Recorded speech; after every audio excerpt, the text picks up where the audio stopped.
Chapter 314 True Expert. When Shifeng landed soundlessly on the ground, he was only 20 yards away from Lone Tyrant in the next moment. Sacred Heals graced Lone Tyrant.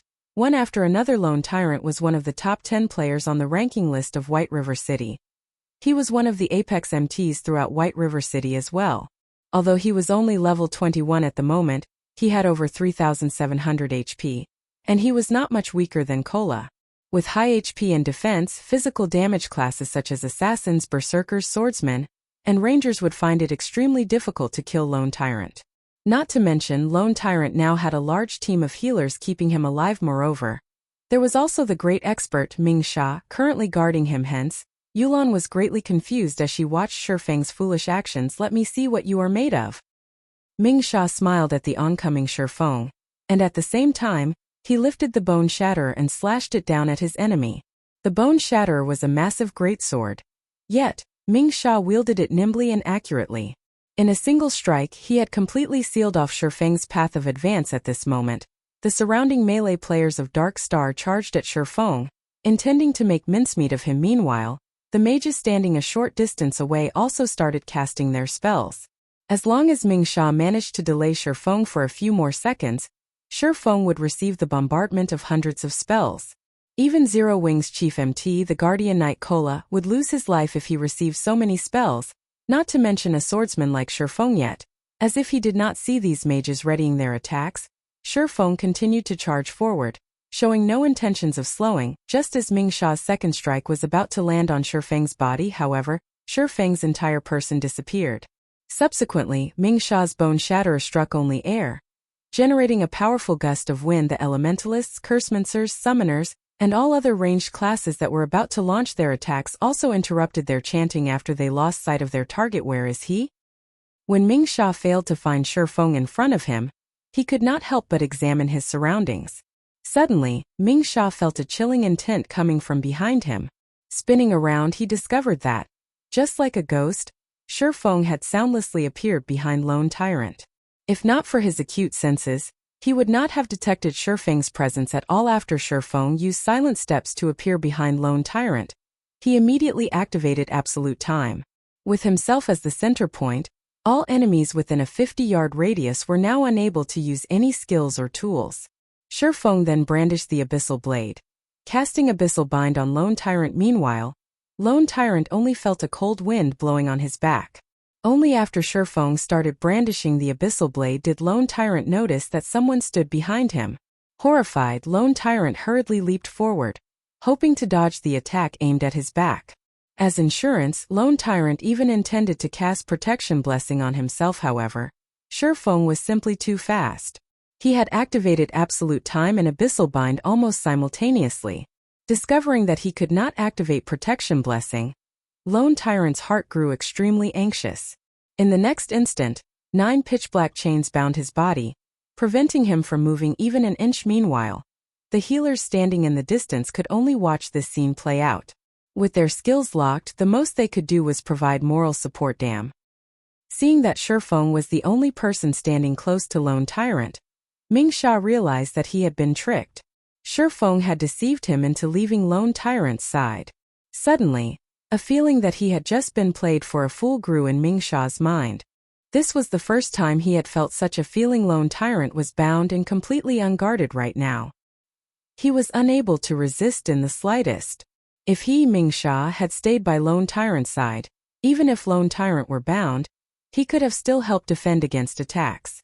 Now, however, he was almost a full 10 yards away from Lone Tyrant. If this were any other day, he could have closed the distance between them using the charge he had specifically reserved. Now, however, none of his skills would work. Even if he wanted to save Lone Tyrant, he was powerless to do so. However, he only needed around 2 seconds to close a distance of 10 yards.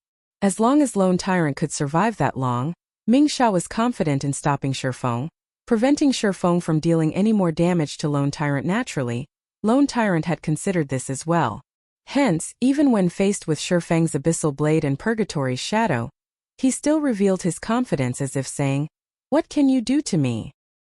He was a Guardian Knight who possessed 3,700 HP. It was simply impossible for Shifeng to kill him in 2 short seconds. Unfortunately, Reality had cruelly slapped Lone Tyrant in the face when Shifeng's chop landed on Lone Tyrant, who now had his defense reduced by 100% due to the effects of the Abyssal Bind. A frightening damage of -1,500 appeared above Lone Tyrant's head. This single slash had erased Lone Tyrant's confidence. Now, an expression of fear decorated Lone Tyrant's face instead. Immediately, Lone Tyrant struggled to escape Abyssal Bind. However, no matter how much energy he expended, the bone-chilling chains remain unperturbed. This was the first time Lone Tyrant had felt so powerless. He had over 1,000 subordinates and a team of experts protecting him. Yet, Shifeng regarded them all as nothing. Now, he could not even resist while Shifeng arbitrarily slaughtered him. Shifeng lifted the Abyssal Blade high. In the next moment, the Abyssal Blade, which was covered in green arcs of lightning, descended, and 3 arcs of lightning penetrated Lone Tyrant's body. 984, -1370, -1892. After Thundering Flash ended, Lone Tyrant's body fell to the ground. From beginning to end, Shifeng had only used 2 moves to finish off Lone Tyrant, and the time he spent doing so had not exceeded 1 second. Shifeng's attack power thoroughly shocked everyone from Dark Star. Shifeng's performance was simply stunning. Even when faced with over 1,000 elites from Dark Star, he managed to kill Dark Star's guild leader. Lone Tyrant Mingsha was also stunned by this scene. He had never imagined that Lone Tyrant would die so quickly under Shifeng's assault. Everybody, get him! No matter what, do not let him escape. Mingsha bellowed as he felt unprecedented humiliation after finishing off Lone Tyrant. Shifeng sent a chilling gaze to his surroundings. Those who received his gaze inadvertently halted their steps, and none dared to look Shifeng in the eyes. Shifeng was like a king that had descended from heaven. Nobody dared compete with him over dominance. Faced with Mingsha's glare, Shifeng simply raised his index finger at Mingsha. He then made a hooking motion with his finger and softly chuckled. Mingsha's rage burned even brighter after receiving such a blatant provocation. Immediately, he lifted his greatsword and charged at his opponent. In reply to Mingsha's actions, Shifeng gently waved the Abyssal Blade as he walked forward. Shifeng had the presence of a king facing an ant's challenge, his mind appearing completely at ease when the 2 swords collided. Sparks flew. The impact of the attack forced Mingsha to retreat multiple steps before he could stabilize himself. Shifeng, however, had not moved an inch. The gap in strength between the two was clear at a glance, giving Mingsha no time. Shifeng instantly charged forward and brandished his sword. 1 slash, 2 slashes, 3 slashes. Shifeng's attacks were like a violent gale. Mingsha desperately dodged and blocked the onslaught. However, each time Mingsha was knocked back, it was very difficult for him to stabilize his form. After receiving over a dozen attacks, Mingsha finally failed to block an attack. He received a hit to his abdomen, and the blow sent him flying. However, Shifeng was not done. Shifeng's feet suddenly exerted an explosive force, creating a deep pit in the ground as his body shot towards Mingsha like an artillery shell. While his body remained in midair, Mingsha was unable to exert any force to retaliate or dodge. The moment Shifeng shot past Mingsha, he brandished his swords multiple times. Each and every attack struck Mingsha's vital points, all of them causing over -600 damage. In the blink of an eye, Mingsha's life was no more. The scene dumbfounded the audience from Dark Star. What they had witnessed was simply Shifeng flying past Mingsha, followed by silvery sword streaks wrapping around Mingsha's body. By the time Shifeng passed Mingsha's body, Mingsha was already dead. Meanwhile, after Shifeng dove into the dense forest with a few leaps, his figure completely vanished. At this time, some of Dark Star's members finally responded and rushed in the direction Shifeng had disappeared. Yolan, do we chase after him? Southwolf worriedly asked as he looked to Yolan. Southwolf was very clear about just how powerful Mingsha was. Yet, such a powerful expert still died at Shifeng's hands. Moreover, from beginning to end, Shifeng had not used any skills in the exchange with Mingsha. He relied purely on techniques to kill his opponent. This was something that Southwolf had never dared to imagine possible in the past. Now, however, Southwolf finally realized what a true expert was. Yolan shook her head and released a soft sigh, saying, "No. If Black Flame possesses such strength, even if we chase after him, what can we actually do to him? Not to mention, our speed can't compare to his at all. We should save our energy and give up." First, he had killed Lone Tyrant, Dark Star's guild leader, amidst an army of thousands. Next, while he was escaping, he managed to kill an expert like Mingsha. This time Darkstar had truly lost all dignity. Even if Darkstar managed to exterminate Zero Wing's core team at a later date, it would only add on to the gossip about Darkstar. This time, Darkstar had truly suffered a defeat. Chapter 315, Breaking Past the Encirclement. Are we giving up just like that? South Wolf still held some resentment in his heart. After all, Shifeng had killed him once before. Then what do you propose? Yulan revealed a calm smile. She then pointed towards the direction of the Silverleaf Forest in which Shifeng had disappeared, saying, "If you aren't satisfied, be my guest. However, you have already fully experienced Black Flame's horrifying might. Under that complete silencing skill, he can easily kill whoever he wants. As long as the cooldown for that skill refreshes, he might turn around and start another massacre. At that time, the first target he'll go after will be you." When South Wolf heard her reasoning, cold sweat permeated his forehead as he recalled the scene of Shifeng killing Ming Sha before escaping. Even until now, fear lingered within him. But how should we explain things to young Master Feng? Although South Wolf feared Shifeng, Feng Xinyang was not someone he could afford to provoke. I'll deal with young Master Feng. Today we experience Black Flame's true strength, so consider it a great harvest. As for the other matters, let's leave those to Guild Leader Tyrant to deal with, Yulan said as she revealed a mysterious smile. She then turned around and left feeling helpless. South Wolf sighed and departed with Yulan. Now that both Lone Tyrant and Ming Sha had died, what could he, South Wolf, possibly do? Moreover, his main task for today was to show Yulan around the guild and allow her to assess the situation at Darkstar. Hunting Zero Wing was a side task. At a lake nestled in the Silverleaf Forest, Fire Dance and the other core members of Zero Wing had been waiting for a long time now. However, even after so much time had passed, Shifeng had yet to show up, causing them all to grow slightly anxious. Sister Fire Dance, guild leader still hasn't shown up yet. Why don't we check on him? One of the 5 demon generals, the assassin Flying Shadow, asked. In the past, Flying Shadow had been a solitary person. However, his strength could rank at the very top of Shadow. Although he had not performed any outstanding feats during the early stages of the game, he had not performed badly either. In general, he had been an average player in this life. However, after Shifeng recruited him into the Zero Wing workshop, he immediately assigned him to Zero Wing's core team. Many in the guild had initially voiced their opinions against this matter. However, as time slowly passed, everyone finally realized that Shifeng's decision was still as impeccable as always.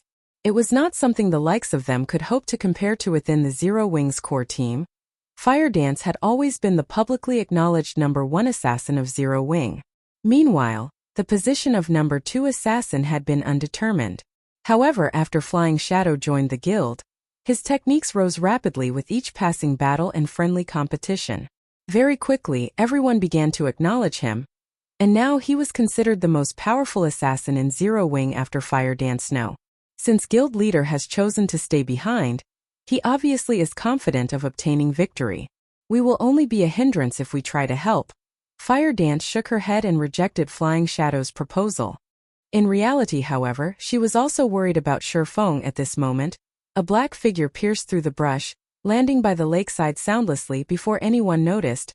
This black figure had arrived before them. Fire Dance and Violet Cloud were the first to detect this figure's presence. Instinctively, Fire Dance retrieved the daggers from her waist, preparing to meet with a great enemy soon after. Everyone else discovered the presence of this newcomer as well, and they too promptly readied their weapons. Although they could not see this black figure's appearance clearly, the pressure the figure emitted was no less than a Lord-ranked boss guild leader. Fire Dance quickly recognized Shifeng's appearance, and she was greatly shocked when she felt his aura previously. As they had been in a hurry to escape, she had not noticed Shifeng's change. Now that she confronted Shifeng face to face, she suddenly realized that Shifeng's strength had greatly improved. Right now, even she could not determine exactly how powerful Shifeng was. It was especially true for the sharp and frightening aura he emanated. It seems that all of you have improved greatly recently. You actually managed to discover me so quickly. Shifeng examined his guild members and revealed a satisfied smile. Battles in God's domain were unlike any other virtual reality game. The improvement of a person's strength was not limited to techniques and equipment. One must also possess a bestial intuition. After all, the penalty for death was not low. So such an intuition was essential when engaged in combat in the fields. In reality, if players did not suffer death when grinding out in the fields, they could easily reach level 200 within 2 years. Yet, Shifeng had taken a decade to reach level 200 in the past. Death was inevitable when battling in God's domain. In the past, Shifeng had died countless times while participating in all sorts of combat in God's domain. Danger always lurked around the corner. Guild wars were only a small part of the dangers in God's domain. Thus, it was of utmost importance for a player to nurture a bestial intuition to avoid unnecessary deaths. It was also a key to leveling up quickly. People's lives in reality were simply too peaceful, so this bestial intuition had been completely buried deep in their bodies. However, as players experienced more battles in God's domain, this intuition would slowly rise to the surface. Meanwhile, the rate at which players improved also correlated to how strong their intuition became, and this was one of the main factors differentiating average players from expert. Shifeng chose to appear so stealthily to test everyone's intuition, and the result had not disappointed him. Compared to several days ago, everyone present had improved greatly. Though when compared to Fire Dance and Violet Cloud, everyone else's improvement paled slightly. Nevertheless, they were still much stronger than the average elite player. After Shifeng finished evaluating everyone's strengths, he then said with a smile, "All right, let's leave this place. Follow me." Leave. This was exactly what everyone had constantly tried to do. However, it was simply too difficult to accomplish. Currently, Dark Star's forces locked down the Silverleaf Forest. With their team of slightly more than 30, it was impossible to fight their way out of the forest in the next moment. However, Shifeng gave everyone an underwater breathing potion. This potion allowed players to breathe underwater for half an hour. Following which, Shifeng gulped down the breathing potion and jumped into the lake. He then dove into the depths of the lake. The team copied Shifeng's actions, drinking the breathing potion and jumping into the lake as well. This lake was not just a pool of stagnant water. Instead, it connected to the other lakes found in the Silverleaf Forest. A player in the past had accidentally stumbled on this particular secret. This player had only managed to discover this secret as he tried to catch the silver carp found in the Silverleaf Forest. The silver carp was a precious cooking ingredient, and its flavor far surpassed the carp found in the real world. Moreover, after eating the dishes made using the silver carp, there was a very small chance for players to receive a permanent increase of 1 point to a basic attribute. Players could receive up to a total of 20 attribute points through consuming these delicacies. Unfortunately, the attribute rewarded was always random. Even so, players still valued the silver carp. Many players who were gourmands and wished to increase their strength would willingly spend a massive sum of money to purchase silver carp. So, silver carp had always been short in supply, and their prices had steadily increased over time. Back in the day, plenty of players would come to the Silverleaf Forest to fish for the silver carp. There was also no lack of bloodbaths due to competition over these silver carp as well. Shifeng led everyone through one underwater tunnel after another, gradually distancing themselves from Dark Star's encirclement. However, Dark Star still held Silverleaf Forest's exits, so it was impossible for them to depart from the forest safely. A guild war order could seal an area for 24 hours. During this period, no one could use return scrolls in this area. In addition, if enemy guild members logged out of the game while in this area, they would receive very harsh punishment. This punishment was far more severe than even the penalty for death, as it was meant to prevent players from abusing this method to avoid the war. However, guild war orders had a cooldown time of 2 natural days. In God's domain, that would be 96 hours. Hence, after players managed to endure and survive through the guild war order's effective period of 24 hours, they could return directly to the city using a return scroll. Shifeng intended to take advantage of these underwater tunnels before anyone discovered their existence. By doing so, they could escape Dark Star's surveillance and wait out the seal of the Guild War Order. Dark Star had a lot of members inside the Silverleaf Forest. However, due to Shifeng's group killing one of their teams, which had consisted of over 100 elite players, in addition to Shifeng's impossible feat of killing both Lone Tyrant and Ming Sha amidst the encirclement of over 1,000 players, Dark Star no longer dared spread their forces too thin. They even called for more reinforcements to the Silverleaf Forest. Yet, even after thoroughly searching the area where the previous battle took place, they still could not manage to locate any traces of Shifeng and the others. Time passed. Little by little after his resurrection, Lone Tyrant was like a madman as he sent out all members of Dark Star to hunt Shurfeng's team in the Silverleaf Forest. His insanity also attracted the attention of the players in White River City. Why was Dark Star sending even more players to the Silverleaf Forest? Were the thousands of players they had sent there before not enough to deal with the core members of Zero Wing? At this time, a new post from Black Flame appeared on the forums, and within the post, there was a video. This video bore the title, Dark Star's Guild Leader, Lone Tyrant's Death. Chapter 316 Shocking Star Moon. The confrontation between Dark Star and Zero Wing had already become explosively popular on the forums previously. Using the name Black Flame, Shurfeng had declared that he would exact vengeance against Dark Star in response. Those who knew of Dark Star's strength were not optimistic about Zero Wing's chances of success after all. Everyone knew that Zero Wing had only recently established. It did not possess a significant background. However, Zero Wing was still the first guild in Star Moon Kingdom to possess a guild residence, so most considered it to have great potential. If it spent a few more months developing, it might become an existence that surpassed even Dark Star. At the moment, though, it was simply too early for Zero Wing to go against Dark Star yet. Sometime later, such remarks about Zero Wing completely disappeared. World Dominator's veteran first-rate guild had actually suffered defeat. Moreover, the guild had been eliminated from the competition for dominance over White River City.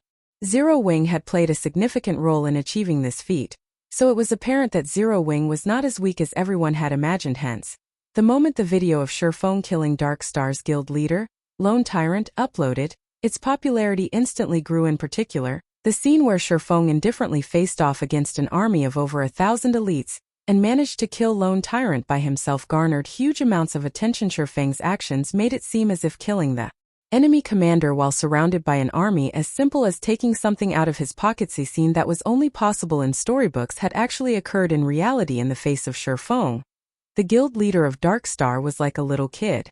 Even as Lone Tyrant died, he had not offered the least bit of resistance. On the other hand, just a glance from Shurfeng caused the thousands of players of Dark Star to freeze in fright. At that time, Shurfeng was like a king. Before him, everybody else could only submit. Also, the scene in which Shurfeng killed Ming Sha as he departed was even more amazing. Anybody could tell at a glance that the berserker, Ming Sha, was not just an ordinary expert. Yet even so, Shurfeng killed him effortlessly. However, this did not mean that Ming Sha was weak. Instead, Shurfeng was simply too strong. This Black Flame is too powerful. With his skills, he can rank on the God's Domain Experts list. Not likely. That's the God's Domain Experts list you're talking about. The Secret Pavilion has collected information on all experts in God's Domain to compile that list, and the God's Domain experts that rank on it are all monsters. Previously, even though the God-ranked expert Yifeng had killed over 100 players all by himself, he still failed to earn a spot on that list. The Secret Pavilion was famous in the virtual gaming world, and one could find the Secret Pavilion's presence in practically every virtual reality game available. The experts list compiled by the Secret Pavilion was also well received by many players. After all, by browsing through the experts list, one could easily find information such as the major events that had occurred in God's Domain, what kind of experts were present in the game, who the #1 player was, and more. Players had no need to go through the trouble of searching for such information through the official forums. Any player who managed to earn a place on the experts list was a target for recruitment of all of the major workshops in the gaming industry. Although nobody knew whether Black Flame was capable of ranking on the experts list, undoubtedly, he had already earned his fame in Star Moon Kingdom. In the future, whenever people talked about Zero Wing, the first thing that would come to their minds would be Black Flame. Damn it! Damn that Black Flame! Lone Tyrant burst into an uncontrollable rage when he discovered the video Shurfeng had uploaded. His original plan to destroy Zero Wing had completely backfired, and instead, he became the laughingstock throughout Star Moon Kingdom. Have we not found them yet? Lone Tyrant bellowed. Dark Star had suffered a tremendous loss this time. Not only had it lost more than 1,000 players to Zero Wing, but Dark Star's fame and prestige had also been destroyed. Lone Tyrant's reputation had gone up in flames. To make things worse, he still had to compensate World Dominators for its losses. The amount they had to pay would definitely put a dent in Dark Star's funds, damaging the guild's development. In this war, Dark Star had suffered a double loss. However, Lone Tyrant was completely helpless about this situation. Guild leader We've already increased the number of people searching for them to 15,000. However, it's as if they grew wings and flew away. Even after rummaging through the entire Silverleaf Forest, we still can't find any traces of Zero Wing. I suspect that they have long since left the forest. Otherwise, if Black Flame and the core members of Zero Wing were still here, Zero Wing's and Ouroboros' forces would have carved a path of blood into this forest by now. They wouldn't have dispersed and went on to do their own things. Lone Tyrant's confidant explained slowly before. Lone Tyrant's anger had blinded him, so he had not considered this. However, now that he thought it through, it was as his confidant said: if Black Flame, Zero Wing's guild leader, were still trapped deep in his enemy's territory, how could the other members of his guild possibly sit and do nothing? They would have charged forward in desperation.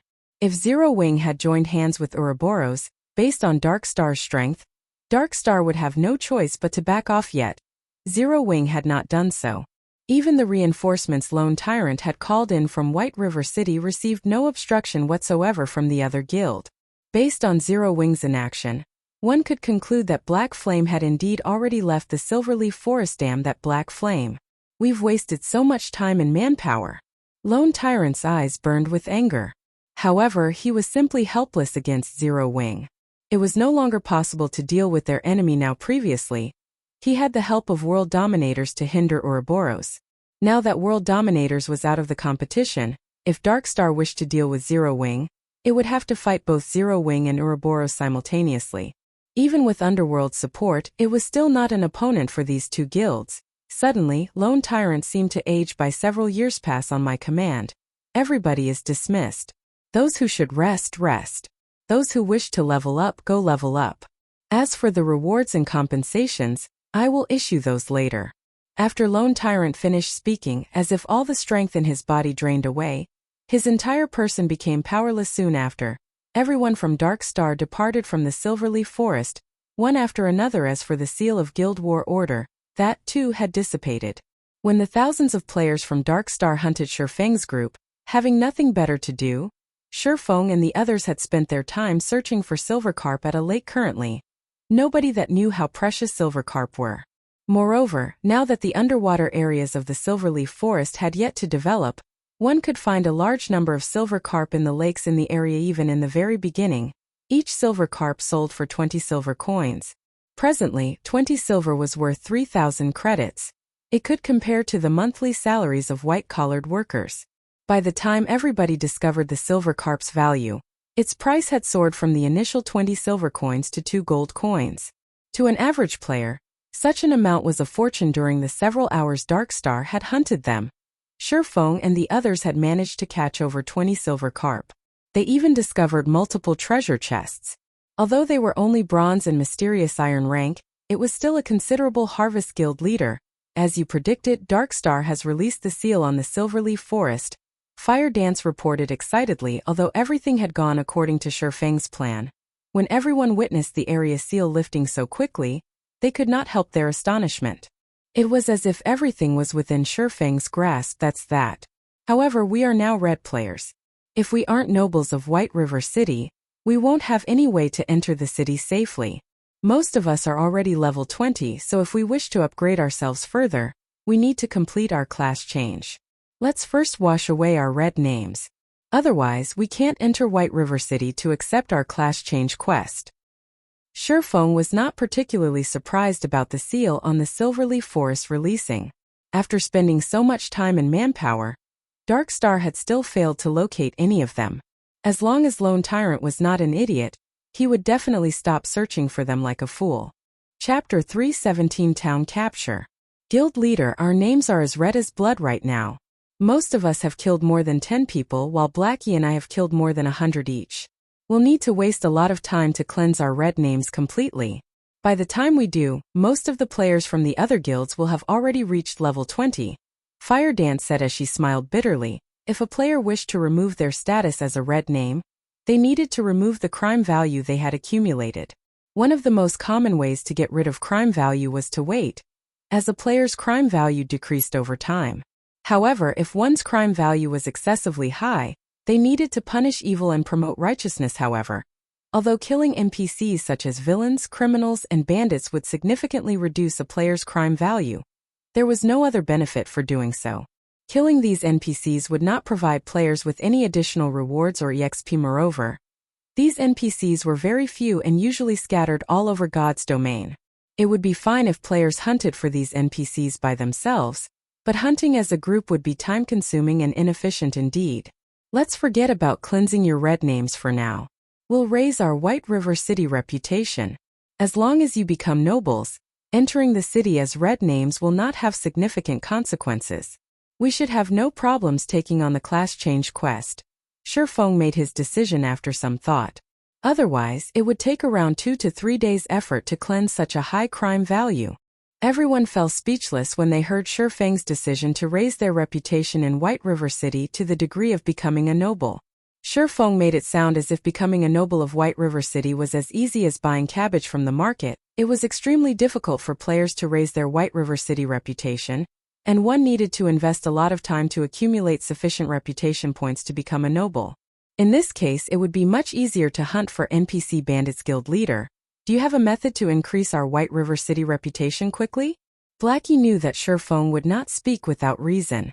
Suddenly, his eyes shone with a hint of excitement as he looked to his guild leader for answers, a noble of White River City. Currently, one could count the number of players that had become nobles of White River City on one's fingers. After becoming a noble, not only could one purchase a business stall in White River City, but one could also receive high-level quests in the city. The rewards were enough to drool over. Although the EXP rewarded was low, the monetary rewards consisted of silver coins, not copper coins. Most importantly, nobles could receive a 10% discount when purchasing items in White River City. They could also receive a 30% discount when repairing weapons and equipment. Currently, every time they went to repair items, they would always leave with a stomachache due to the quality of their items. The repair fees were at least 6 times higher than the average player's. If they could become nobles of White River City in the future, they would not become poor bastards whenever they needed to repair their equipment. They might even get the chance to enter the nobles' district. Shifeng rolled his eyes at Blackie, saying, "Do you really think it is so easy to become a noble?" The team could not help their laughter at Blackie as he nearly choked from Shifeng's reply.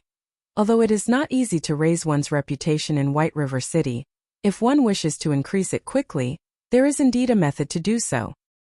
Guild leader, is there really such a method? Kola asked excitedly. It was an absolute nightmare for him whenever he had to repair his equipment out of cloth armor, leather armor, and plate armor. The repair fees for cloth armor were the cheapest. On the other hand, plate armor cost the most to repair, and normally, the fees were at least double that of cloth armor. There is one method, town capture. Shifeng nodded, revealing a mysterious smile. Shifeng's announcement stunned his guildmates. What kind of trouble was Shifeng trying to stir? They had just escaped from Dark Star's pursuit, yet now they were going to capture a town. Town capture? Kola was confused.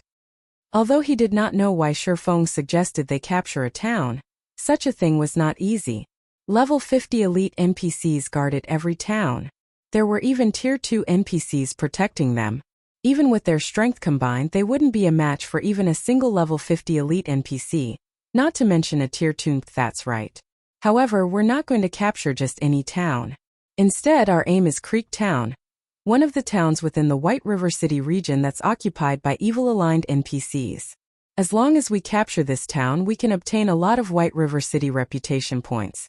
If we're lucky, there might even be unexpected rewards, Shifeng explained. However, it won't be easy.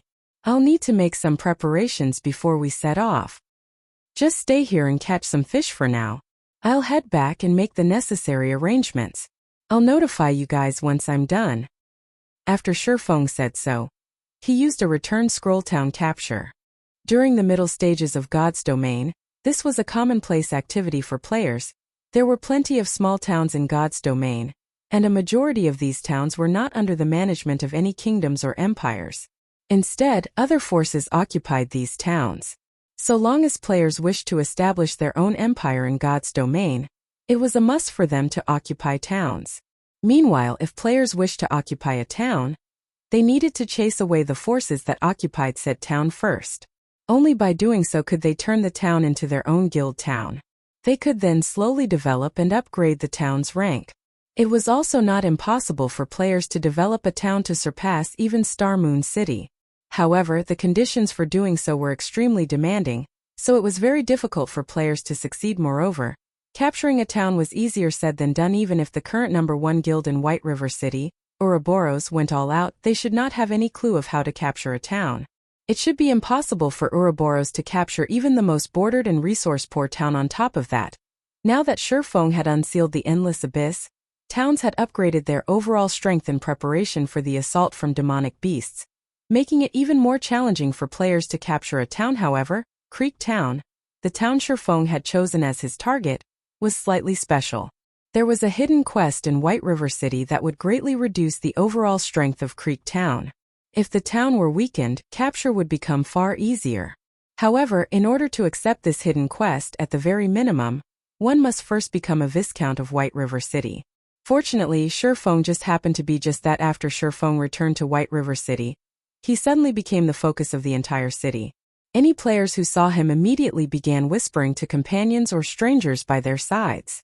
Shurfeng was a celebrity right now, and everyone in White River City knew about him. Although part of the reason why Shurfeng attracted so much attention was due to his blood-red name, the actual cause for his fame was due to the name Black Flame. The video of the battle in the Silverleaf Forest was extremely exciting.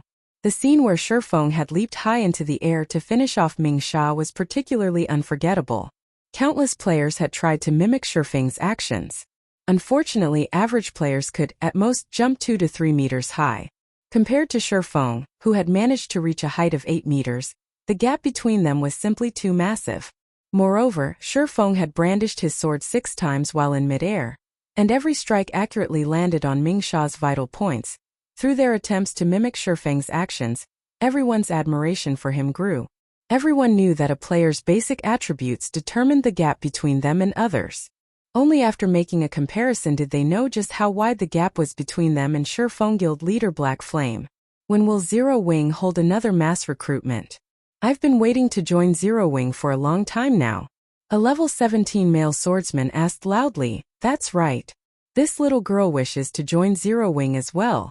Big brother Black Flame, please tell this little sister when you'll recruit again. It can be our little secret. I promise not to tell anyone. A beautiful female summoner asked sweetly. Everyone's eagerness to join Zero Wing grew greater and greater. If Zero Wing had not announced to the public that it had temporarily halted recruitment in order to fine-tune the management of the guild, the stampede of players might have trampled Zero Wing's recruitment area. By now the crowd's enthusiasm started to make even Shurfeng grow afraid. Without a better choice, he said, everyone can rest assured that Zero Wing will definitely recruit for more members. Moreover, we will have even more slots available during the next recruitment. As for the time and venue, the recruitment will be held in 3 days at Zero Wing's guild residence. I hope that everyone will show up for the registration when the time comes. Finished speaking, Shurfeng hurriedly escaped. If he remained any longer, he might not be able to get away in 3 days? Great. I can use that time to improve my techniques and strength. I will definitely pass the test and become a member of Zero Wing. After receiving a specific time, everyone grew even more enthusiastic. They all swore to join Zero Wing no matter what. In their minds, Zero Wing stood out like a sacred temple of experts: Assassin Fire Dance, Guardian Night Cola, Elementalist Aqua Rose, Berserker Lonely Snow, Cursemancer Black Cloud, Cleric Violet Cloud, Swordsman Black Flame, Swordsman Yifeng, and many other experts all belong to Zero Wing. These experts possess brilliant battle records in God's domain, and they were far stronger than other guilds' experts. Chapter 318 Bloodhand. Shurfeng's return immediately attracted the attention of the various powers in White River City. When these powers learned about Shurfeng's return, in addition, his blood-red colored name, they knew that Dark Star's Encirclement had failed. Dark Star had dispatched over 10,000 members during this encounter. Yet, they still failed to annihilate Zero Wing's core members. This conclusion had greatly boosted Zero Wing's fame. Moreover, Lone Tyrant's death at Shurfeng's hands had also been a huge blow to Dark Star's reputation, excluding World Dominators, which had already been eliminated from the competition for the dominance over White River City. Dark Star's current reputation ranked at the very bottom of the top 6 guilds of White River City. As a result, many players who had originally intended to join Darkstar now had their sights on Zero Wing instead as things stood. It was only a matter of time before Zero Wing surpassed Darkstar after escaping the attention of the passionate players surrounding him. Shifeng immediately draped a black cloak over his shoulders, covering his face and hiding his name. He then hurried towards the Adventurers Association of White River City. On the way, Shifeng contacted Aqua Rose and had her bring around 60 core members to the Adventurers Association to meet up with him. 20 minutes later, Aqua Rose showed up at the entrance of the Adventurers Association with the requested guildmates. Every one of these core members wore equipment that was mysterious iron rank and above. Among them, many possessed secret silver equipment.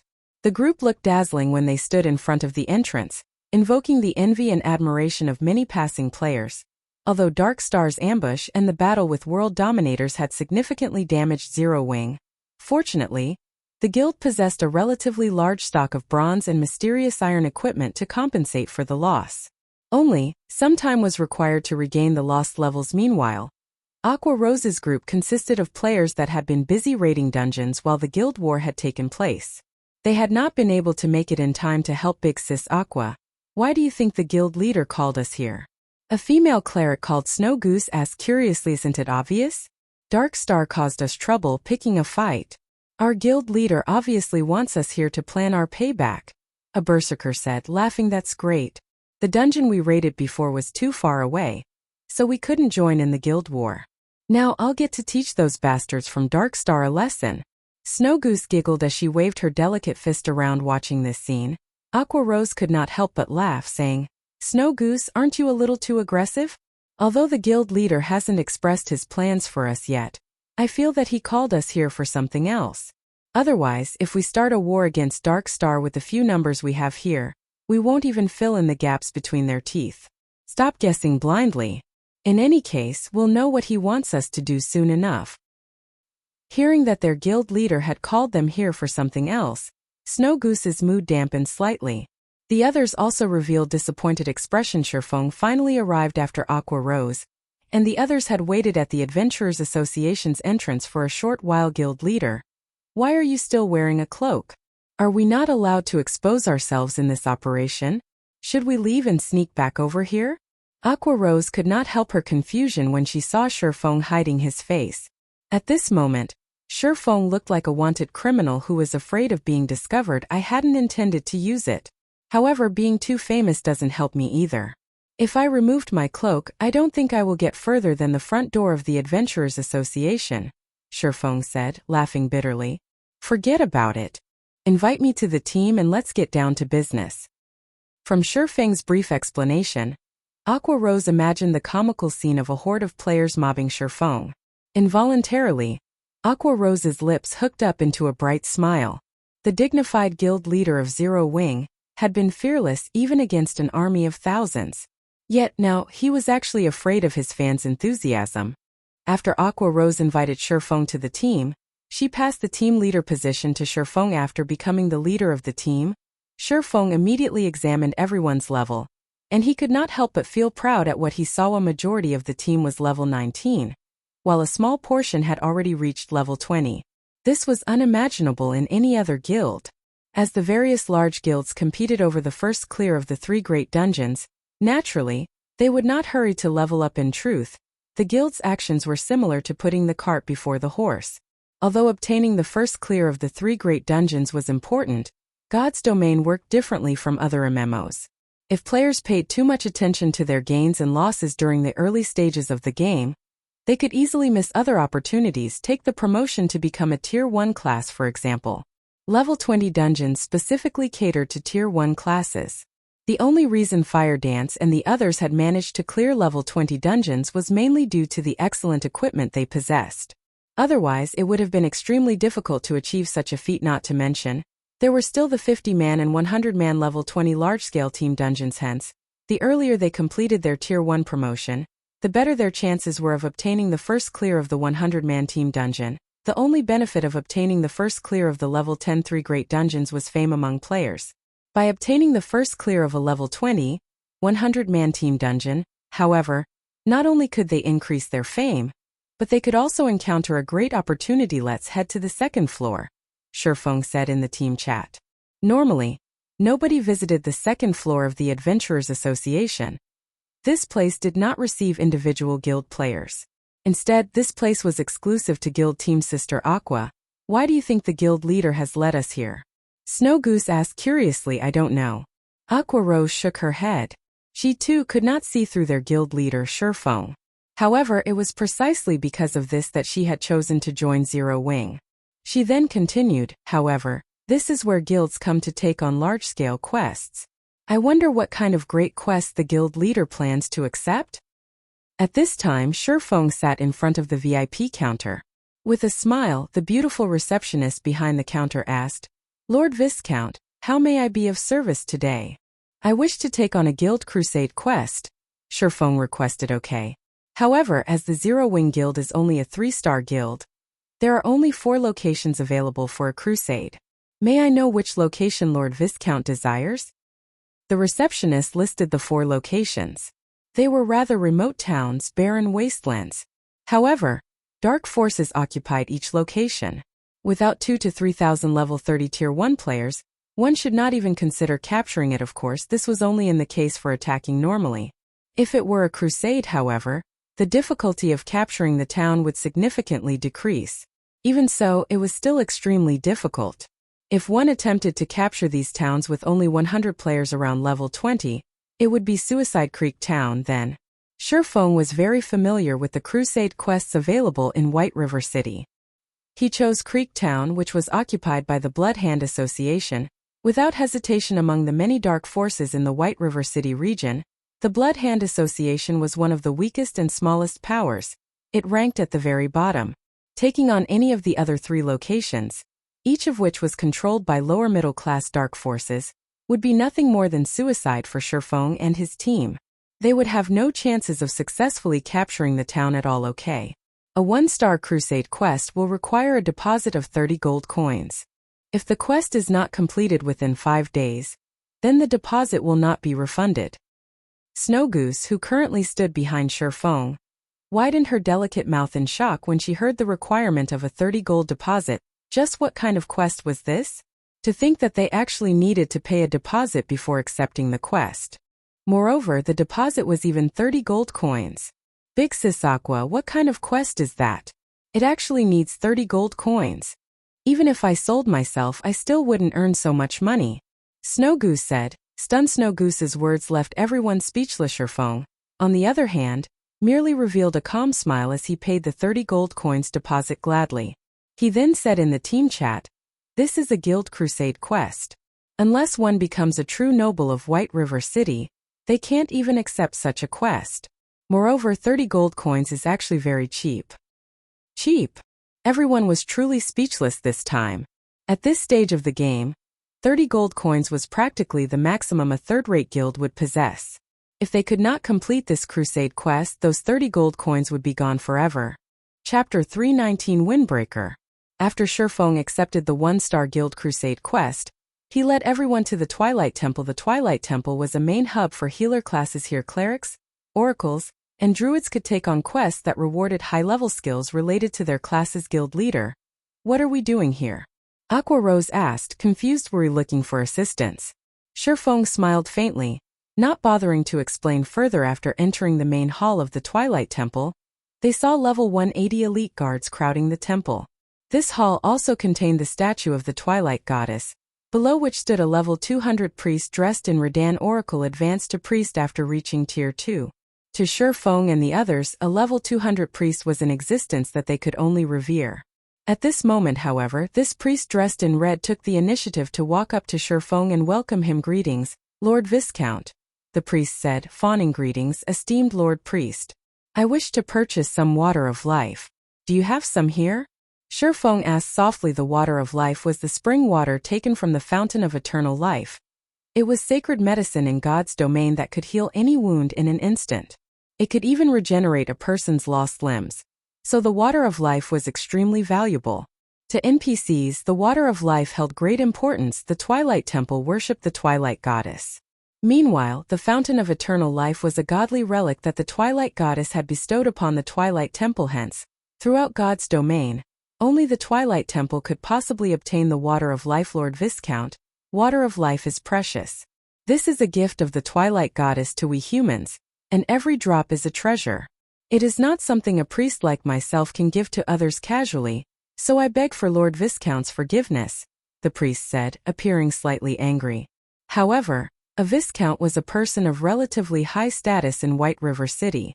Even if Shurfang's request angered the priest still had to endure and hold it in.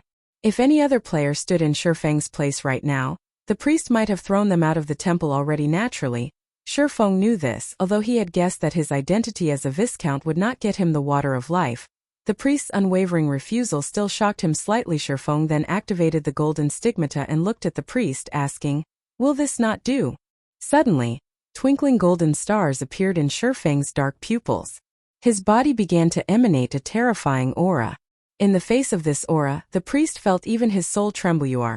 The priest was the manager of this Twilight Temple, so it was only natural that he would possess vast knowledge regarding God's domain. Stigmata were the war god's temple's symbol of supremacy, and they were categorized into 3 different colors: silver, gold, and purple. A person capable of controlling a golden stigmata was definitely a core character of the war god's temple. Is it really not possible? Shurfang asked again.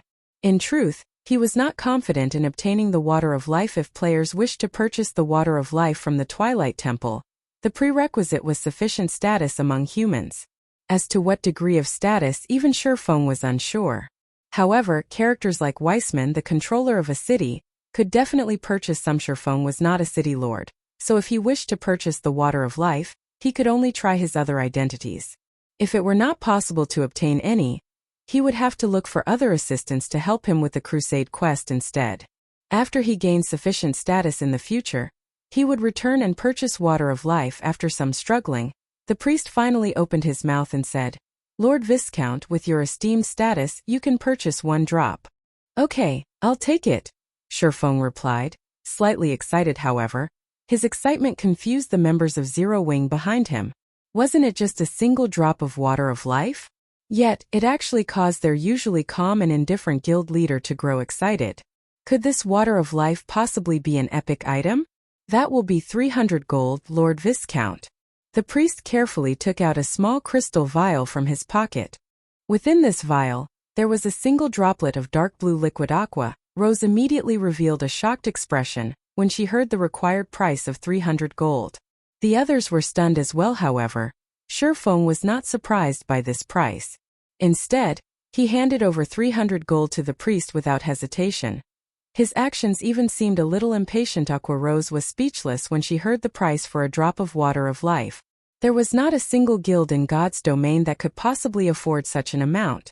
Hence, when she saw Shurfang hand over 300 gold to the priest, her disbelief was overwhelming. Although Aqua Rose had long since known that Shurfang was rich, she never thought his fortune was this vast. No wonder guild leader said that 30 gold was cheap before.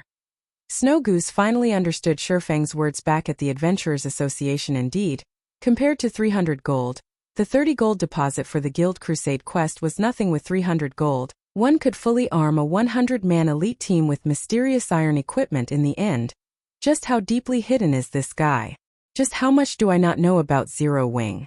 Aqua Rose shifted her gaze to Shurfang, a complicated feeling possessing her heart. If Lone Tyrant of Dark Star knew about this, he would definitely regret making an enemy out of Zero Wing. Wars between guilds were mainly competitions in financial power. Meanwhile, by showing off its own financial power, Dark Star had simply shown off its slight skill in front of an expert. However, what Aqua Rose did not know was that Dark Star could have caused Shurfang some significant problems had they really annihilated Zero Wing's core team.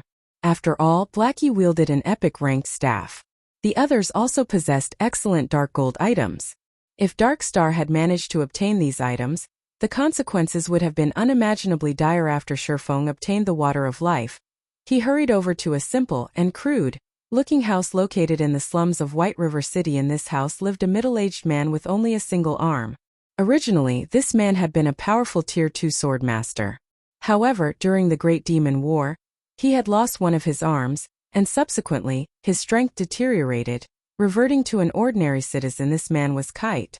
Even before he had lost his arm, Kite had not been very famous in Star Moon Kingdom. After all, he was simply a Tier 2 swordsman. Something common. The reason Shurfeng had come for Kite was mainly that of his potential. 5 years after God's domain had officially launched, Kite had another name, Windbreaker. Nobody would have thought that a one-armed man living in the slums of White River City would, after becoming the personal guard of a player, one day grow to become a Tier 5 titled Sword Saint.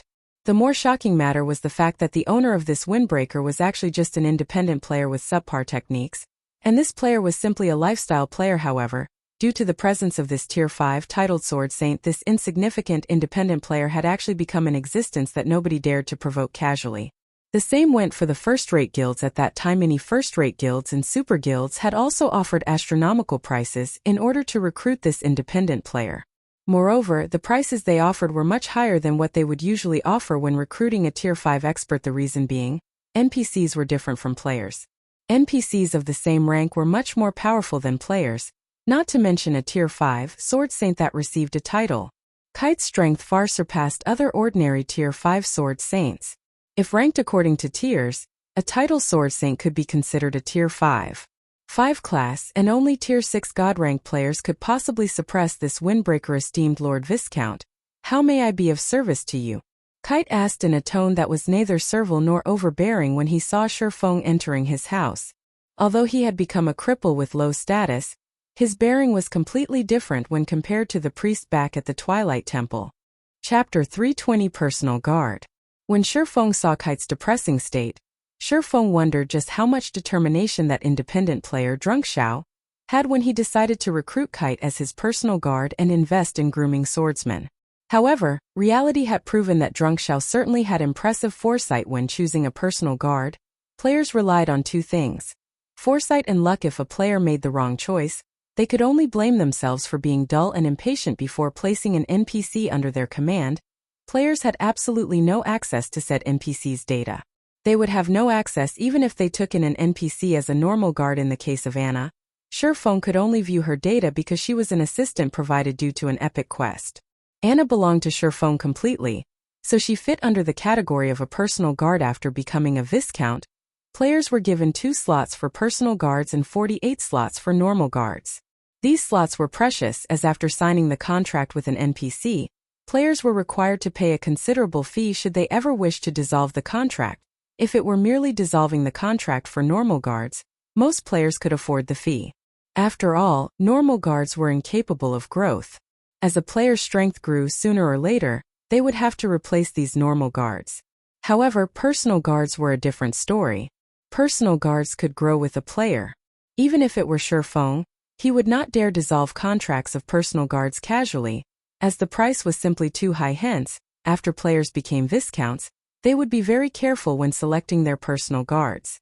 They absolutely would not waste these 2 slots. However, leaving it empty was also unwise. Even if one accepted personal guards with slightly lower potential, these personal guards could be of great help when properly developed, especially when leveling up. Moreover, the sooner one started nurturing a personal guard, the stronger they could become later on. Also, players could not simply recruit any NPC they wished. For example, players could not recruit NPCs directly affiliated to the various kingdoms, empires, or the several strongest powers of God's domain. In other words, the NPCs must not be affiliated with any powers. In addition, the stronger the NPC was, the harder it was for a player to put them under their command. Hence, thoughts such as recruiting a level 200 Tier 5 NPC should be kept to one's dreams. In the past, Drunk Xiao's decision to accept Kite as his personal guard relied on both foresight and luck. It was not a feat normal people could repeat in this life. However, Shurfeng had decided that he needed to obtain the NPC named Kite no matter what. Mr. Kite, I have just recently become a Viscount of White River City, and currently I am trying to recruit guards for myself. I wonder if you would be interested? Shurfeng asked. Kite looked a little excited when he heard Shurfeng's offer. However, when he looked at the empty space where his right arm used to be, he sighed and said, "My lord, you too can see for yourself. I am but a cripple now, so I have no way to serve as one of my lord's guard." I realize Mr. Kite's concerns. I had heard that Mr. Kite became a Tier 2 swordmaster at an early age. During the Great Demon War, you have even managed to injure a Tier 3 demon heavily, though at the cost of your sword arm. Today I have come to recruit you as my guard, so of course I have come prepared. Do you know what this is? Shifeng smiled as he retrieved a small crystalline bottle. Within the crystalline bottle, there was a single droplet of dark blue liquid. Just by looking through the crystal wall of the bottle, one could already feel the boundless life energy coming from this droplet water of life.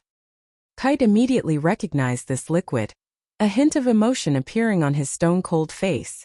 After all, this liquid was something he had yearned for all this time. Now that it was in front of him, how could he not recognize it? That's right. As long as Mr. Kite agrees to become my personal guard, the water of life in this bottle is yours.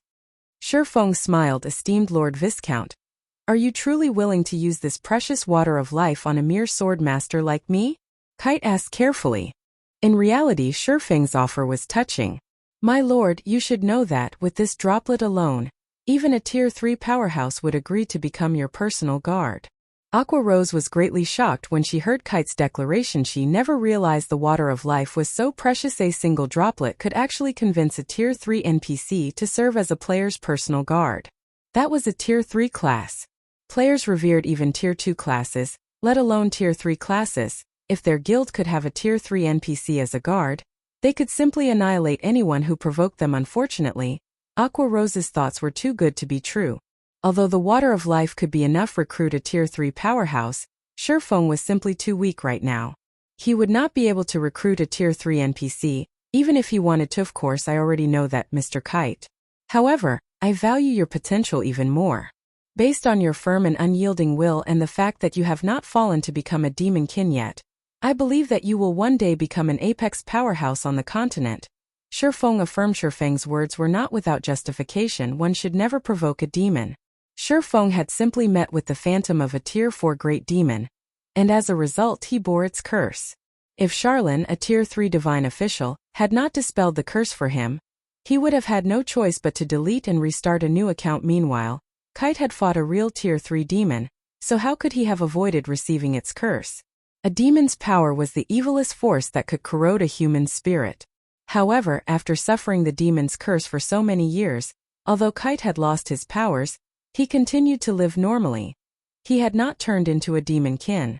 If Kite had not possessed a firm and unyielding will, the demon's power would have devoured him long ago. Mr. Kite, I wonder if you are willing to become my guard? Shifeng asked seriously. Since Lord Viscount is willing to accept a cripple like myself, how could I possibly reject my lord's good intentions? From today onwards, my lord will be my only master. I swear allegiance. Kite dropped to a knee in front of Shifeng, receiving the water of life respectfully. System, do you wish to assign Kite as your personal guard? Shifeng clicked agree. Following which, Kite's data appeared in Shifeng's NPC managing interface. Kite, Yifeng's personal guard. Gender male. Age 39. Loyalty 90. Charm 60. Physique 40. Wisdom 81. Growth potential 26. Class Tier 1 swordsman. Level 30. HP 8000/8000. Attack power 600 to 720. Defense 3100. Attributes: Strength 125, Agility 130, Endurance 200, Intelligence 90, Vitality 180. Although Shifeng had mentally prepared himself, when he looked at Kite's data, his heart could not help but twitch. Setting aside Kite's other attributes, his growth potential was only at 26 points. This number was simply maddening. Shifeng truly wondered how Drunk Xiao had managed to endure and nurture Kite in the past. Common rank personal guards had 0 to 30 growth potential. Basically, no one wanted such personal guards. Bronze ranked personal guards had 31 to 50 growth potential. These were the lowest ranked personal guard players would usually possess. Mysterious iron ranked personal guards had 51 to 70 growth potential. Meeting personal guards of such rank was rare. Normally, one required honed foresight and had to carry out long-term observation to find such guards. Secret silver ranked personal guards had 71 to 80 growth potential. Such personal guards were extremely rare. Normally, players that managed to obtain these NPCs would treat them like their own babies. Fine gold ranked personal guards had 81 to 90 growth potential. These individuals were as rare as a phoenix's feather. Dark gold ranked personal guards had 91 to 100 growth potential. If a player managed to recruit such a personal guard, as long as developed properly, The player's strength no longer mattered as for epic rank personal guards, which were above dark gold rank. Shifeng had never actually seen one before. He also did not know how powerful epic rank personal guards were. However, it would not be unusual if such a guard transcended the realm of normal men, achieving godhood. Chapter 321 NPC Army. After Kite became Shifeng's personal guard, he opened the crystalline bottle and drank the water of life within. When Aqua Rose saw Kite drink the droplet of water of life, which cost 300 gold, she could not hide her pained expression. As for the other guild members, they too gulped at the sight. 300 gold. It was enough to outfit a 20-man team with secret silver equipment fully. Yet, their guild leader spent that 300 gold on an ordinary-looking and crippled NPC. They could not help their envy, however. Shifeng paid no attention to the others' thoughts in the past. Drunk Xiao had become a famous character throughout God's domain due to his personal guard. Even when countless first-rate guilds and super guilds had offered astronomical prices to purchase this guard, Drunk Xiao refused to sell. Meanwhile, Shifeng had only spent 300 gold to obtain this future Tier 5 titled Sword Saint. How was this not a worthwhile trade? Shortly after Kite drank the water of life, his body suddenly emitted a bright green light. This light originated from the water of life. Not only did it possess frightening healing powers, but it could also remove all abnormal statuses. Few moments later, Kite's body expelled a cloud of dark gas, and following its removal, Kite's originally pale complexion turned rosy red.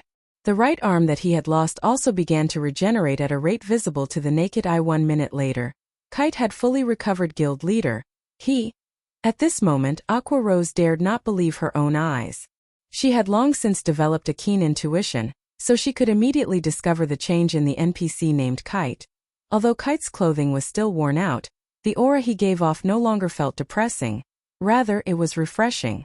At this moment he seemed like a caged lion that had broken out of its confinement, releasing a heaven-shocking roar to let everyone know of its return. This is the real him.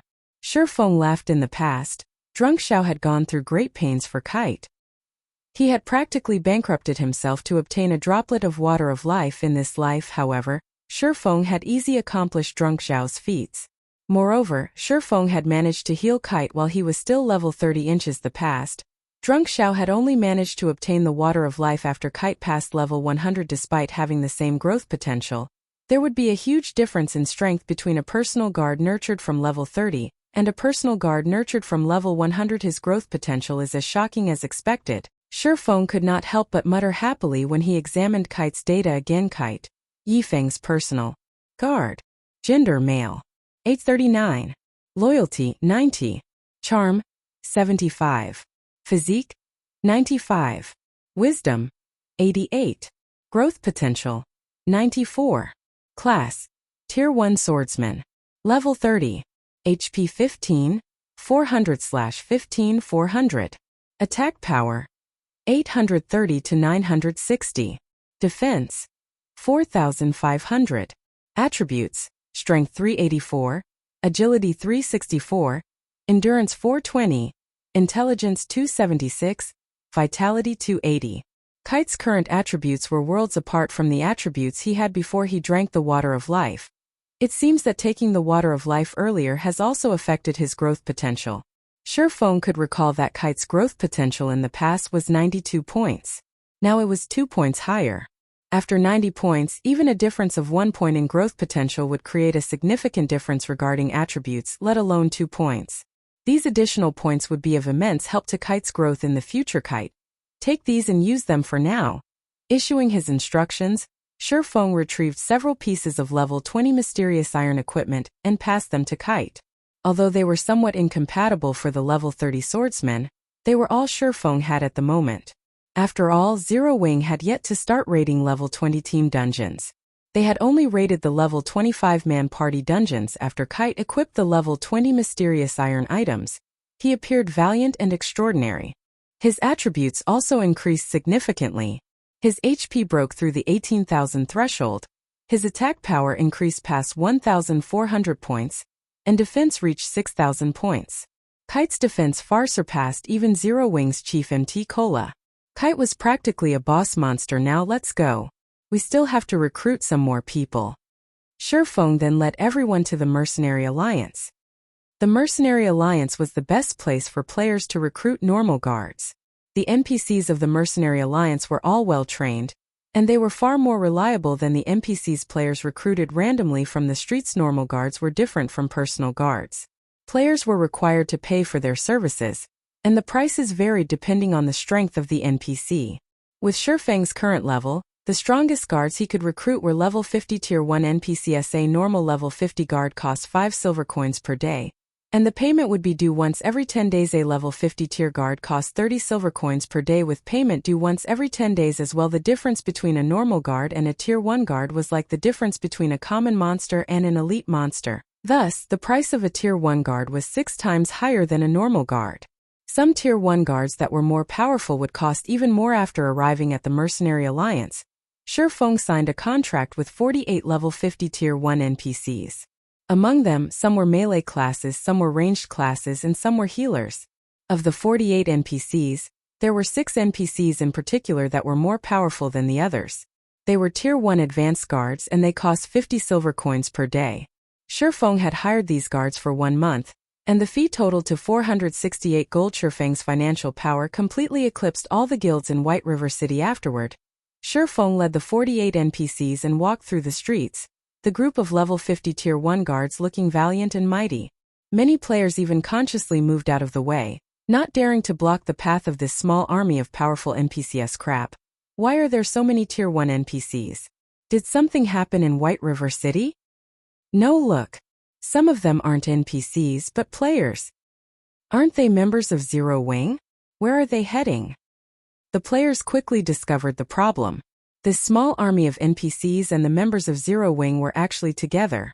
Moreover, all of these NPCs were level 50 Tier 1 NPCs. With such a large NPC army, who, in White River City, would dare make an enemy of Zero Wing? In the face of so many level 50 Tier 1 NPCs, even Dark Star's army of tens of thousands of players amounted to nothing. The level suppression alone would leave the players of Dark Star completely helpless. Not to mention, these Tier 1 NPCs also possessed many powerful skills in their arsenal. Zero Wing is too amazing.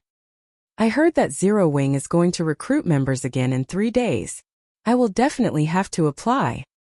The number of players gathered on the street continued to increase, and many started recording this majestic scene.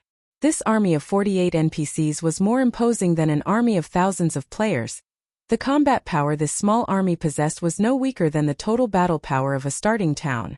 Although nobody knew what relationship this NPC army had with Zero Wing, the fact that Zero Wing could mobilize so many NPCs was already amazing. Meanwhile, the news of this matter spread quickly, creating a sensation on the official forums and increasing Zero Wing's fame. Once more, the members of Dark Star wore extremely ugly expressions when they discovered about this matter. Deeply afraid that Zero Wing would lead this group of NPCs to attack them, many of Dark Star's members chose to hide in cities or towns. Some chose to remove their guild emblems temporarily and secretly grind monsters at the same time. The members of World Dominators were similarly frightened by this news, and they were also hiding, not daring to explore and level up. Chapter 322 Crusade against Creek Town. Creek Town was one of the border towns within White River City's jurisdiction. The town was nestled in a desert, and it was so desolate that not even birds would come to lay their eggs. However, such a small town was a popular gathering place for red names and those who walked the path of darkness. Unlike towns, cities like White River City were managed strictly.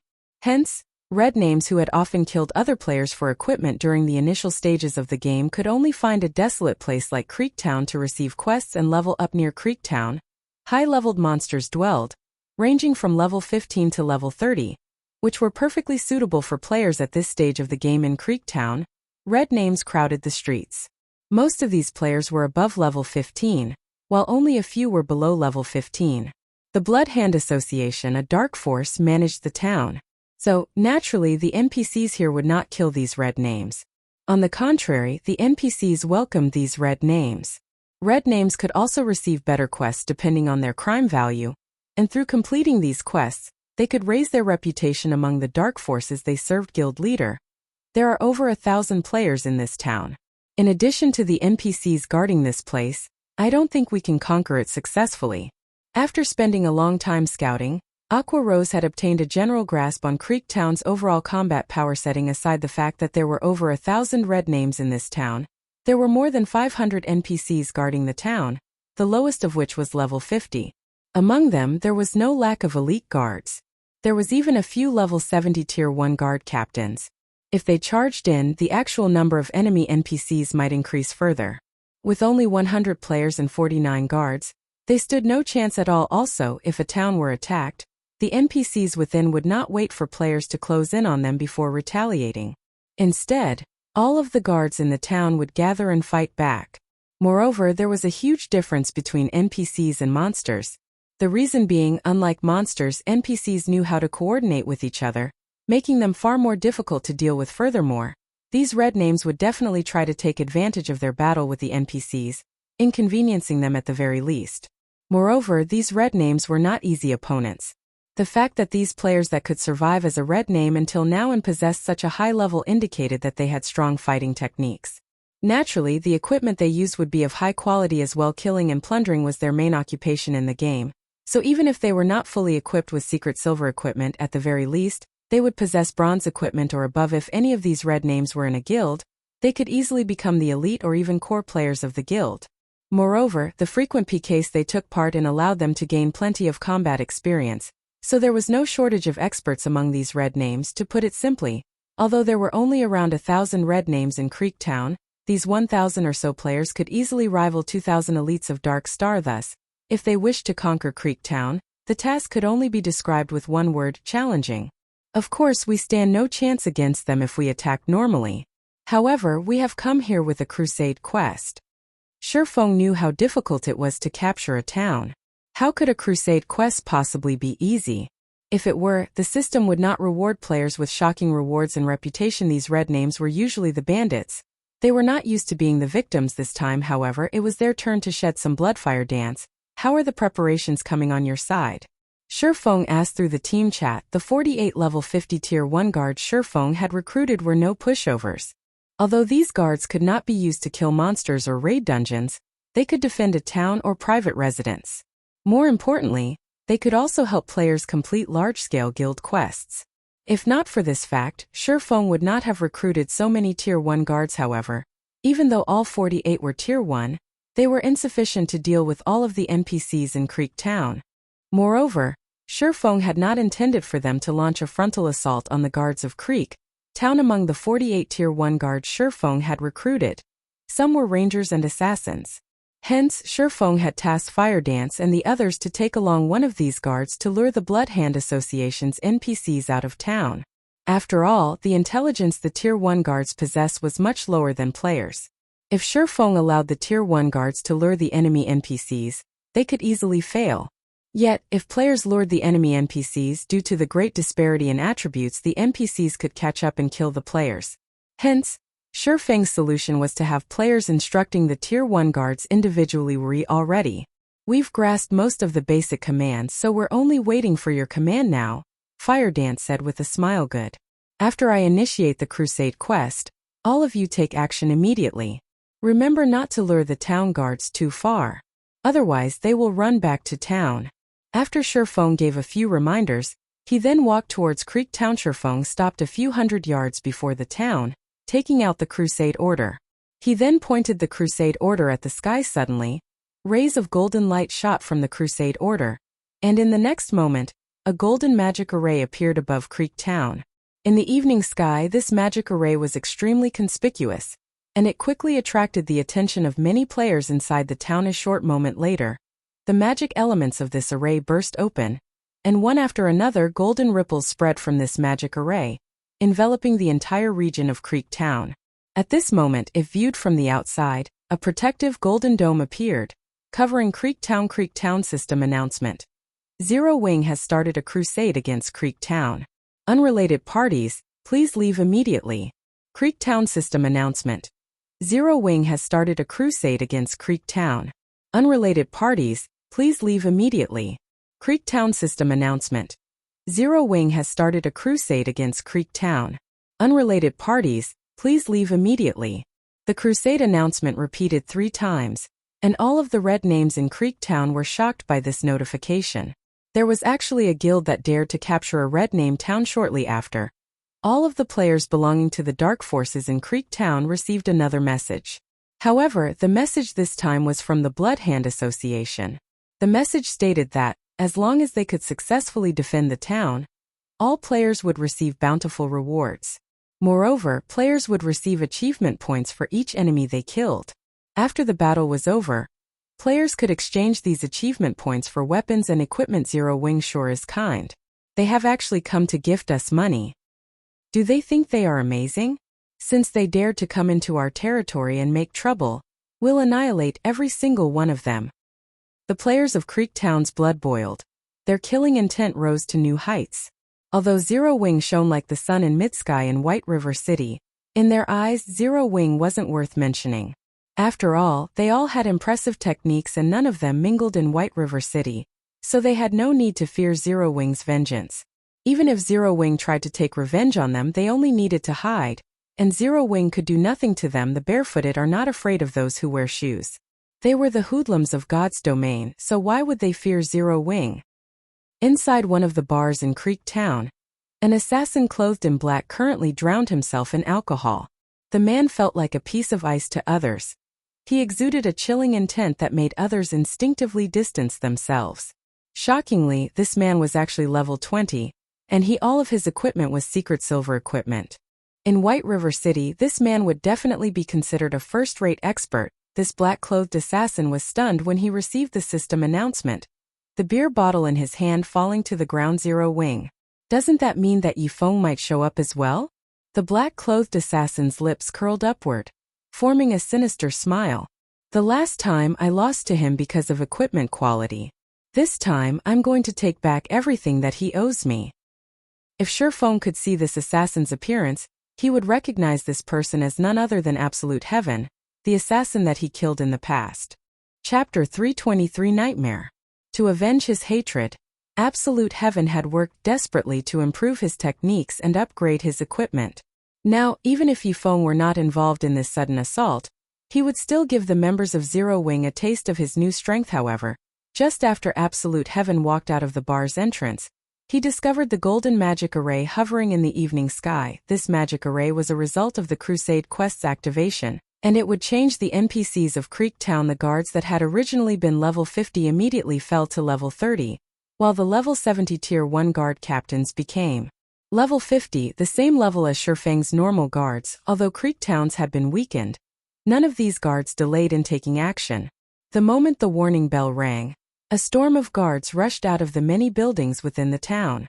In moments, over 2,000 guards surrounded the town. These NPCs belonged to the Blood Hand Association. At this moment, they had all removed their disguises, and the normal guards had revealed themselves as Blood Hand Association members, while the guard captains were Blood Hand Association elites. Blood Hand Association members, elite rank, level 30, HP 100, 000/100, 000. Blood Hand Association elites, tier 1 elite rank, level 50, 300, 000/300, 000. Why have all the guards become weaker? What's there to fear? Even if they are weaker, can Zero Wing defeat so many NPCs? Besides, we are here as well. If Zero Wing wants to attack, we'll make them suffer the consequences. When the players of Creek Town discovered that the guards beside them had suddenly grown weaker, worry grew in their hearts. However, they soon rid their minds of this worry. Even during its peak, Zero Wing only had around 8,000 members.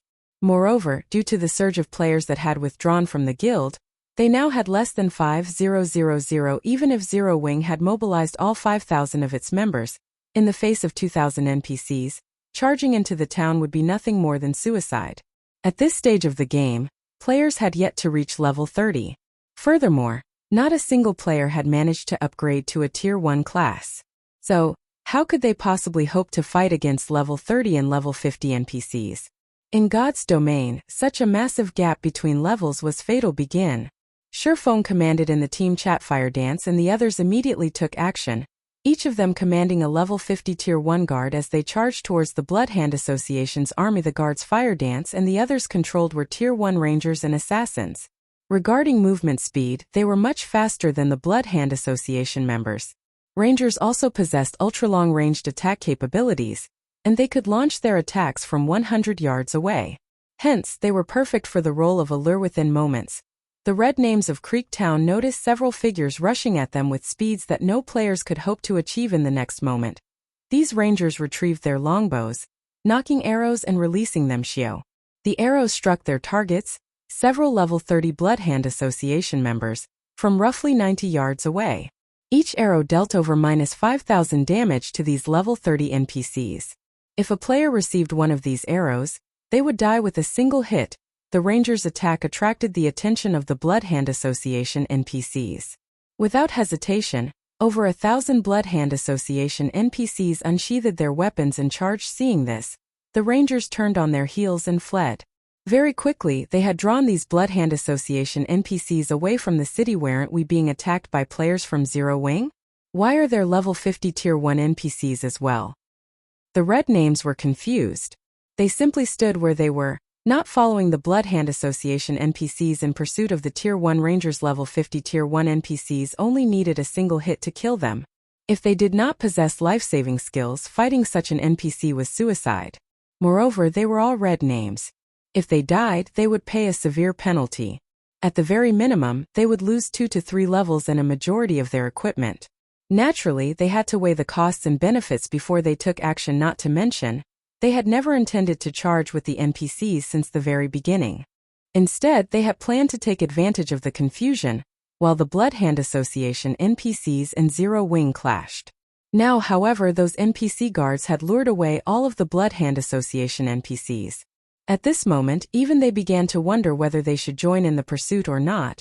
Just as these Red Names contemplated their actions, the Blood Hand Association NPCs had distanced themselves several hundred yards from the town. This is bad. The Blood Hand Association NPCs are gone. One of the Red Names realized the situation and shouted, "We need to go help them. If Zero Wing manages to kite and kill them, we'll be finished." This player's words shook everyone to attention. Unfortunately, these Red Names were neither a single group nor of a single heart. Most importantly, they all understood that the first person to charge into battle would also be the first person to leave. Even though they had realized how serious their predicament was, none of them were willing to take action first. Instead, they all chose to stay put and do nothing at all. None of these Red Names had discovered that, at this time, Shifeng had already led the remaining 40 level 50 Tier 1 NPCs in a charge from another direction. When capturing a town, the NPCs were not the most troublesome obstacle. Instead, it was the players residing in said town. If the players and NPCs inside the town were allowed to cooperate without absolute strength, it would be impossible to capture the town successfully. Hence, the most important thing Shifeng needed to do right now was to get rid of the players. Only then would it be the NPCs' turn to die. After players died, they had to wait half an hour before they could revive at the graveyard. Furthermore, if these Red Names died, even if they had the determination to continue fighting, they would not have the strength to present a challenge. The penalty they suffered was simply too severe. Although the 40 level 50 Tier 1 guards did not possess as much HP as the Blood Hand Association elites, they still had over 100,000 HP each. Moreover, the opponents they faced right now were not NPCs but players. It would only take a single attack to kill a player instantly. When all 40 Tier 1 guards charged at the Red Names of Creek Town, they were like a group of ferocious beasts as they killed everything in their path. Although there were many Red Names in Creek Town, they were completely unable to defend themselves against these guards. Shield warriors and guardian knights could take 2 hits at most.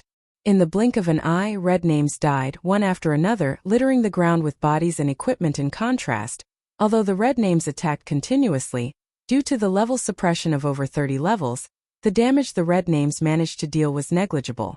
1,000 level 20 players were required to take down a single Tier 1 guard, let alone 40 guards, with the 40 guards sharing the damage from the enemy players. Their battle recovery alone made up for the HP they lost. Not to mention, among the 40 guards, there were also clerics and other healer classes. A casual heal from one of these NPCs could replenish over 10,000 HP within tens of seconds.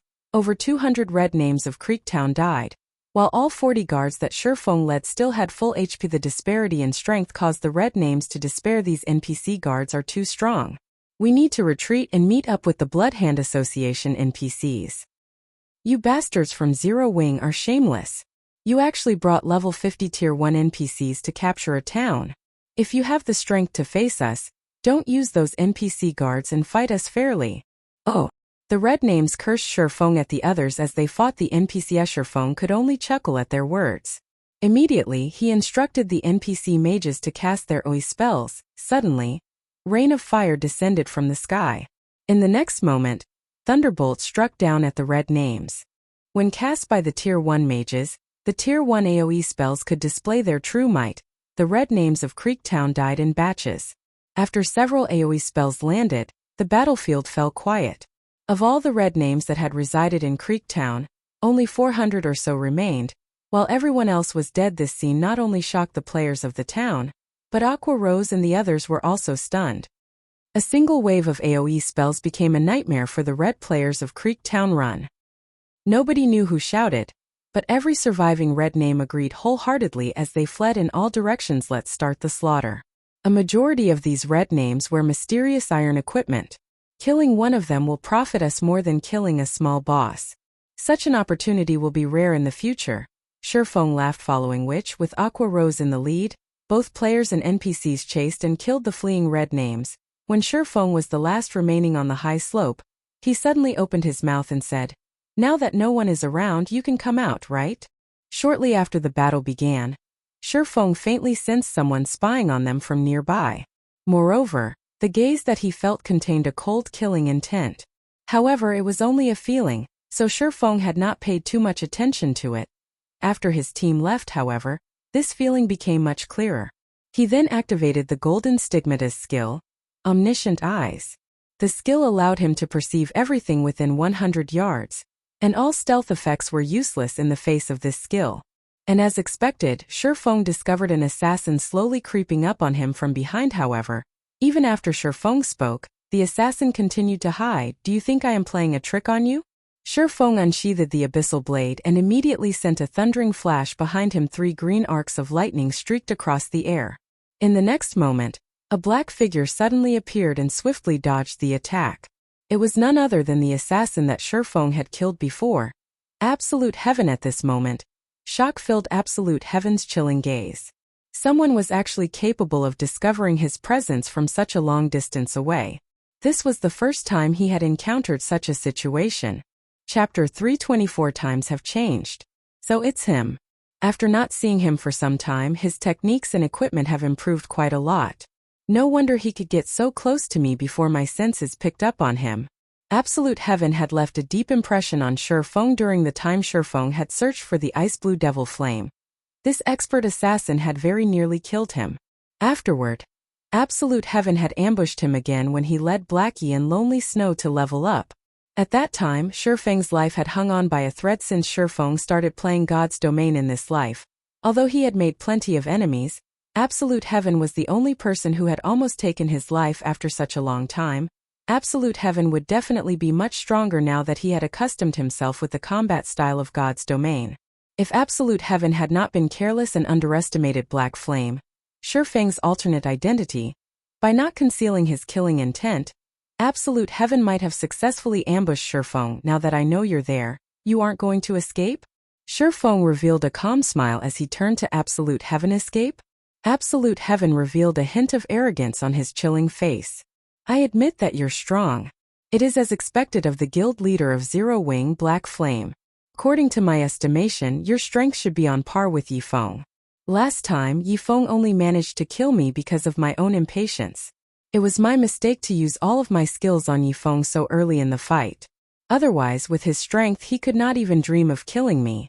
Now, although I have revealed myself, do you really think that you can kill me while I still possess all of my skills? Indeed, it is as you say. Unless all of your skills are on cooldown, it will not be easy to kill a top-tier assassin like yourself." Shurfeng acknowledged Absolute Heaven's power. However, times had changed. Although Absolute Heaven had improved, Shurfeng had also raised his strength. "Since you're so confident, why don't we make a bet?" "A bet? Do you think that you can fool me? Originally, I intended to kill you today to show Yifeng that I, Absolute Heaven, have returned. Since I can't kill you, you can tell Yifeng this. When I, Absolute Heaven, wish to kill someone, that person will definitely die. Absolute Heaven laughed coldly. He then turned around to leave. If you want me to pass your message on, sure.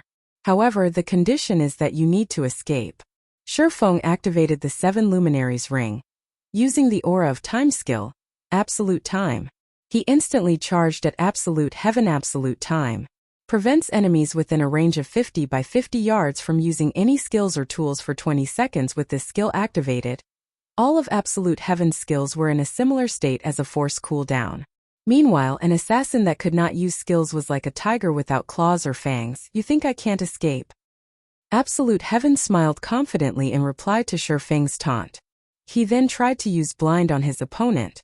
If he could do so, he could escape from this place easily. However, Absolute Heaven immediately discovered that he could not use any of his skills. Suddenly he started to panic. Nobody understood better than Absolute Heaven just how fragile an assassin was without his skills. However, Absolute Heaven was no ordinary player. He immediately calmed himself, turning around to flee. Absolute Heaven quickly concluded that such a powerful skill had to have a limited duration. It was impossible for the effect to last indefinitely. As long as he could drag the fight out until the duration of this effect was over, he could fly freely like a bird. At this moment, however, Shifeng had already appeared at Absolute Heaven's back after using silent steps, not giving Absolute Heaven an opportunity to run. Soundlessly, Shifeng slashed the abyssal blade at Assassin. Absolute Heaven responded swiftly and used his dagger to meet Shifeng's sword. When the silvery gray abyssal blade collided with Absolute Heaven's dagger, he felt an immense pressure flowing from his dagger to his hand. That pressure then suppressed his entire body, forcing Absolute Heaven to kneel on the ground involuntarily. Such power, as expected from the person who killed Ming Sha. Absolute Heaven silently clicked his tongue. If he had not personally experienced Black Flame's might, he would never have imagined that Black Flame's strength was actually on par with a boss monster. At this moment, Absolute Heaven finally realized why a great expert like Ming Sha had been forced into a constant retreat and could retaliate against Black Flame. Shifeng brandished his sword over 10 times repeatedly. Each slash was as abrupt as a thunderbolt and as heavy as a mountain. Faced with this brutal assault, Absolute Heaven had no other choice but to block as many attacks as he could. However, although Absolute Heaven could reduce the damage he received by blocking with his dagger, his HP still decreased. Frustrating him greatly, Absolute Heaven inwardly cursed Shifeng for being a despicable and shameless bastard. Shifeng actually used force to suppress him. Shifeng had not used any techniques and simply relied on brute force to brandish his sword. Shifeng's way of battle, which traded a life for a life, prevented Absolute Heaven from displaying any of his techniques. If Absolute Heaven could use his skills, he could easily escape his current predicament. Unfortunately, none of his skills would work. Despite being a powerhouse, Absolute Heaven felt powerless just as Shifeng was about to send Absolute Heaven to his death with a bombardment of attacks. Absolute Heaven suddenly felt that this situation was extremely familiar. Was just like when he had ambushed Yifeng. Back then he had used a magic scroll to seal all of Yifeng's skills and had even frozen his movement, turning Yifeng into a fangless tiger. At that time, Yifeng could only escape and had not dared confront him head-on. Meanwhile, his current situation was almost exactly the same as the last time he encountered Yifeng. Only this time the roles were reversed. If he had known Black Flame possessed such a skill, he would never have closed in on Black Flame. Worse, he had even wasted time by chatting with his enemy, giving Black Flame ample time to set a trap for him. He had practically sought out his own death. It seems that I'm really going to die this time. With only a thread of his HP remaining, Absolute Heaven could already see his demise. He was currently a red name. If he died, he would lose all of his equipment. His level would also plummet. At that time he would no longer have the ability to exact revenge on Yifeng. However, just as the abyssal blade was about to collide with Absolute Heaven's body, it suddenly froze in midair. What? You're not gonna kill me? If you wait until I can use my skills again, you won't be able to kill me. Absolute Heaven laughed coldly as he watched Shifeng curiously. As I said before, I want to make a bet with you, but you thought that I only said those words to fool you and kill you. Now that you only have a thread of your HP remaining, it will only take me a casual wave to destroy your weapon, equipment, and level. However, I'll repeat my offer. Are you interested in placing a bet? Shifeng asked, smiling as he returned the abyssal blade to its sheath. It Seems that you're really not trying to cheat me. Then was the fight your way of proving that you wish not to kill me, but to make a bet instead? Absolute Heaven asked, greatly confused by Shifeng's actions. He could not figure out just what was going through Shifeng's mind, of course. Otherwise, why do you think I would even bother fighting you? Does it look like I have too much time on my hands? Shifeng laughed bitterly. Absolute Heaven was suddenly rendered speechless. What? You still don't believe me? Shifeng's expression turned cold. No. I believe you. Tell me then. What do you want to bet? At this moment, Absolute Heaven grew interested in the bet Shifeng proposed. Bet your life. Shifeng said straightforwardly. Bet my life? Isn't my life already in your hands? Absolute Heaven nearly cursed at Shifeng. Shifeng shook his head. Then slowly he said, you previously mentioned that as long as you can use your skills, you can escape from me easily. Isn't that right? That's right. Absolute Heaven answered without hesitation. Although Absolute Heaven had already witnessed Shifeng's frightening strength, he was still confident that he could flee from this battle. Simply put, I don't believe you. So let's make a bet. While you can fully utilize all of your skills, we'll see whether or not you can escape. What do you think? Shifeng asked with a smile. Chapter 325 Life and Death. Are you toying with me? Absolute Heaven glared at Shifeng, trying to figure out just what was going through Shifeng's mind. However, no matter how he examined his opponent, he still could not see through Shifeng, who had currently disguised himself using the demon mask. Absolute Heaven could only see a middle-aged man with a faint smile in front of him. No matter how hard Absolute Heaven racked his mind, he just could not figure out what Shifeng was trying to do. After nearly taking his life, Shifeng suggested gambling his life away. Was there a need for so much trouble? Wouldn't it be easier just to finish him right now? Why would I toy with you? Shifeng laughed. Fine, I'll make the bet. What will happen if I survive? What if I die? For his own pride and honor, Absolute Heaven refused to die. If you escape safely, I'll do one thing for you. If you die, you'll have to do one thing for me. How about it? At this moment, Shifeng finally revealed his true intentions. He had done everything so far, all for this single goal. One thing, huh? Absolute Heaven considered it carefully. After giving it some thought, he looked at Shifeng and said, if I ask you to kill Yifeng, will you do it? Absolute Heaven's request caught Shifeng off guard, but soon after, he let out a soft chuckle. In White River City, everybody knew that Black Flame and Yifeng were the two symbols of Zero Wing. Never would Shifeng have imagined that Absolute Heaven's request would be something like this. He had to admit that Absolute Heaven was indeed ruthless. If the public learned that Black Flame had killed Yifeng, it would greatly affect Zero Wing's reputation. At the same time, it would also affect Black Flame and Yifeng's reputations. However, be it Black Flame or Yifeng, only a few core members of Zero Wing knew that both identities belonged to a single person, which was Shifeng himself. Meanwhile, Absolute Heaven requested that he kill himself. The difficulty of this request was indeed quite high. What? Didn't you say that you'll do one thing for me if I win? Absolute Heaven smiled complacently. He then said, my request is so small, yet you hesitate. No, I just didn't think that you would make such a simple request. Originally, I thought you would want to kill me once. After all, I am the guild leader of Zero Wing, and Feng Xianyang of Underworld possess a deep hatred of me. As long as you manage to kill me and pass on the recording to the higher-ups of Underworld, you will receive Underworld's attention. Your position in the organization will soar as well. Shifeng mentioned if Black Flame died, the prestige that Zero Wing had managed to accumulate due to his efforts would crumble. At this moment, Absolute Heaven suddenly came to a realization. He had actually forgotten about such a possibility.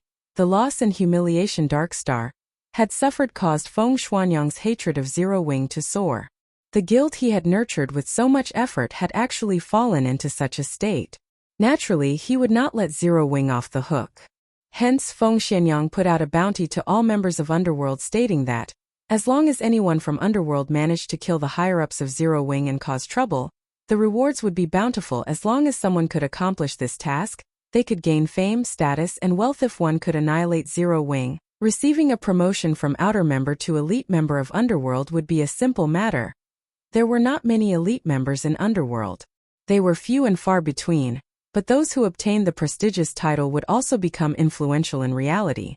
Every day, There were countless outer members in Underworld working as hard as they could to become official members.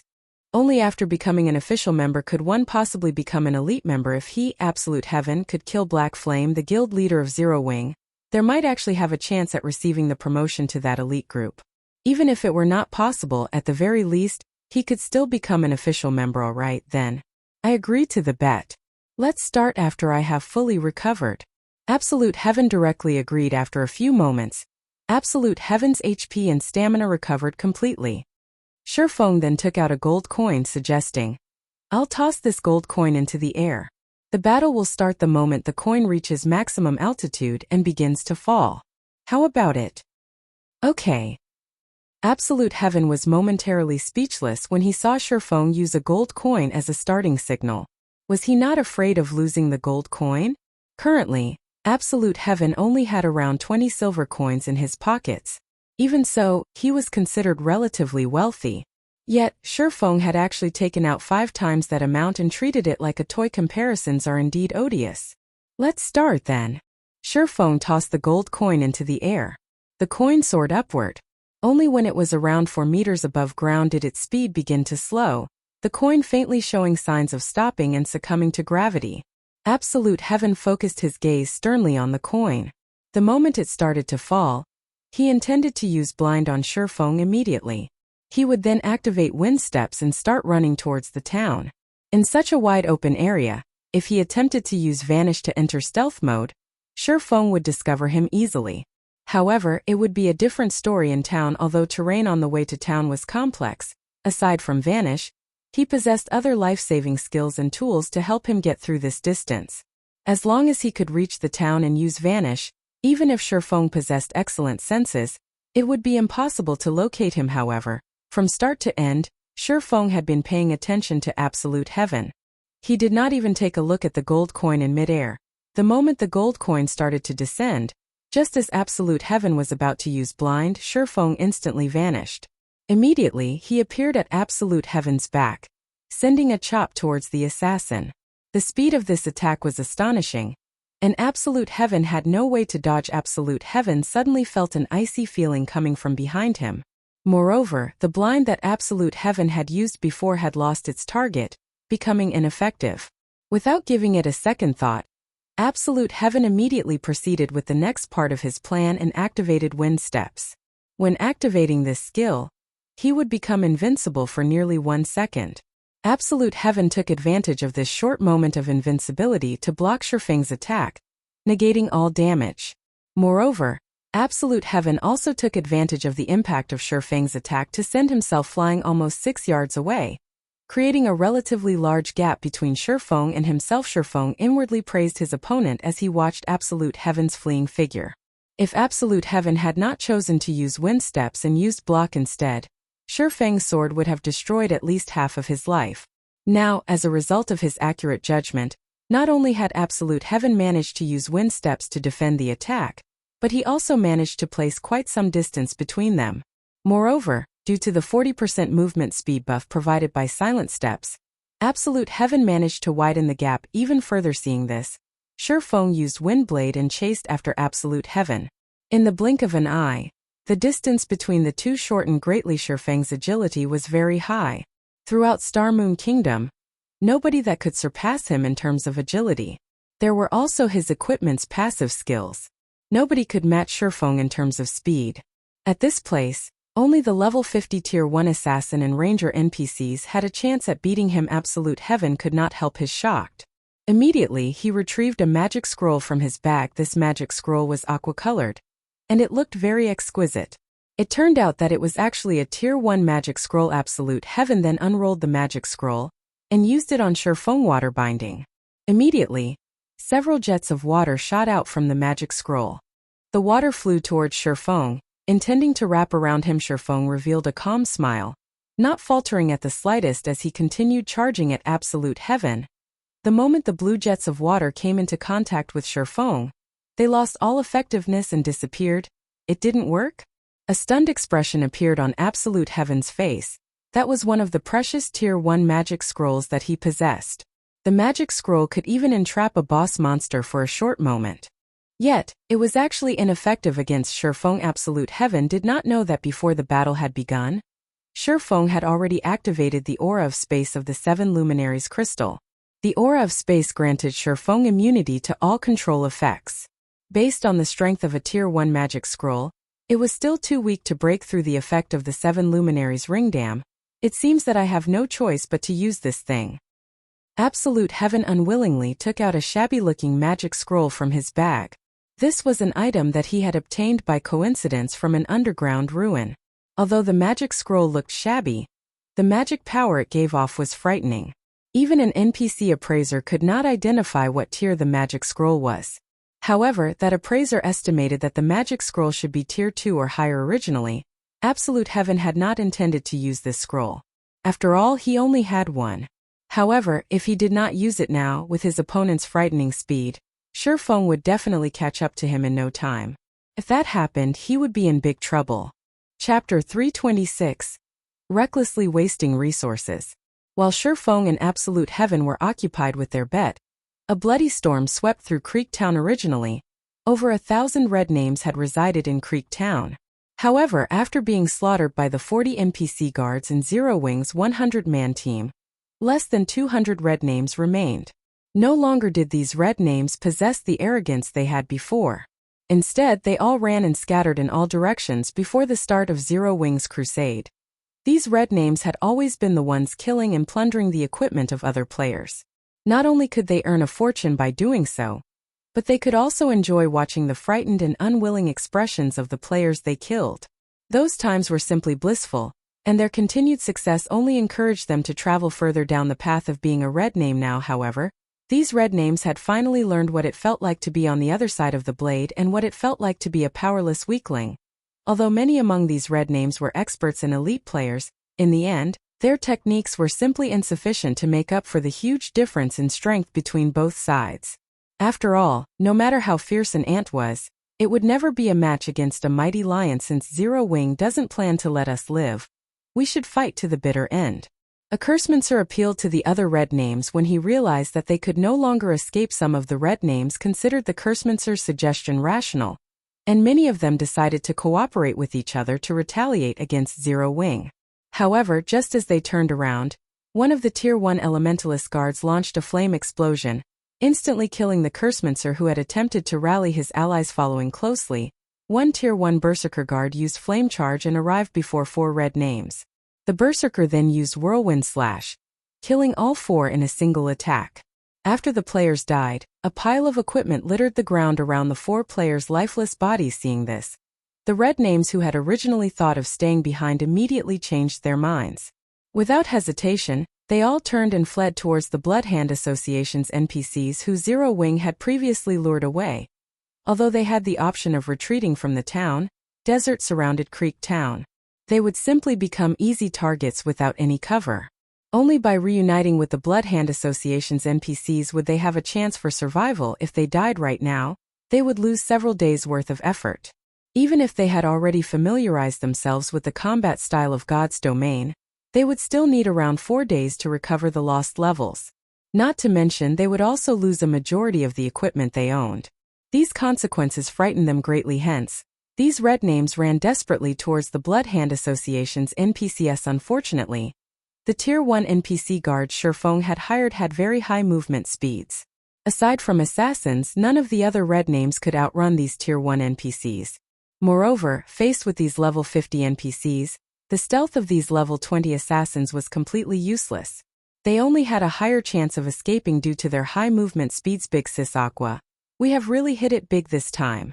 The items these red names have dropped are all bronze rank and above, with the majority being mysterious iron rank. If we sell all of these weapons and equipment for credits, we can buy a large house at the city center. Snow Goose exclaimed as she picked up the items dropped by the red names alongside the NPC guards. You little money grubber. If we sell these items for credits, we'll only suffer a loss. God's domain has only recently begun, so both equipment and coins are currently scarce.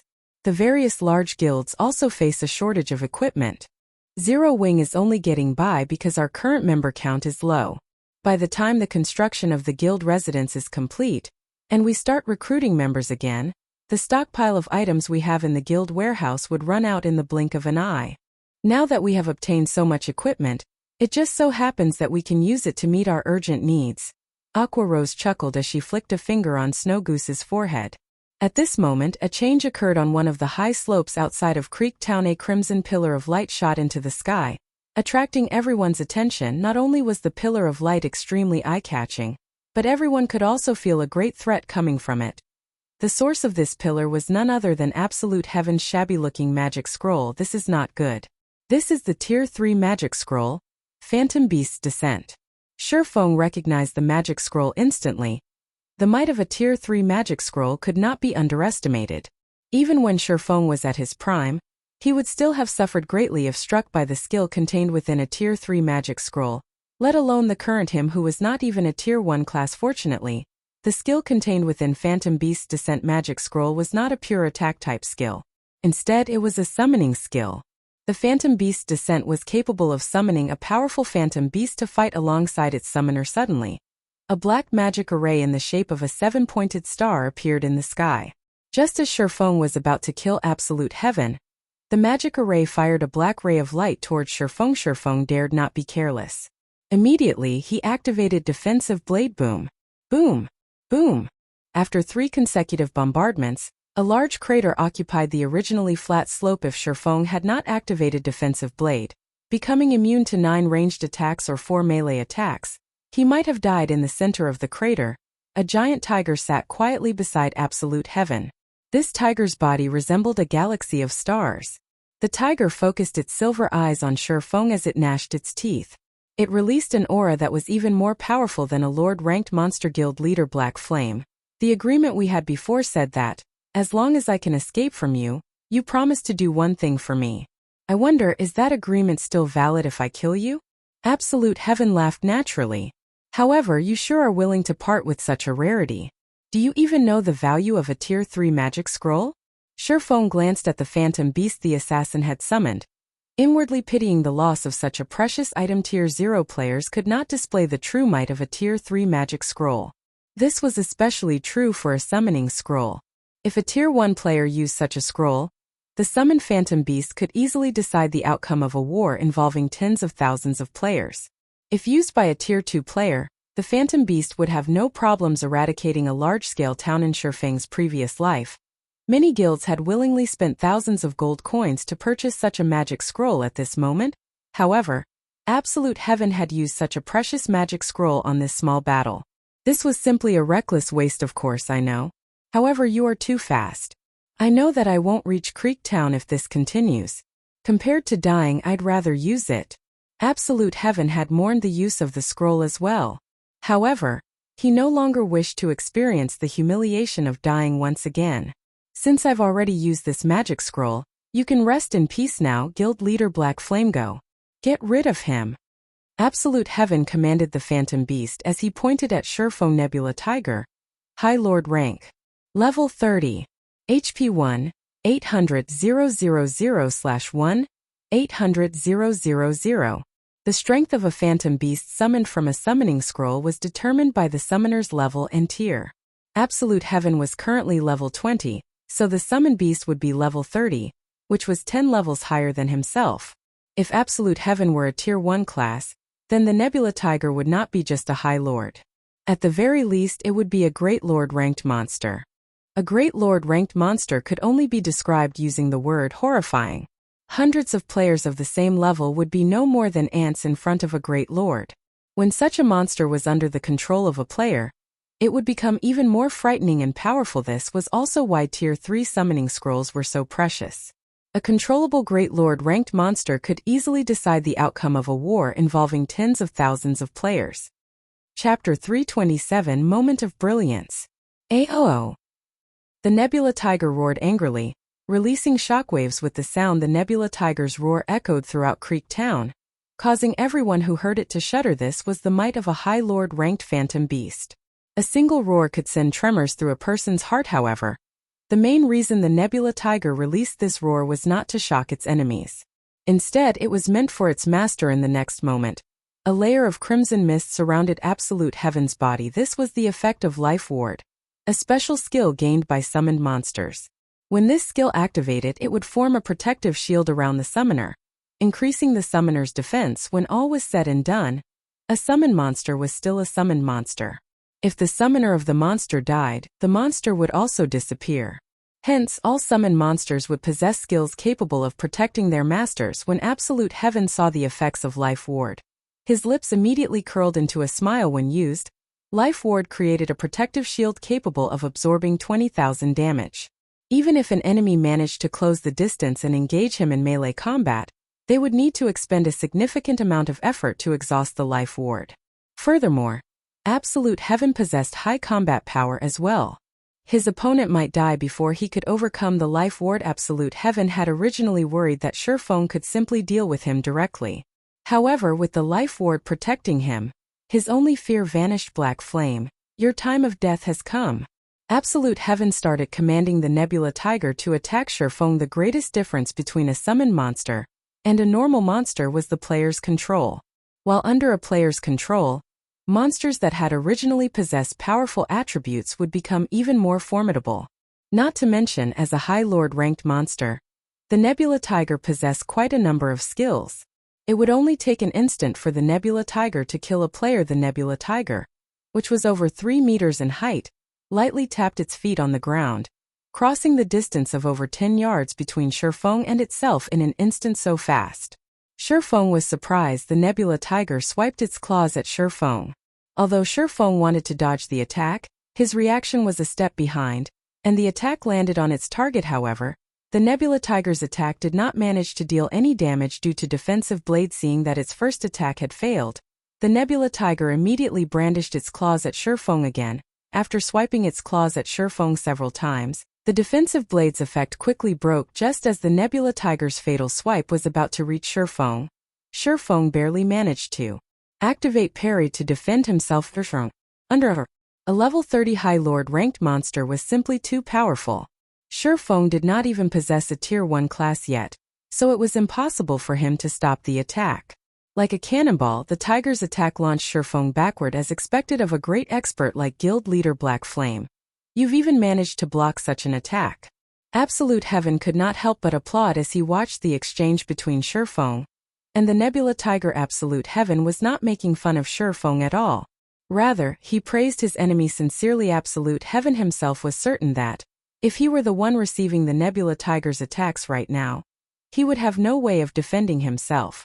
Most likely, before he could even use block, the tiger would have killed him already.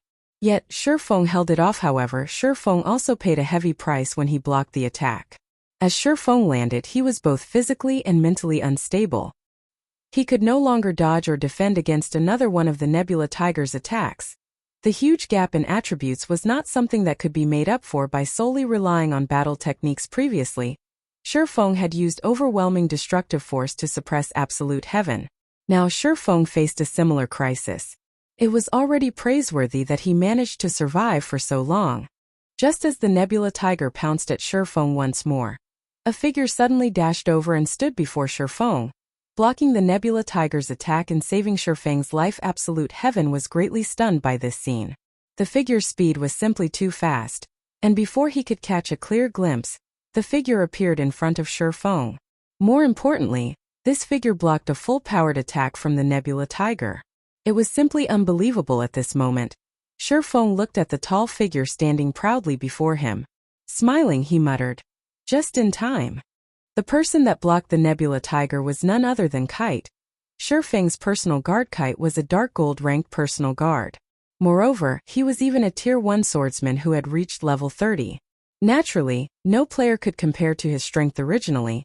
Shurfeng had not planned to use Kite so soon. However, now that Absolute Heaven had summoned a High Lord ranked monster, he would meet his own death if he did not deploy Kite. So, it's just an NPC guard.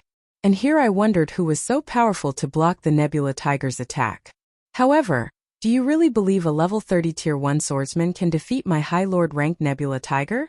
Absolute Heaven asked disdainfully. Of course, since he used a summon monster, he would not criticize Shurfeng's decision to use an NPC guard. Even so, he was still confident that his Nebula Tiger was stronger than Shurfeng's personal guard.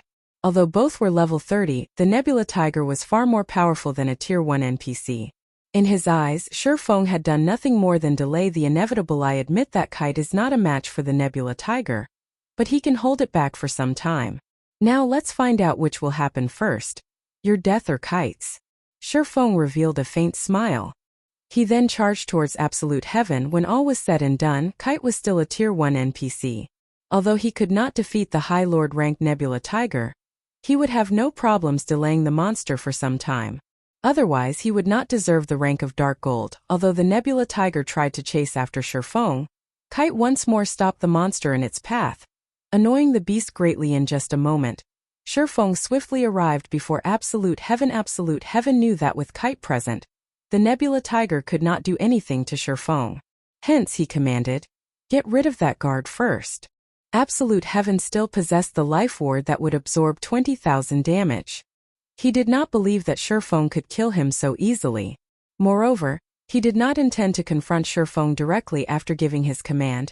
Absolute Heaven immediately turned and ran, not giving Shifeng any chance to attack. Absolute Heaven knew that even if the Nebula Tiger failed to kill Shifeng, as long as he could escape and hide inside the town, Shifeng would lose the bet. After the Nebula Tiger switched its targets, Kite's HP started to decrease madly. After all, the Nebula Tiger was a High Lord-ranked monster. Both its attack power and movement speed were terrifying, and even Kite would sometimes fail to block the beast's attack. Whenever he was struck, he would lose close to 3,000 HP. Meanwhile, Kite only had slightly more than 18,000 HP. However, Kite was not an ordinary guard. With a single cross slash, he managed to deal close to minus 10,000 damage. He then followed up with Frozen Slash, Windwalk, and other skills that either reduced the Nebula Tiger's movement speed or increased his own movement speed, making it harder for the Nebula Tiger to hit him. When the Tiger used Heaven Splitting Claw, Kite used Triple Spin Attack, a Tier 1 swordsman skill. When used, the skill made the user invincible for 1.5 seconds while attacking the enemy 3 times. Moreover, 60% of the damage dealt would even be used to recover the user's HP. Unfortunately, Triple Spin Attack had a long cooldown of 1 minute. Kite landed one slash after another on the Nebula Tiger, and every hit dealt over minus 2,000 damage. In the blink of an eye, Kite had recovered all the HP he had lost. Absolute Heaven was baffled by this scene. He had not expected Kite to be so powerful that he could actually contend with the Nebula Tiger. If the Nebula Tiger had not possessed a frightening 1,800,000 HP, Absolute Heaven suspected that Kite might actually succeed in killing the monster. Absolute Heaven came to the conclusion that the Nebula Tiger could not finish off Kite in a short amount of time. Hence, the only way out for him right now was to escape into Creek Town. However, Shifeng no longer gave Absolute Heaven any chances. When only a few yards stood between him and Absolute Heaven, he used Abyssal Bind on the assassin. Knowing that the situation had turned out of his favor, Absolute Heaven used Vanish without hesitation, causing Abyssal Bind to lose its target. Moreover, Vanish allowed him to enter a state of forced stealth for 3 seconds. During this period, even if Absolute Heaven received any damage, he would only break stealth temporarily before automatically re-entering stealth. Once again, Shifeng simply revealed a smile at his opponent's actions. Shifeng then used Earth Splitter. A sword aura immediately rushed towards the location where Absolute Heaven had stood, the attack revealing Absolute Heaven momentarily before he disappeared again. Although it was only an instant, Shifeng had enough time to lock onto Absolute Heaven's position. Shifeng then used Space Movement, appearing directly above the assassin. Thunder Flame Explosion, lighting and fire descended from the skies, landing directly on Absolute Heaven's head. Absolute Heaven responded quickly to the incoming attack and threw himself forward. Simultaneously, Absolute Heaven used Shadow Cloak to negate the damage from Thunder Flame Explosion and resist the faint effect. Shifeng was slightly astonished when he saw the skill Absolute Heaven used. He never expected for Absolute Heaven to have learned even Shadow Cloak. It was no wonder why Absolute Heaven was so confident of escaping. Shadow Cloak allowed the user to become immune to all magic damage and control effects for 5 seconds. It was the perfect skill for escaping. However, Shifeng immediately switched the aura of space to the aura of fire, increasing his damage by 30% and decreasing his target's defense by 30%. He then cast Firestorm at the location where Absolute Heaven had disappeared from. Again, Firestorm Inflicts 500% damage within a range of 10 by 10 yards for 5 seconds. Although Firestorm would not deal any damage to Absolute Heaven, it could still expose Absolute Heaven. Sure enough, Absolute Heaven's figure appeared once again after the attack landed. Moreover, while Absolute Heaven remained within the effective range of Firestorm, it was impossible for him to re-enter stealth. Shifeng advanced and charged at Absolute Heaven. Simultaneously, he had activated Purgatory Power, greatly increasing his attack speed and damage. He then used Flame Burst at the escaping Absolute Heaven covered in flames. The abyssal blade in Shifeng's hand was like a miniature sun. Shifeng brandished his sword 6 times at Absolute Heaven, striking the protective shield repeatedly. Every strike dealt over -4,000 damage.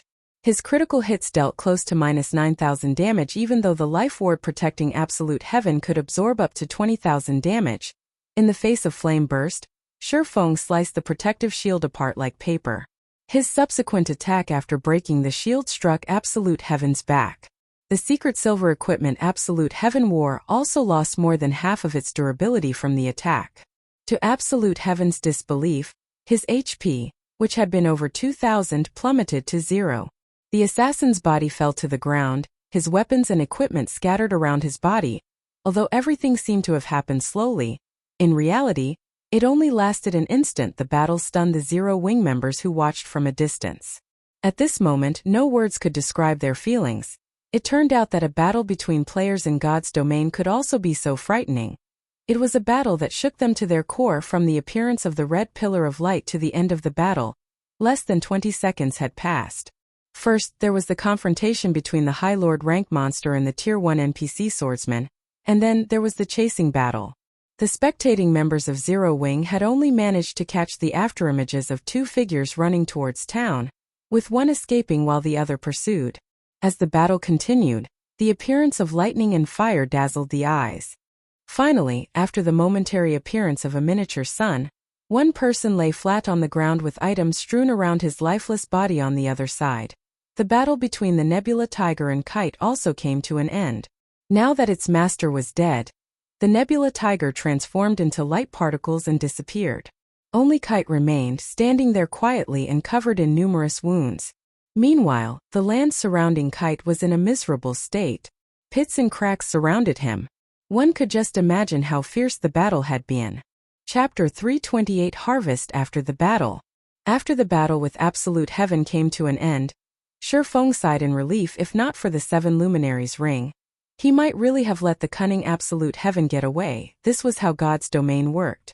When players attempted to gain some achievements and make a name for themselves, they were like a boat traveling against the current. Either they advanced forward or were forced backward.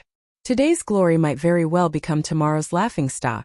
Although Absolute Heaven's growth was impressive, there was still a considerable gap between him and Shifeng. Soon after Shifeng looted the items the assassin had dropped, Shifeng was inwardly astonished when he examined Absolute Heaven's items. The equipment Absolute Heaven dropped was top tier even among secret silver equipment. Meanwhile, the daggers he dropped were fine gold rank. With these items, even among the core members of Zero Wing, Absolute Heaven could still reach the middle ranks. Among the assassins, only Fire Dance and Flying Shadow surpassed Absolute Heaven. Absolute Heaven was a lone wolf. Yet, even without relying on the support of a guild or an organization, he still obtained such quality items for himself. He was already an expert standing at the peak of White River City.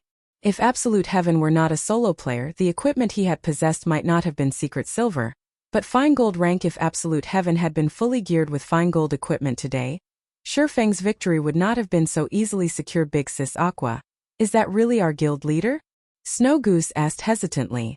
Her big, round eyes focused on the figure standing proudly within the sea of fire. He looks so much more powerful than when he appeared in the video. Guild leader is usually a very ordinary, approachable and gentle person. But now, even when looking at him from such a distance, I still feel overwhelmed. Naturally. Aqua Rose giggled. This is our guild leader. Ordinary yet reliable. Snow Goose had been raiding dungeons all this time, so she had only ever heard and not personally seen any of Shifeng's battles. Now that she had personally witnessed Shifeng fight for the first time, it was only natural that shock filled her heart. After all, a video could only portray so much. Only by personally experiencing something could one truly understand it. Alright, stop daydreaming. Clean up these remaining red players quickly. Over 2,000 NPCs are still chasing Fire Dance and the others, and they could obliterate our team at any moment. The red names of Creektown had despaired when faced with Shifeng and his NPC entourage.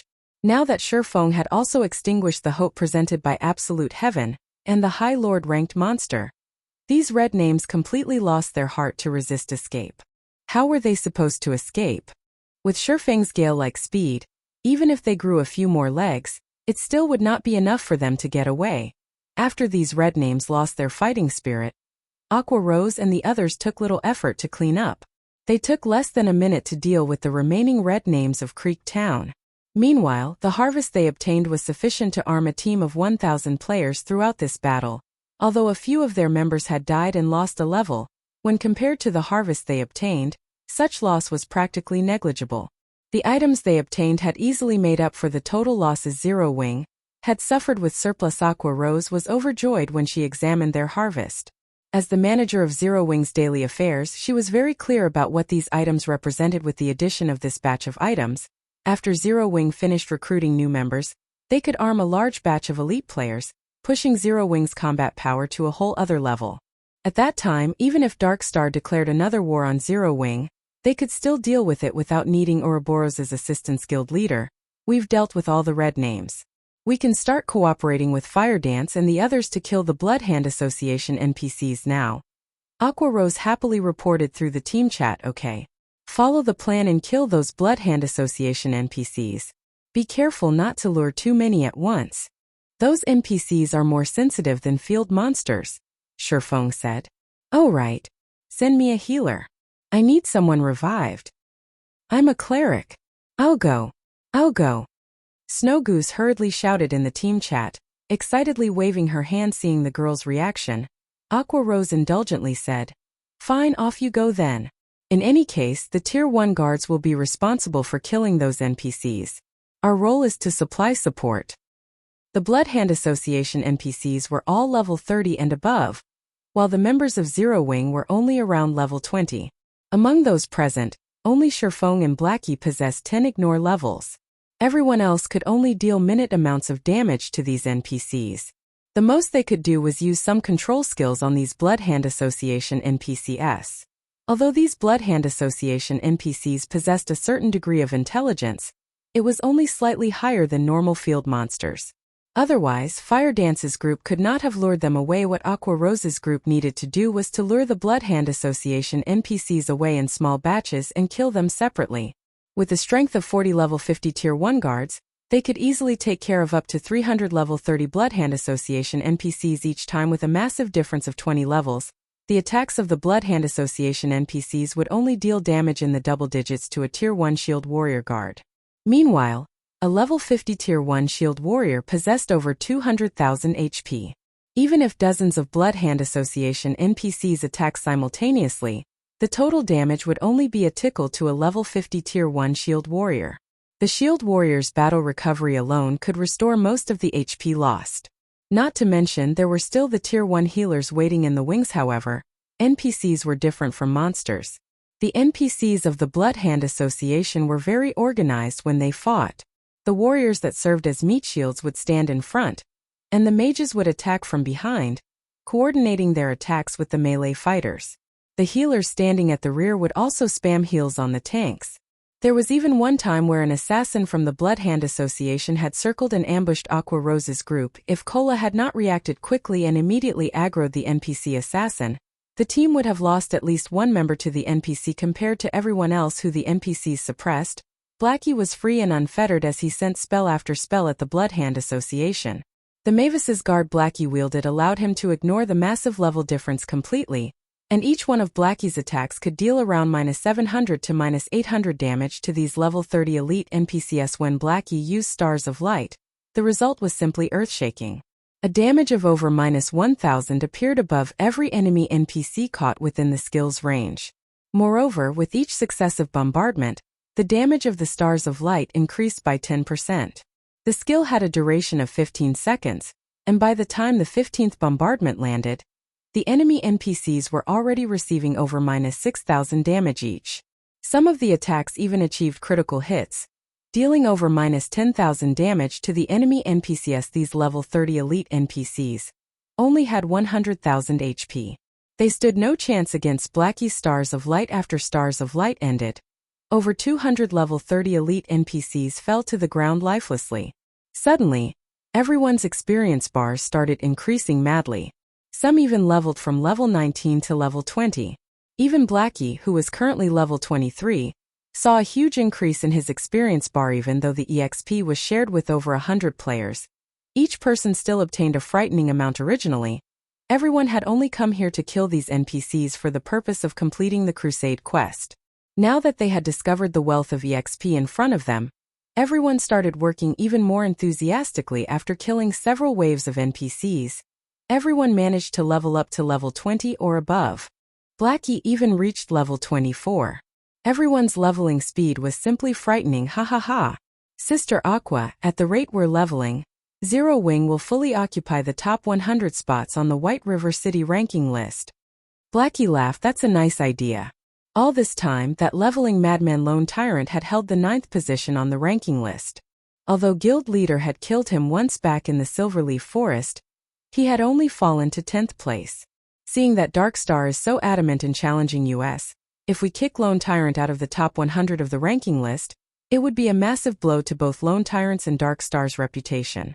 Moreover, we would also elevate Zero Wing's fame and prestige, killing two birds with one stone. Aqua Rose revealed a playful smile when she considered this interesting idea. Okay, let's kick Lone Tyrant out of the ranking list. Chapter 329. You don't have a choice. Sherfong could not stop his smile when he heard Aqua Rose's words. In actuality, it would be a simple task for Sherfong to let Zero Wing fully occupy the top 100 spots on the White River City ranking list. The only reason he had not done so yet was that he was afraid of attracting too much attention and the public's enmity. After all, Zero Wing was currently only a small guild. If a small guild like theirs overstepped their bounds, every guild in White River City would most likely team up and retaliate against them. However, Zero Wing was no longer a weak guild. Even if Zero Wing pulled such a huge stunt, it would only shock the other guilds. They would not feel insulted or humiliated. Hence, Sherfong made no attempt to stop his guild members' actions. The ranking list was the only glory for Lone Tyrant. Even if he had to exceed the level 20 limit for the first clear of the 3 great dungeons, he still had to maintain his position within the top 10 of the ranking list. Lone Tyrant's obsession with the ranking list was apparent. Gentle Snow, on the other hand, was different. To secure the first clear of the 3 great dungeons, Gentle Snow had frozen her experience bar at 99% of level 20. She paid absolutely no attention to the ranking list at all. After all, her title of Snow Goddess had originated not from her high level, but her strength instead. However, Lone Tyrant was not like Gentle Snow. He had relied solely on the ranking list to gain the fame he currently possessed. It was why he worked desperately hard to maintain his spot within the top 10 of the ranking list. Although Sherfong had killed Lone Tyrant once already, robbing him of a level, he had managed to recover the lost EXP quickly. After all, he had large groups of players to help him level up. Currently, he had once again reached level 21, though he still required large amounts of EXP to reach level 22. While Aqua Rose and the others swiftly leveled from killing the NPCs of the Bloodhand Association, the cleric Snow Goose resurrected Absolute Heaven. At this moment, Absolute Heaven was overcome with disappointment. Not only had he lost most of the items he had on him, but he had also fallen to level 16. He no longer possessed the high spirits he had before. Won this bet of ours. Do you have anything to say? Sherfong asked lightly as he looked at the crestfallen Absolute Heaven. Absolute Heaven glared at Sherfong, clearly irritated, before turning his head away, tacitly agreeing to Sherfang's words. It seems that someone is pouting after losing. What an unmanly person. Snow Goose softly muttered contemptuously after discerning the general situation. Absolute Heaven was suddenly livid upon hearing her comment. When all was said and done, he was still a top-tier assassin. Although he was not a well-known expert, he was still a man of his word. Now that a female player ridiculed him, how could he possibly be happy? Reluctantly, Absolute Heaven muttered in a low tone. I lost. Say it then. What do you want me to do? What is up with your attitude? You've clearly lost, yet you still sound like an aggrieved woman. You're making it seem as if our guild leader is a bully. Snow Goose added. Absolute Heaven's complexion alternated between flushed red and pale white, his blood boiling. He very nearly vomited blood out of anger. Never in his life had he been so greatly humiliated before. However, with Shifeng standing beside her, Absolute Heaven simply could not do anything to this infuriating girl. Before he died, he had not been a match for Shifeng. Now that he had fallen to level 16 and lost most of his items, it was impossible for him to escape Shifeng's grasp. At this moment, Shifeng spoke. All right, Snow Goose. Absolute Heaven is a top-tier expert assassin. If you continue speaking of him this way, his little heart might not handle it. No matter what, you should at least show him some respect. Oh! Snow Goose smiled and nodded. Absolute Heaven nearly fainted from anger seeing Absolute Heaven's ashen complexion. Shifeng smiled faintly and said, Since you've acknowledged your loss, I'll make it simple. I don't need you to do anything difficult. Just help me collect all the information relating to Underworld in God's domain. You're insane. That's Underworld you're talking about. If they find out that I leaked important information, they will hunt me down. Absolute Heaven never thought that Shifeng would actually aim for such a thing. Oh? I didn't think you would really have such information. The assassin's reaction surprised Shifeng. His demand had only been casual. After all, Absolute Heaven was only an outer member of Underworld. How could he possibly possess all the important information relating to the organization? Logically, only those belonging to Underworld's middle management or above should possess the information he was looking for. Absolute Heaven was momentarily stunned. Immediately after, he bellowed, Black Flame, you deceived me. Absolute Heaven had always thought of joining Underworld's core upper management. Hence, he had collected plenty of information regarding Underworld so that he would have an easier time climbing the ranks of the organization. After becoming an outer member, he had met with Feng Xianyang through Southwolf's introduction. Feng Xianyang even gave him one of the reserved spots for becoming an Underworld guard after learning of his skill. With his new status as an Underworld guard reservist, Absolute Heaven managed to obtain even more information about Underworld in God's domain. Yet Shifeng had played him so easily. Since you have the information, hand it over to me. Shifeng was extremely interested in discovering Underworld's situation in God's domain. After all, he had provoked Feng Xianyang. Who knew what Underworld would try in the future? Without knowing anything about his enemy, Shifeng could not take appropriate measures.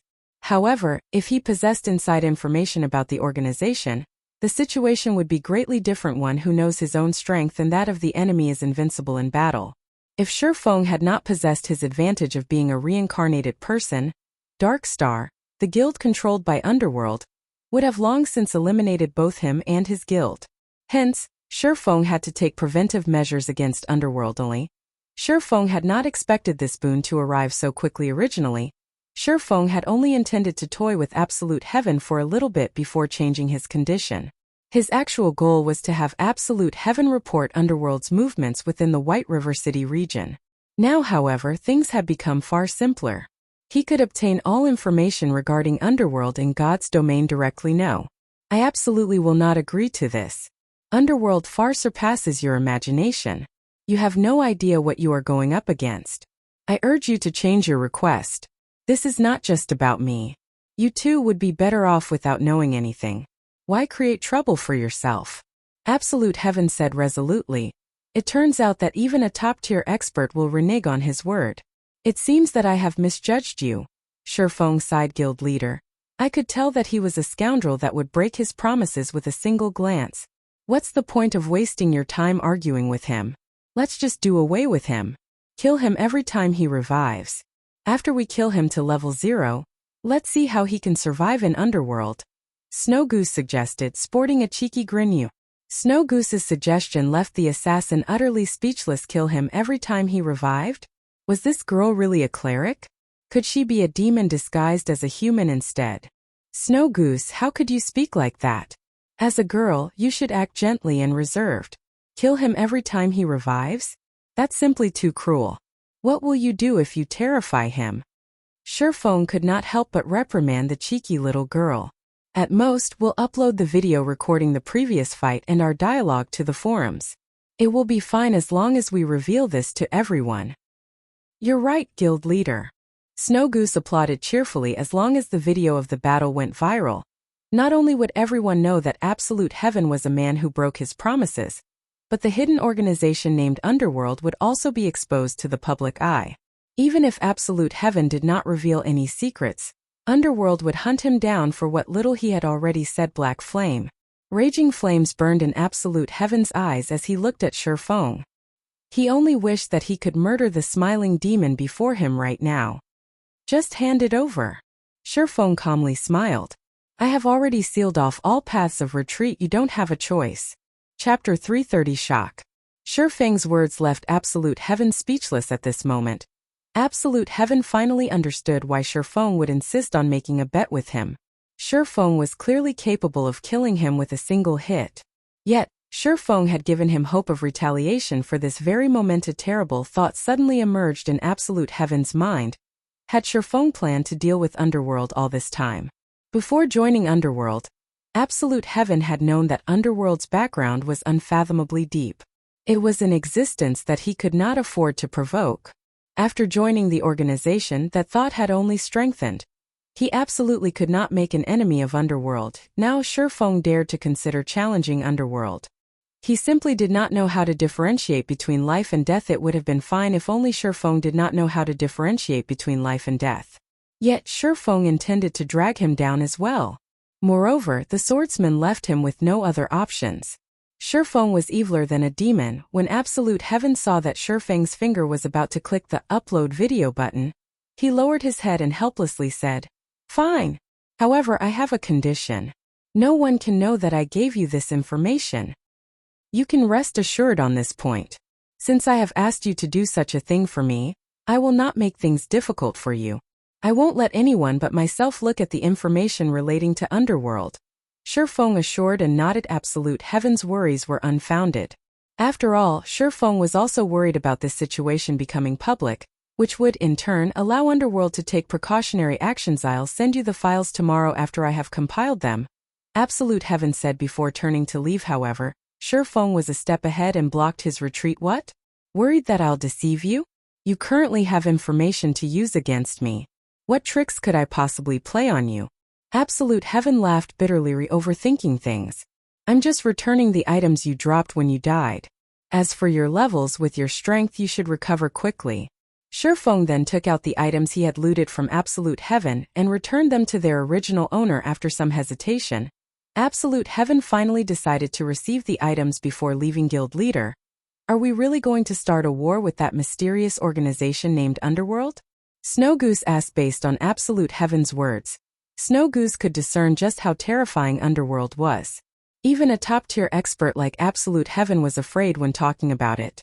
Furthermore, a powerful guild like Darkstar was just a puppet of Underworld.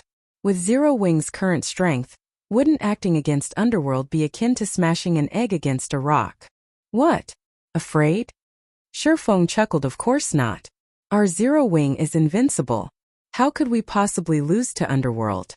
Snow Goose's eyes glowed as her fighting spirit sword. She had left Twilight Echo with Aqua Rose to create their own legacy in God's domain. How could they give up so easily because of a single Underworld? Time passed little by little. At this moment, Aqua Rose and the others were still battling against the Bloodhand Association NPCs. Even though it was night in God's domain, spells of war illuminated the sky around Creek Town so brilliantly that it appeared to be day. Although these NPCs provided no loot, the EXP they gave was bountiful. The members of Zero Wing were only able to kill these Bloodhand Association NPCs with such ease due to the assistance of the level 50 Tier 1 guards. In the future, it would not be so easy for them to come across such a valuable opportunity as more Bloodhand Association NPCs died. The Zero Wing Guild members watched their levels soar. The ranking list of White River City also underwent dramatic changes. Players from Zero Wing continuously appeared within the top 100 of the ranking list. The change had not been obvious at the beginning, as only a few members had entered the 90s. However, as time passed, the EXP growth of Zero Wing never stopped. The guild members who originally ranked within the 90s jumped into the 80s, then jumped again from the 80s to the 70s, their positions ever rising. However, this was still not the most shocking incident. What really shocked people was the fact that the Zero Wing members occupied every rank between 70 and 100. They had forced all others out of the top 100 ranks. Is this real or fake? Aren't the members of Zero Wing too impressive? It was already amazing that they managed to occupy the top 8 positions before. Now, they fully occupy the 70th to the 100th positions. What did these people eat to become so fierce? As expected of the guild that I fancy. If this continues, Zero Wing will sooner or later occupy all 100 spots on the White River City ranking list. That shouldn't be possible, right? After all, there is still Lone Tyrant who ranks 10th. Although Black Flame had killed him once, he has already managed to recover to level 21. It shouldn't be possible to kick him out of the top 100. Lone Tyrant? So what? Hadn't he been the top player on the White River City ranking list before? In the end, 8 experts from Zero Wing still shoved him aside. Even now, he is still stuck at 9th place. Now that Zero Wing is showing its might, he might not keep his rank for long. Serves him right. Who told Lone Tyrant to behave so arrogantly before? He had dared to ambush and made an enemy of Zero Wing. Now Zero Wing is merely teaching Lone Tyrant a lesson, letting him know that his pride is worth nothing to Zero Wing. They can surpass him anytime they want to. Everyone was very concerned about the sudden emergence of the Zero Wing members on the ranking list, and they all began to voice their suggestions and opinions. Many felt that this was Zero Wing's retaliation towards Dark Star. The timing of this situation was simply too coincidental, being only a few hours after Dark Star's war with Zero Wing had ended. Moreover, Zero Wing also declared that Dark Star would pay for their actions. However, nobody ever thought that Zero Wing would take action so quickly. If Zero Wing really succeeds, this will become a true legend in God's domain. Not even first-rate guilds have managed to occupy the ranking list of a city. Zero Wing rocks. Go Zero Wing. Kick Lone Tyrant out of the ranking list. Everyone in White River City highly anticipated the arrival of a legend, creating a huge commotion over this matter. The thought of a single guild monopolizing the entire ranking list had sent shivers down their spines. At that time, if they joined such a guild and wore the 6-winged emblem on their chests, they would definitely become the targets of everyone's admiration. On the other hand, while the casual players in White River City were very excited over this matter, the many guilds were not happy at all. It had been an earth-shaking matter when Zero Wing had occupied the top 8 positions on the ranking list. Yet now, Zero Wing was actually trying to occupy the top 100 positions of the ranking list. Just how were they, the other guilds, supposed to continue competing in White River City? Inside the Silverleaf Forest, leading a team of several hundred players, Lone Tyrant was desperately leveling up. Can someone tell me just what is going on?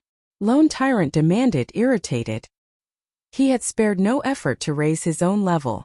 Yet, now, as if on steroids, the members of Zero Wing leveled at a rate many times faster than himself based on the Zero Wing members' current leveling speed.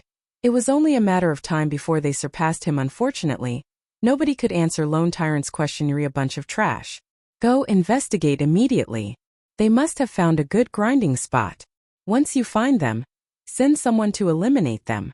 I will never allow these people to surpass me. Lone Tyrant commanded the guild members of Dark Star. The only reason he had managed to lead Dark Star to its current status in White River City was that of his previous occupancy of the White River City ranking list's #1 position.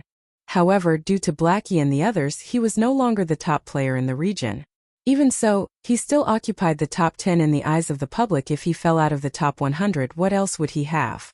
Aside from his identity as the guild leader of Dark Star, there was nothing special about him. Although Lone Tyrant was quite powerful, he knew that he could not compare with top-tier experts. If not for the massive support from Underworld, Dark Star would not have developed to its present state. Lone Tyrant knew that, after the siege on Zero Wing had failed, Underworld started to look down on him.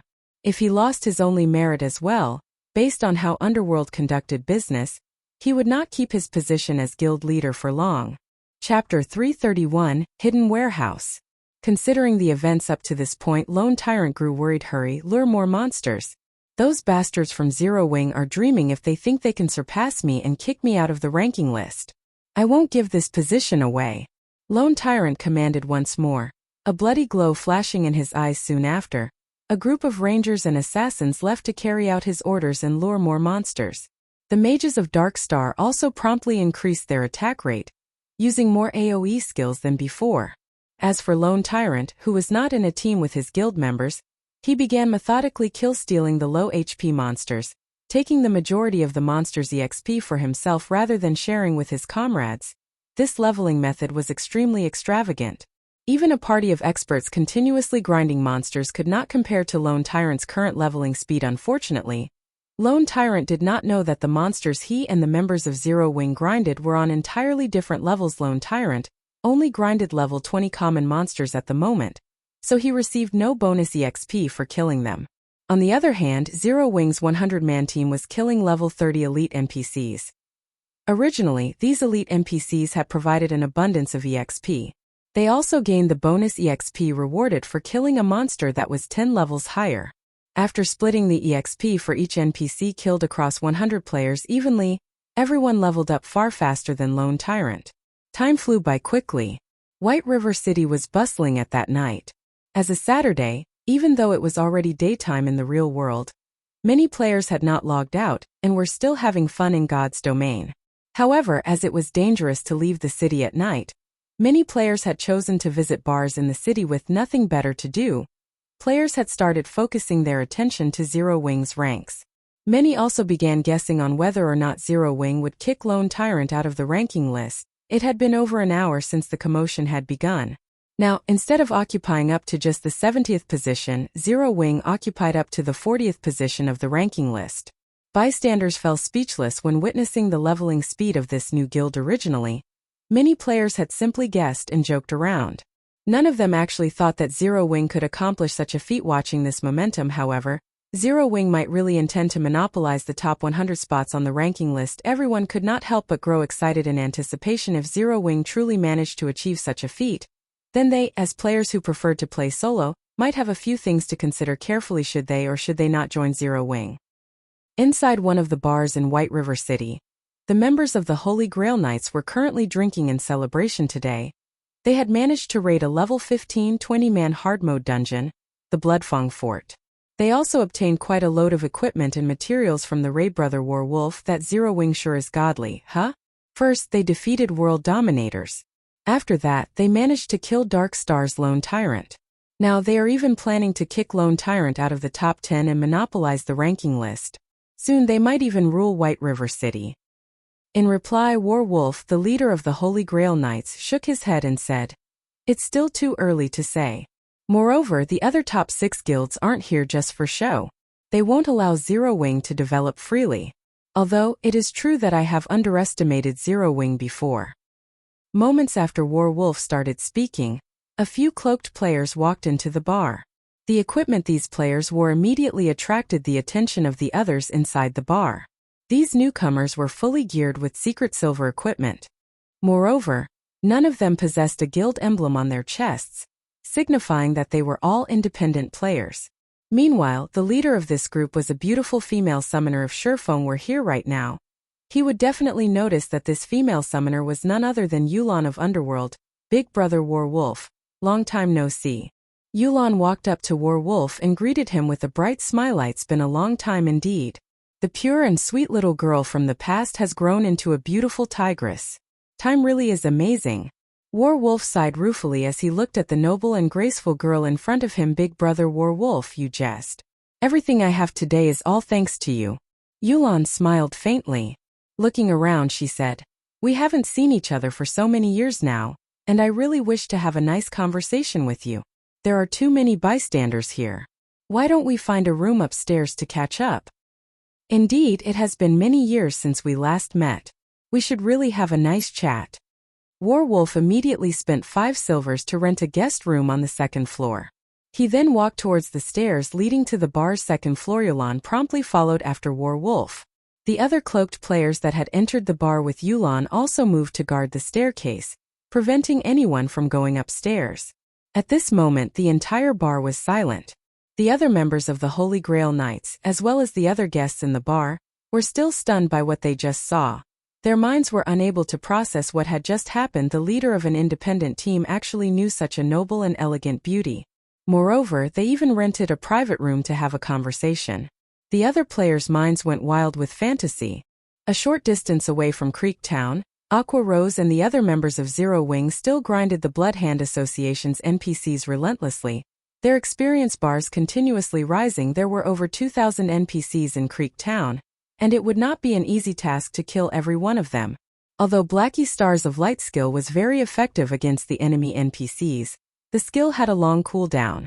As for everyone else, the damage they dealt to the enemy NPCs was practically negligible. In the end, the main source of damage was the level 50 Tier 1 guards. However, there were healers among the Bloodhand Association NPCs, as well as some powerful level 50 Bloodhand Association elites. It was not possible to eliminate all of them within a short time. Seeing that the situation had mostly stabilized, Shifeng said in the team chat, "Cola and Violet, you two come with me. We're going to make a trip to the Bloodhand Association's stronghold. Everyone else, remain here and continue grinding."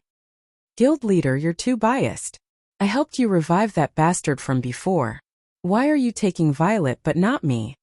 Snow Goose pouted. "We'll be going to the Bloodhand Association's stronghold, and nothing good is waiting for us there. Why would you even want to go?" Shifeng laughed bitterly. Shifeng had his own reasons for not bringing anyone else along. How could a Crusade quest possibly be so easy? Previously, Fire Dance and the others had merely lured away the NPCs guarding the town. There were still plenty of enemy NPCs waiting for them inside the Bloodhand Association's stronghold. Right now, they were merely going to scout ahead. "Is it very dangerous?" Snow Goose asked, tilting her head slightly. "Of course," Shifeng said seriously with a nod. "Forget it. I can't compare to Violet in terms of survivability, and it would be a pity if I lost my fine gold rank staff," Snow Goose said after giving it some thought. Soon after, Shifeng led Cola and Violet Cloud to the Bloodhand Association stronghold in Creek Town. As the Bloodhand Association stronghold, the security around the construct was usually very strict. However, now that all of the NPCs had been drawn away, Shifeng's group managed to enter the stronghold without any trouble. The inside of the tower was a resplendent sight. Such a luxurious building in a barren place like Creek Town was unimaginable. "Careful. This is the Bloodhand Association's stronghold. There are definitely a lot of traps here," Shifeng reminded his team. In the past, world dominators had suffered heavy losses to conquer Creek Town. They had dispatched over 6,000 Tier 1 players and returned with less than 1,000. Meanwhile, close to half of those deaths had been because of the hidden traps inside the Bloodhand Association's stronghold. One could just imagine how deadly the traps inside the Bloodhand Association's stronghold were. Although world dominators had paid a steep price, their harvest was equally shocking. It was especially true for the hidden warehouse inside the Bloodhand Association's stronghold. One of the main reasons that many large guilds preferred to capture towns ruled by dark forces was because of the treasures they possessed. Of course, different towns gave varying amounts of treasure. In this case, the Bloodhand Association possessed a significantly large treasury. Even though the loot available was limited due to Crusade quest, the final sum was still sufficient to move even Shifeng's heart. Otherwise, who would be so foolish as to spend 30 gold coins to take on a Crusade quest? Moreover, only a Viscount or someone of higher status could accept such a quest. Chapter 332. Encountering a magic weapon once again. Inside of the Bloodhand Association's stronghold, it was like a maze. There were also many level 30 Bloodhand Association knights patrolling the construct. These NPCs wore red leather armor and wielded spears. They also had 200,000 HP. Moreover, these NPCs always moved in groups of 10, and their coordination made them extremely difficult to deal with. If Shifeng and the others recklessly charged into a group of these NPCs, even with a Tier 1 swordsman like Kite protecting them, the result would be the same. These knights would eliminate them in an instant. In fact, even if Shifeng's group were strong enough to fight these Bloodhand Association knights, they would still meet their deaths if they chose to confront these NPCs. This was due to the many hidden traps and mechanisms throughout the stronghold. In the past, world dominators had paid a steep price because of these traps. Naturally, Shifeng would not behave as recklessly as world dominators had in the past. Hence, he would always detour and bypass any knights they met, avoiding a confrontation with the NPCs at all costs. In any case, the paths in this stronghold all connected in one way or another. As long as one was careful, it was possible to find the Blood Hand Association's hidden warehouse without engaging in combat. Finally, after a long time, Shi Feng's group arrived before a pair of tightly sealed stone doors. 2 words were etched into the wall next to the doors. Control room. This was where all of the traps within the Blood Hand Association's stronghold were controlled. As long as they disabled these traps, they would have nothing to worry about as they traveled through the construct. Just after Kola forced open the heavy stone doors, the group immediately discovered an old, one-eyed man dressed in black robes inside the control room. The old man held a redwood staff as he manipulated a magic array. Encirclement. Tier 1 Elementalist. Level 30. HP 1000000/1000000. Thank God it is as I speculated. He's only level 30 and not a level 50 tier 2 mage. Shi Feng could not help but sigh in relief when he saw Encirclement's information. If not for the Crusade quest, the old man before them would be near impossible to deal with. Although Encirclement would only be level 50 as a tier 2 mage, he could kill a level 50 tier 1 player as easily as squishing a bug guild leader. It's a level 30 tier 1 elementalist. I'm afraid that he might be somewhat difficult to deal with. Should we call for reinforcements? Kola had a clear understanding of his own abilities. Currently, he was only level 22. If it were a level 20 tier 1 elementalist, he could tank it. However, it was impossible for him to endure the attacks of a level 30 tier 1 elementalist. The tier suppression alone would greatly increase the damage he received, not to mention the level suppression. With the two combined, even as the chief MT of Zero Wing, he would be cannon fodder at best. Relax. You don't need to tank. Shi Feng smiled. He then looked at his personal guard Kite, who stood beside him, saying, Kite will be our MT. Kola, you'll act as support. You just need to activate your magic resistance aura and use protection blessing on Kite during crucial moments. Kola suddenly remembered that Shi Feng had a personal guard like Kite beside him. Kite had over 18,000 HP. Compared to Kola, Kite was far more durable as an MT, although Kite was far inferior to Encirclement regarding HP. As a level 30 tier 1 swordsman, Kite's close combat capabilities far surpassed a tier 1 elementalist. Kite, you'll tank Encirclement. Violet, you'll heal Kite. Kola, focus on using protection blessing on Kite when needed. Shi Feng commanded without hesitation. Kite charged Encirclement, slashing his sword at the old man. A damage of over -4,000 appeared above Encirclement's head. Compared to the High Lord ranked Nebula Tiger, Encirclement's defense was much lower. Despicable intruders. I'll turn all of you into my lab rats. Encirclement used instantaneous movement, dodging Kite's sword techniques. The old man then waved his staff, summoning an aqua blue magic shield that covered his body.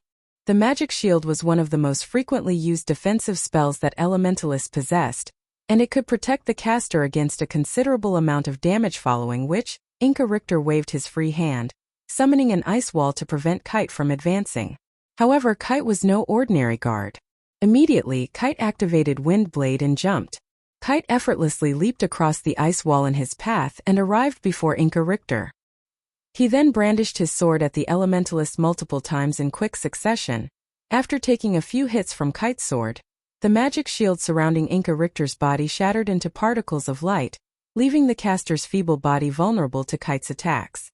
Fortunately for the old man, the magic shield had earned him enough time to cast Frozen Circle. White, bone-chilling mist spread out from Encirclement and assaulted Kite. In response to the spell, Kite abruptly jumped into the air and dodged the Frozen Circle. Encirclement cursed when he saw the swordsman avoid another spell with such a simple action. In a fit of rage, Encirclement pointed a finger at Kite, sending multiple fireballs flying at the swordsman, who was still suspended in mid-air. As the fireballs approached him, Kite calmly twisted his body and brandished his sword so fast that only bright afterimages were visible. He sliced the incoming fireballs in half, one after another. The speed of Kite and Encirclement's exchange was stunning, and any ordinary player would have difficulty following the fight. Standing at a distance, both Kola and Violet Cloud were dumbfounded by the scene before them. This was the first time they had witnessed a fight between NPCs. Never would they have expected that a fight between NPCs could actually be more exciting than a fight between experts. The longer they watched, the more felt ashamed of themselves. Inwardly, they also began to estimate how they would fare if they fought Encirclement if they were the same level and tier. However, As they continued watching the exchange between Kite and Inca Richter, they soon reached a shocking conclusion: they were not even opponents for Inca Richter. The reason they came to such a conclusion, however, was not because of the great disparity between their HPs. Instead, it was because of the difference in combat techniques. This conclusion left them both speechless. What are you two daydreaming about? They are both high-level NPCs. Ordinary monsters cannot compare to them. It's no big deal if your current combat techniques are not a match for theirs. As long as you participate in more battles and accumulate experience, you will surpass Inca Richter sooner or later. Shurfeng could not help but console the two. Naturally, he could discern their thoughts. Inca Richter was different from the Bloodhand Association elites battling outside the town. Before the Crusade quest had weakened him, Inca Richter had originally been a Tier 2 NPC. Thus, his combat proficiency was superior to those ordinary NPCs. As for Kite, not only was he a Dark Gold ranked personal guard, but he had also been a Tier 2 swordmaster in the past. His combat techniques were excellent. In truth, Shurfeng had also been shocked when he had first witnessed a battle between high-level NPCs. It was especially true for battles involving Tier 3 NPCs or above. Regarding control over personal combat power, these NPCs could actually exhibit more than 70% of their strength. According to the evaluation criteria of God's domain, those capable of exhibiting more than 70% of their personal combat power were considered first-rate experts. These NPCs were far superior to the current top-tier experts.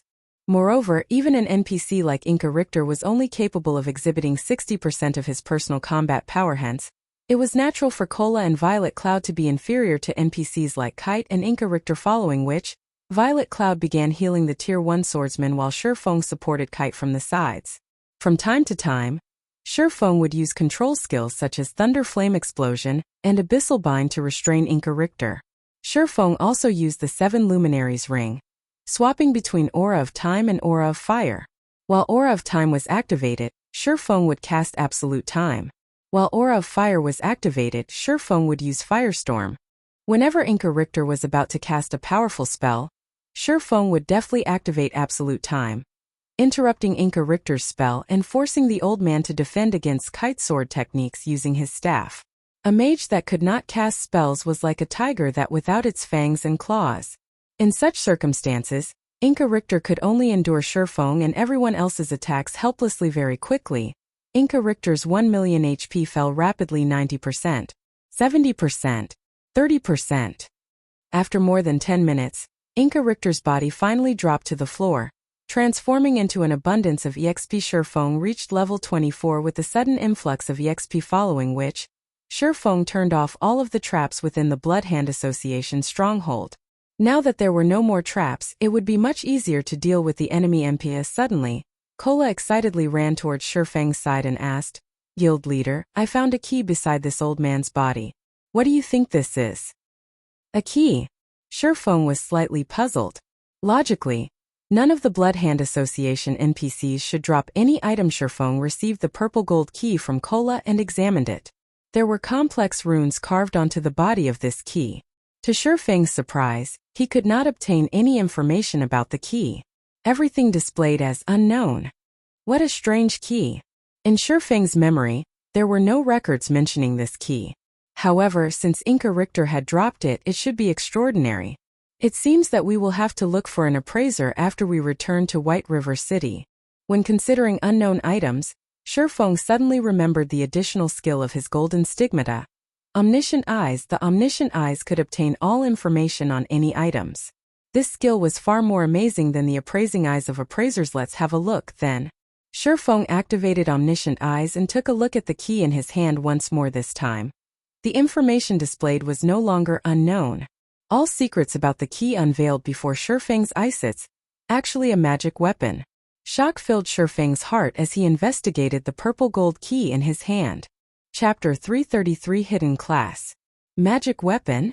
Cola did not quite understand Shurfeng's words. Violet Cloud was confused as well. Shifting her gaze to Shurfeng, she hoped to find out from Shurfeng what a magic weapon was. It was their first time hearing the term magic weapon. A magic weapon isn't an orthodox weapon. You can think of it as a double-edged sword of tremendous power. It can either raise a player's combat power to frightening heights, or completely ruin them. Shifeng explained, smiling. He had naturally noticed the two's interest. Shifeng had never revealed the secret of the abyssal blade to others. Aside from Blackie and Lonely Snow, nobody else in the guild knew about it. Matters regarding magic weapons were of utmost importance. Compared to Blackie's epic-ranked staff, magic weapons were much more precious. After all, they were weapons capable of rivaling legendary weapons. Had it been possible, Shifeng would have wished that the abyssal blade in his hands could become an epic weapon instead of a magic weapon. Although his combat power would have decreased significantly, he would not have to worry about the abyssal blade's backlash. Although Shifeng had never personally witnessed the result of a backlash, he had still heard rumors about it. In the past, many first-rate experts had been devoured by their own magic weapons. After suffering the backlash, these first-rate experts had no choice but to delete their accounts and start all over again. Such a heavy price frightened even Shifeng. Currently, he had no other choice but to continuously improve himself in both combat techniques and combat power, in order to face the future backlash. So it turns out that magic weapons are so amazing. But, Guild Leader, is there even a class that uses a key as a weapon? None of the 12 main classes in God's domain that I know of uses a key as a weapon. Kola asked. There is. However, it is a hidden class. Shifeng answered. Hidden class? So there really are hidden classes in God's domain? Then, aren't hidden classes very amazing? Guild Leader, is it possible for us to switch to a hidden class? Kola's trust in Shifeng had long since reached the level of blind faith. He did not have a shred of doubt about Shifeng's words. If Shifeng said hidden classes existed in God's domain, then to Kola, these definitely existed in God's domain. Even if there weren't any hidden classes, Kola would still believe that there were. Big brother Kola, what are you getting so anxious for? You should let Guild Leader finish speaking first. Violet Cloud was also very interested in regard to hidden classes, seeing his two party members looking at him with such fervent eyes. Shifeng could not help but laugh, saying, "This hidden class is called Astromancer, and it can be considered a branch of the mage classes. Any mage or healer class can convert to an Astromancer. The minimum requirement is that you must first reach level 20. More importantly, you must also receive and complete the class change quest for the hidden class. Meanwhile, this key is very special. Not only is it a weapon, it is also a tool meant for triggering the class change quest for the hidden class. You just need to bring this key to White River City, and you'll automatically receive the hidden class change quest." Guild Leader, is an Astromancer strong? Can I still continue healing after I become an Astromancer? Violet Cloud was suddenly excited. As Zero Wing developed, the number of battles the guild would be involved in would increase. Although she loved being a cleric, the things she could do were clearly limited.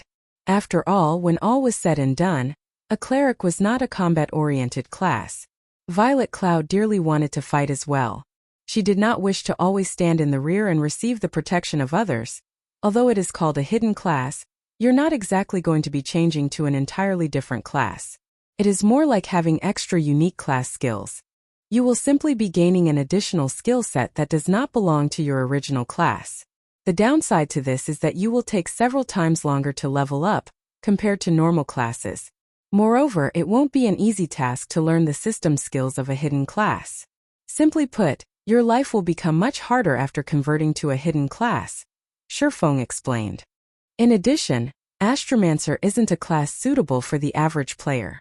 The controls involved are very complicated, and the control difficulty is at least 2 to 3 times that of a normal mage class.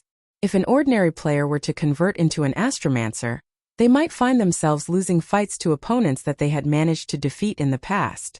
On the other hand, if you successfully master the class, even if you meet someone who had become much more powerful than they were in the past, you can still beat them up until their mothers no longer recognize them. Overall, Astromancer could be considered a very extreme hidden class. Seeing Violet Cloud's passionate gaze, Shifeng asked, "Do you wish to convert to this hidden class?" I don't want to always stay at the back and heal. I want to be the same as Big Sis Fire Dance and Big Sis Aqua. I want to be able to fight enemies at the front lines as well." Violet Cloud nodded. She then looked at Shifeng and asked timidly, "Guild Leader, can you please let me have this hidden class?" Violet Cloud knew that she was being selfish. After all, she did not obtain this key by herself. Moreover, countless others in the guild would be willing to fight over a hidden class. There were also powerful mage experts such as Aqua Rose, Ice Queen Su Qianlu, Blackie, and many others in the guild.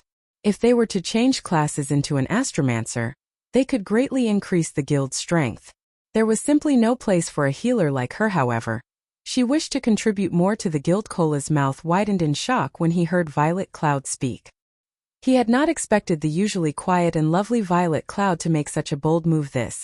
Shifeng wrinkled his sharp brows, entering a deep contemplation. Looking at Shifeng's grave expression, Violet Cloud could not help but start panicking. Guild leader, Violet's control and techniques are definitely first-rate. Even I am no match for her.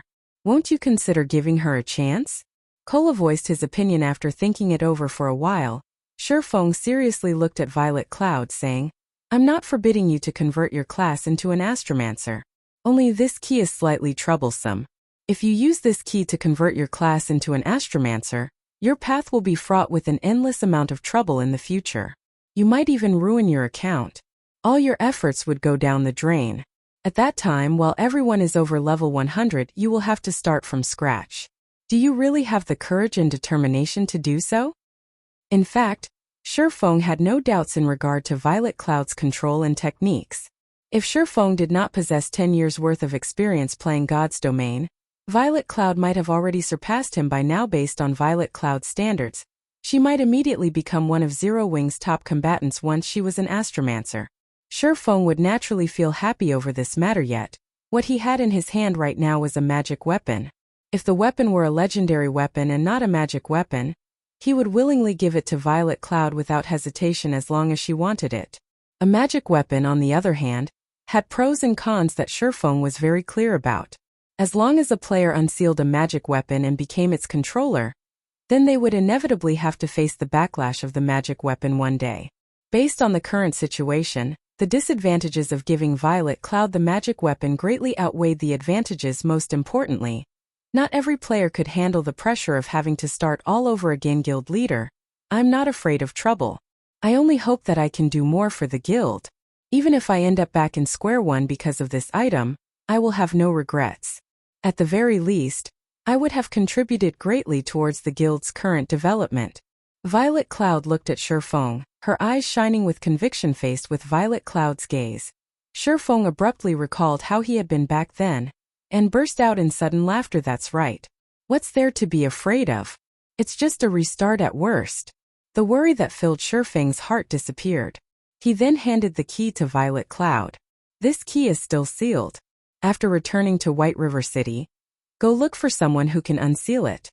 After it is unsealed, you will automatically receive the Tier 1 Hidden Class Change quest. Thank you, Guild Leader. I definitely won't let you down. Violet Cloud sincerely thanked Shifeng as she excitedly received the purple gold key. Chapter 334. Occupying the ranking list. After Violet Cloud received the key, her heart could not help but pound in anticipation.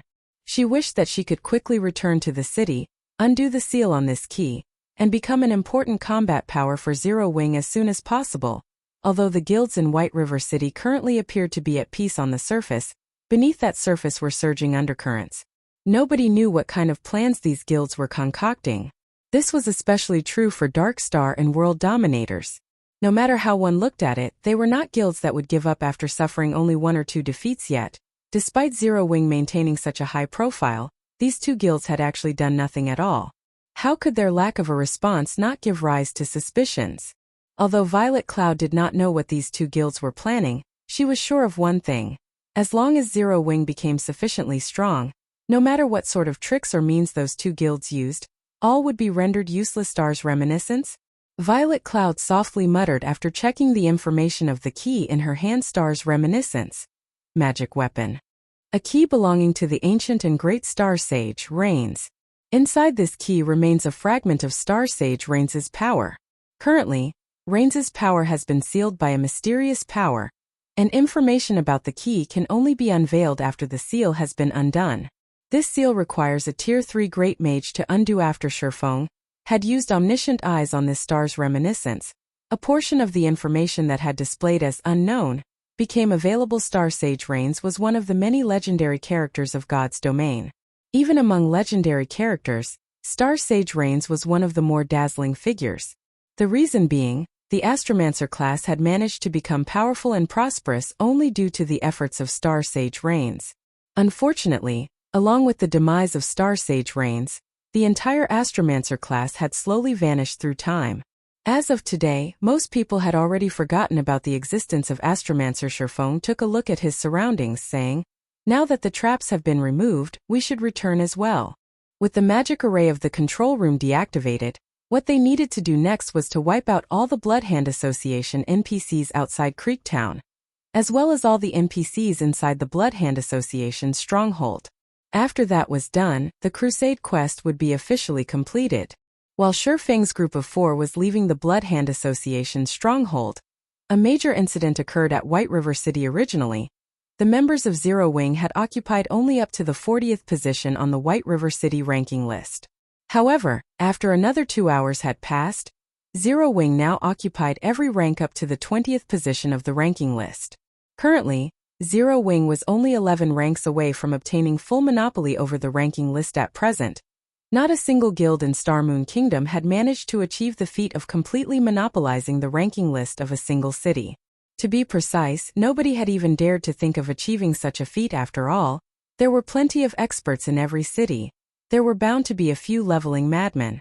It was practically impossible for a single guild to surpass every other player in a city. Not to mention, White River City wasn't just a small city. On the contrary, it was the most important city in Star Moon Kingdom's eastern region. It was also the 5th largest city in Star Moon Kingdom. Needless to say, there were plenty of guilds and experts gathered here, making it very difficult to fully monopolize the city's ranking list. Yet, now Zero Wing was actually about to accomplish such a feat. How could the players of White River City not grow excited about it? However, the players most excited over this situation were still the members of Zero Wing. At this moment, many members of Zero Wing started cheering loudly on the streets as they tracked the ranking list, showing their fervent support for Aqua Rose and the others, of course. While some were rejoicing over Zero Wing's inevitable monopoly over the ranking list, others grew anxious at this situation. When Lone Tyrant saw that Zero Wing members were quickly catching up to him, he started using every means available to him to level up. Lone Tyrant sent for another 600 players from Dark Star to assist him in leveling up. He then split these 600 players into 30 teams of 20 players.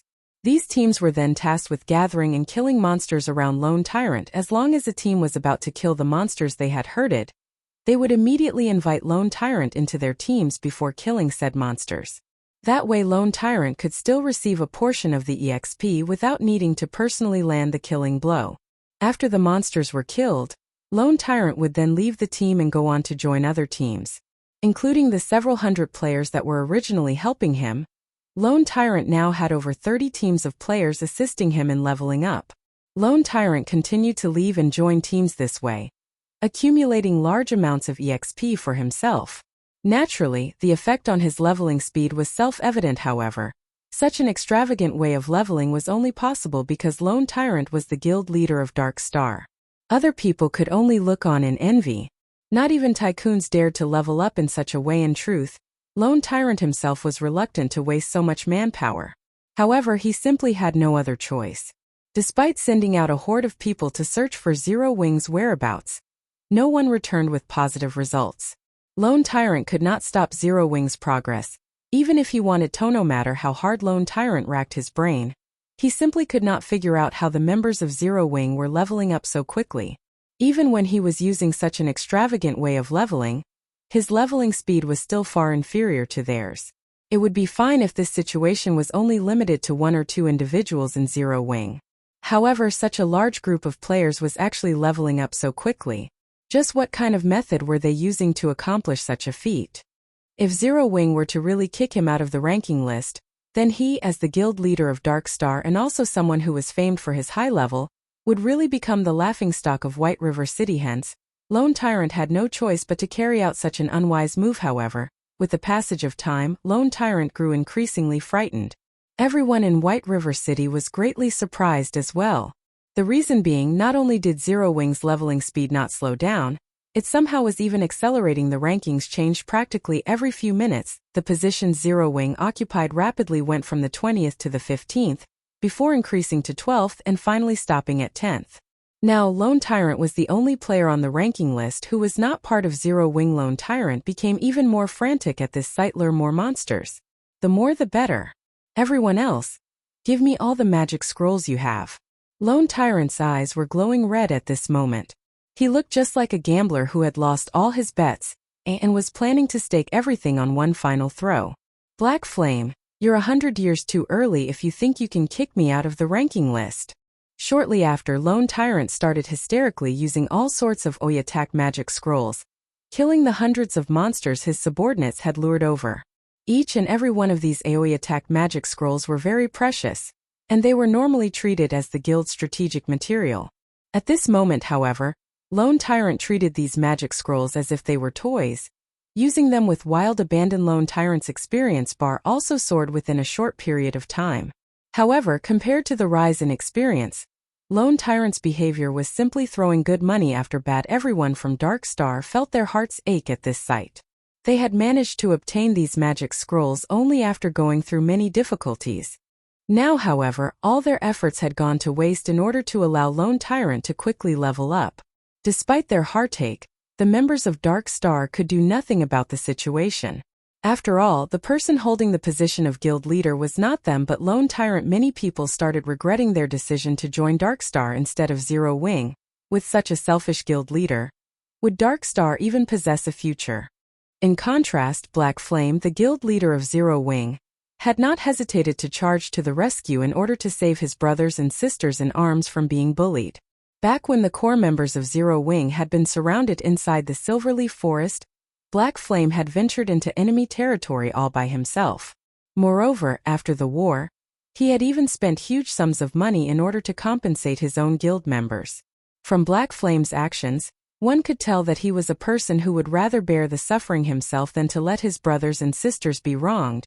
If they could have such a guild leader, so what if they had to suffer? However, just as Lone Tyrant was hysterically using magic scrolls, Zero Wing's 100-man team were also in the midst of killing the remaining level 50 Tier 1 Bloodhand Association elites. In order to deal with these level 50 NPCs, Blackie used Stars of Light, while Shurfeng used Firestorm. Shurfeng's normal guards also used all their AoE skills. The scene of the battle was like Armageddon. Even the level 50 Tier 1 NPCs could not endure this relentless bombardment. Soon after, these Bloodhand Association elites started dying one after another. Simultaneously, the experience bars of everyone from Zero Wing soared like a rocket. The reason for such rapid leveling was simple. First of all, Tier 1 NPCs gave much more EXP than ordinary NPCs when killed. Second, most of the members of Zero Wing were only level 20, while the rest were only a few levels higher, so the bonus EXP they could obtain from killing a level 50 NPC was munificent. When both of these factors were combined, the levels of Zero Wing's 100-man team naturally increased by leaps and bounds after several tens of Bloodhand Association elites died. Everyone from Zero Wing had risen to level 21 or above, instantly monopolizing all 100 spots on the White River City ranking list. At this moment, every player in White River City fell silent. Zero Wing had done it. Zero Wing had actually fully occupied the top 100 spots of the White River City ranking list. The sight stunned Lone Tyrant. He even forgot to use the magic scroll in his hands at the same time. A series of system notifications sounded throughout the entire Star Moon Kingdom. Chapter 335 Experts Gathering at White River City. Star Moon Kingdom Region System Announcement. Congratulations to Zero Wing for becoming the first guild to exclusively monopolize the top 10 of a city's ranking list. Rewarding 100 gold coins, 5,000 guild popularity, and 1,000 guild reputation. Star Moon Kingdom Region System Announcement. Congratulations to Zero Wing for becoming the first guild to exclusively monopolize the top 30 of a city's ranking list. Rewarding 200 gold coins, 10,000 guild popularity, and 3,000 guild reputation. Star Moon Kingdom Region System Announcement. Congratulations to Zero Wing for becoming the first guild to exclusively monopolize the top 100 of a city's ranking list. Rewarding honored guild title, 500 gold coins, 30,000 guild popularity, and 7,000 guild reputation. Originally, Zero Wing's attempt at monopolizing the ranking list was a matter limited to only White River City. Hence, aside from the players based in White River City, nobody else in Star Moon Kingdom paid any particular attention to this incident. However, The appearance of these 3 system notifications dumbfounded every player in Star Moon Kingdom. Players who were currently inside a dungeon were no exception. At this moment, everyone was shocked when they saw these system notifications. Just the amount of gold coins rewarded was enough to cause the large guilds of many cities to feel envy and hatred from the 3 rewards. Zero Wing had obtained a total of 800 gold coins at this stage of the game. A large guild would have only around a dozen gold coins in fluid funds. After all, it was not easy to earn in-game currency in God's domain. Although players were reaching higher levels with each passing day, and they were making more money than before, their daily expenditures had also increased inadvertently. Simply put, there were too many aspects where one was required to spend money in God's domain, for example, repairing equipment. For example, learning skills. For example, purchasing potions, whetstones, and other necessities for adventuring. Most importantly, hotels and daily meals. Originally, before the first evolution of God's domain, players had no need to rest at a hotel. They also had no need to have meals. However, after God's domain evolved, if players did not rest for long periods of time, their mental state would start to deteriorate. If players did not consume food for long periods of time, although no changes would occur to their characters' attributes, their body's physical state would be affected. This in turn would reduce a player's efficiency when grinding monsters and leveling. Because of these aspects, players rarely had a lot of money sitting in their pockets. In fact, they had even less money than before the first evolution of God's domain. However, it was also due to this reason that many inconspicuous lifestyle classes had started receiving attention from players and begun to develop rapidly. After all, mainstream lifestyle classes weren't the only lifestyle classes that could make a lot of money. Even non-mainstream lifestyle classes could achieve similar results. As for guilds, they could barely make ends meet. If the various large guilds did not possess big money farming teams of their own, their development would have long since stagnated. To any guild in Star Moon Kingdom, 800 gold was an astronomical sum of money. If others had thought that Zero Wing was a considerably good guild in Star Moon Kingdom before, then from now on Zero Wing would be very well known as an excellent guild in Star Moon Kingdom. At this moment, posts relating to Zero Wing were flooding the official forums for Star Moon Kingdom, and none of them was not astounded by Zero Wing's achievement. It's Zero Wing again. First, it was the guild residents. Now they fully occupied the White River City ranking list. That's a feat that not even first-rate guilds have managed to accomplish. Yet, a recently established guild like Zero Wing actually did it. At this rate, won't Zero Wing become the overlord of Star Moon Kingdom? Why can't Zero Wing start recruitment in our city? If they start recruiting, I'll definitely be the first one to sign up. I hear that Zero Wing is about to start another recruitment session again. I think I'll just migrate to White River City. Although I'll have to spend some money if I can join such a good guild. So what if I have to spend some money? Indeed. I hear that the benefits offered by Zero Wing are excellent. Members even have the opportunity to rent out the private rooms inside the guild residence and accumulate double EXP buff. If I can join Zero Wing, even spending 20 silver coins would be worth it. Many players throughout Star Moon Kingdom started entertaining thoughts of joining Zero Wing. Previously, many players had lamented the fact that Zero Wing only recruited members in White River City, and not in other cities. However, as Zero Wing grew increasingly dazzling, the number of players wanting to join the guild would definitely increase as well. If players did not take this chance to join now, the competition in the future might become even more intense. At that time, they might not be able to join Zero Wing even if they wanted to.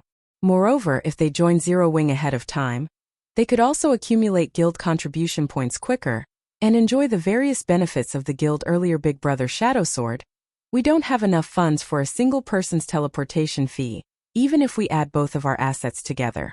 Why don't we skip Zero Wing's recruitment this time and wait for the next one? A tall and slender female guardian knight suggested. The woman was geared in an assortment of common and bronze-ranked equipment. With big, bright eyes, she looked at the stalwart-looking berserker in front of her, adding, "There are also a few first-rate and second-rate guilds recruiting in Greenstone City right now. With our strength, we should have no problems joining those guilds. So, why bother spending so much money to go to White River City?" Turtledove, you don't understand. I'm not rushing to join Zero Wing because of their fame. Instead, I plan to join them in order to improve my strength. All these years I have been stuck at a bottleneck and never managed to break through. When I watched Black Flames and Yifeng's battle videos, I learned a lot from them. However, the things one can learn from watching a video will always be limited. If I wish to further improve myself, I need to go and personally experience such battles. Meanwhile, joining Zero Wing would be the fastest way to do so. The berserker named Shadow Sword explained as he shook his head. If we lack money, then I'll just use all the credits I've previously saved up to buy some silver coins. We should have enough by then. Big brother Shadow Sword, you can't. You saved that money in order to join the city fighting competition. The female guardian knight named Turtledove argued anxiously. Shadow Sword waved his hand softly saying, "You don't need to worry about this. If I can't raise my current strength, I would only become a joke by joining the fighting competition." I understand. Turtledove nodded helplessly at the same time. Many players throughout Star Moon Kingdom started planning a trip to White River City. Every one of these players had reached a certain standard. After all, the teleportation fees required to go to White River City were not cheap. Being able to gather so much money was also proof of one's own abilities. While everyone in Star Moon Kingdom were discussing Zero Wing, Creektown, Bloodhand Association stronghold under Shurfeng's lead, Zero Wing's 100-man team and the 48 level 50 tier 1 guards had cleared out all the Bloodhand Association knights inside the stronghold and arrived before the doors leading to the hidden warehouse. The doors to the Bloodhand Association's hidden warehouse were made of extremely tough steel. The pair of thick doors was not something that could be pushed apart by only a handful of players. The result would be the same even if Shurfeng, someone who possessed staggering amounts of strength, was included. Let's open it together. Following Shurfeng's command, everyone started pushing against this pair of large doors. After combining the strength of all the players and level 50 tier 1 guards, the team only barely managed to push apart the large doors. Moreover, the speed at which the doors were opened was extremely slow. After spending over a dozen minutes pushing, the team finally succeeded in pushing these large doors apart completely. Simultaneously, the space inside the hidden warehouse also appeared before everyone. The space inside the hidden warehouse was extremely large and commodious, just like a gymnasium. Tins of metal pillars lined the walls of the building. At this moment, however, nobody paid attention to the appearance of the hidden warehouse. Instead, all eyes were focused at the center of the open space. That area had a small mountain of treasures piled up there. With a single glance, one could immediately discover many treasure chests sitting in the mountain of gold. Just the treasure chests that could be seen on the surface already numbered in the tens. Moreover, a majority of these treasure chests were of mysterious iron rank. There were even some secret silver treasure chests. Guild leader, we're rich. Blackie drooled as he looked at all those treasure chests, as well as the gold coins and various other items scattered around the hidden warehouse. Is this the reward for completing the Crusade quest? Although Aqua Rose was a wealthy princess herself, she was still shocked at the sight of the mountain of treasures before her. Only now did she truly understand why Shurfeng had said the Crusade quest's deposit of 30 gold coins was a very cheap price to pay compared to the mountain of gold before her. 30 gold coins was not worth mentioning at all at this moment. Snow Goose's eyes were practically shining. She could not help but wish she could immediately charge up and dive into this mountain of gold. However, Snow Goose did not rush forward, as the location the Bloodhand Association used to store its treasures. This hidden warehouse would naturally have guards. A total of 8 mechanical watchers and 1 mechanical slayer was standing at the periphery of the mountain of treasure. Moreover, there was also a magic barrier layered over the mountain of treasure. Unless one removed this magic barrier, nobody could even think of getting the treasure. It seems we can only obtain the treasure after defeating these mechanical guards. Shurfeng's gaze slowly shifted towards the 9 gigantic mechanical guards. Chapter 336 Mutant. The hidden warehouse was the most important location of the Bloodhand Association. After all, the warehouse stored all of the treasures the Bloodhand Association had collected over the many years.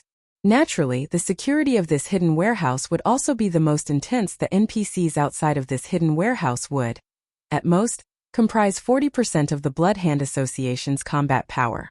Meanwhile, the remaining 60% would be the 9 giant mechanical guards guarding inside the hidden warehouse. The combat power of these 9 mechanical guards alone surpassed that of thousands of NPCs. One could just imagine how powerful these robots were. Mechanical Watcher. Lord rank. Level 30. HP 1 500. 000/1 500. 000. Mechanical Slayer, High Lord rank. Level 50. HP 9000000/9000000. Everyone felt their hearts grow cold when they saw the shining pitch-black bodies of the mechanical watchers. In team dungeons, Lord-ranked monsters were all categorized as bosses. As field bosses, although these mechanical watchers had less HP than team dungeon bosses of the same level, their attack power and defense was far superior. Field bosses were much stronger than dungeon bosses of the same level, and a dozen players were no match for Themis for the High Lord rank Mechanical Slayer. A boss of such rank would only appear in 20-man Hell mode team dungeons or 50-man hard mode team dungeons. Moreover, the Mechanical Slayer before them was a level 50 High Lord ranked boss. It was simply impossible for a group of level 20 players to kill it.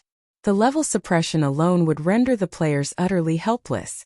To put it simply, even if the Mechanical Slayer stood still without taking action, Shurfeng's 100-man team still could not kill it. I'm afraid that our combat power might be a little lacking. Aqua Rose concluded helplessly after observing the 9 mechanical guards. They would need around 50 level 30 players to deal with a single mechanical watcher. In other words, they would need around 400 players to deal with the 8 mechanical watchers before them. Moreover, all 400 players needed to be level 30. As for the Mechanical Slayer, under normal circumstances, they would need at least 300 level 50 tier 1 players to raid it. Their current lineup had no hope against such a monster. Moreover, these 9 mechanical guards would definitely work together to repel intruders. At that time, Shurfeng's team would not even amount to dust in the face of these guards. Shurfeng examined his surroundings. There were many iron pillars situated around the hidden warehouse. Moreover, they were incredibly dense and almost indestructible. Meanwhile, mechanical-type monsters all shared a single weakness. Although mechanical-type monsters possessed extremely high magic resistance, defense, and attack power, these monsters usually had very slow movement speeds. Their attack speeds were also very slow. Moreover, the 9 mechanical guards were large, so they could not maneuver between the large iron pillars easily. Suddenly, an idea popped into Shurfeng's mind. Fire dance. Take these intermediate frost grenades. At the start of the raid, I want each of you to lure one of these mechanical watchers away. As for the Mechanical Slayer, leave it to me. Everyone else, attack the mechanical watchers with the NPC guards. Remember, don't let any of these monsters close in on you.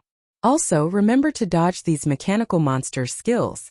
Although they move slowly, the skills they possess will make up for their speed. As he instructed his team, Shurfeng took out a bunch of intermediate frost grenades and passed them to Fire Dance and 7 other Zero Wing members with the highest movement speeds. By now, everyone was fully aware of how powerful the frost grenades were. It was especially true when they were used in a team battle.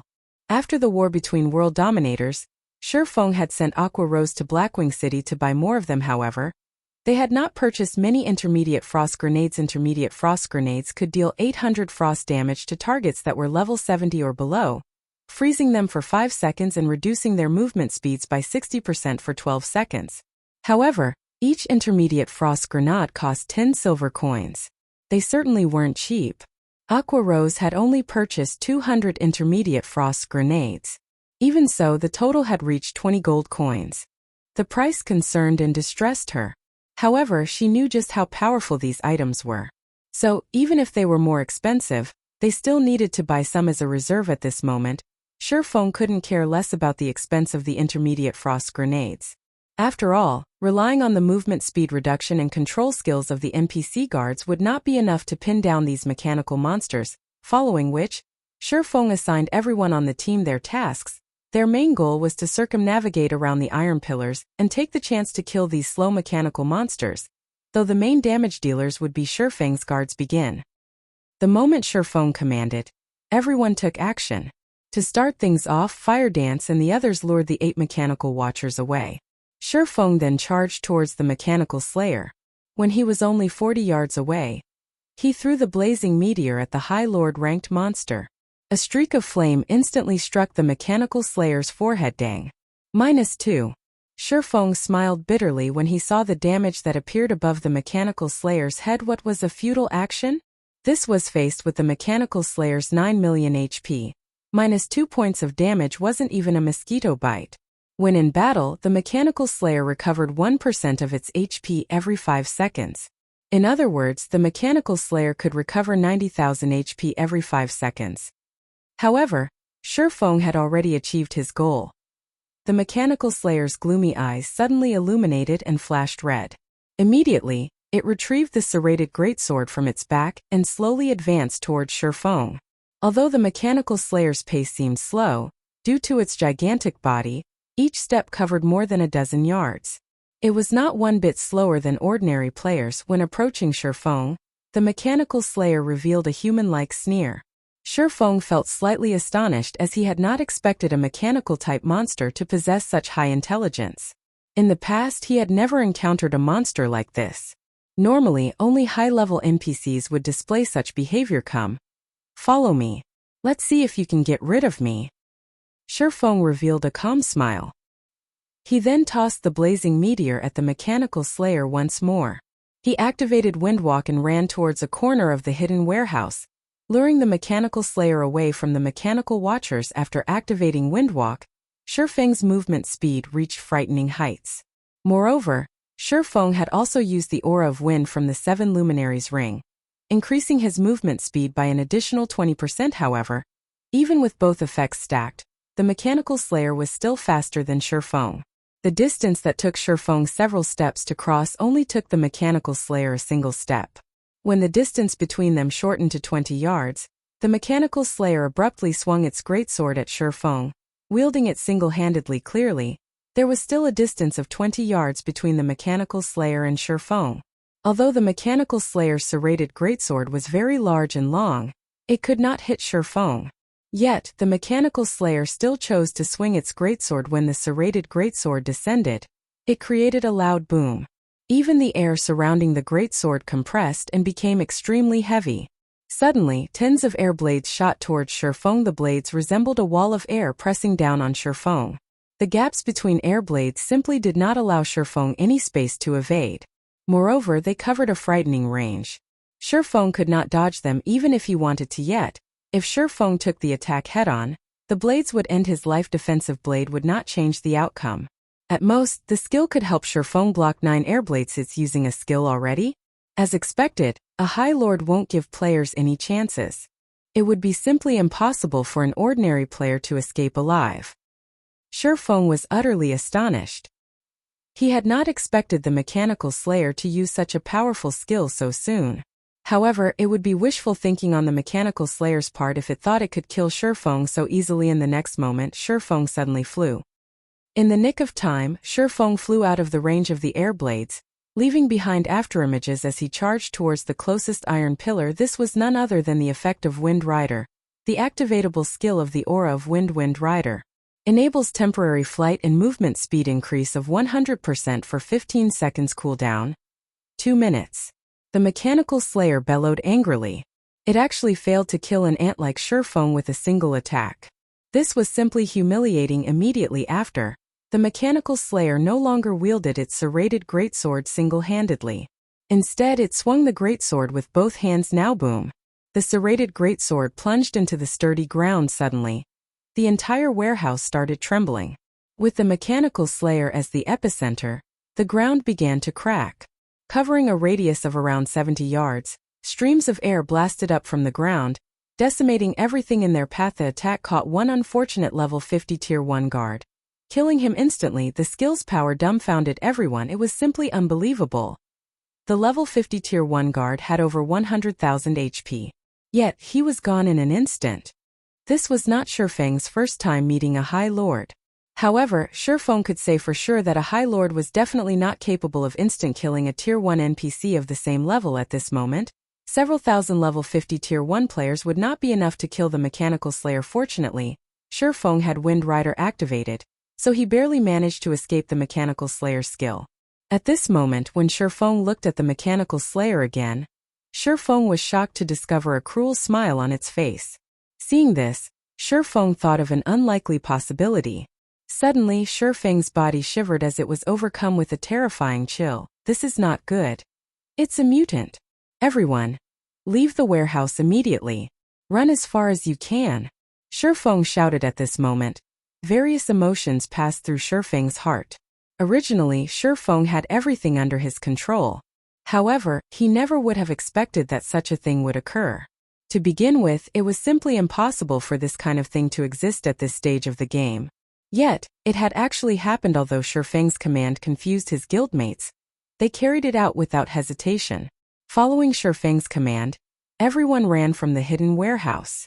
At the same time, Shifeng also tasked his normal guards to stay behind and pin down the Mechanical Slayer, allowing everyone the chance to escape in the face of the Mechanical Slayer. However, the level 50 Tier 1 guards, which had been insurmountable existences to players, could not last a single hit. Guild leader, what is going on?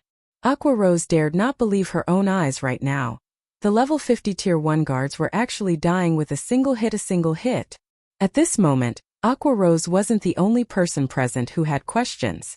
Everyone in the team was dazed and confused. Such a powerful monster no longer belonged to the category of a High Lord. However, at this moment, nobody had the time to ask their questions.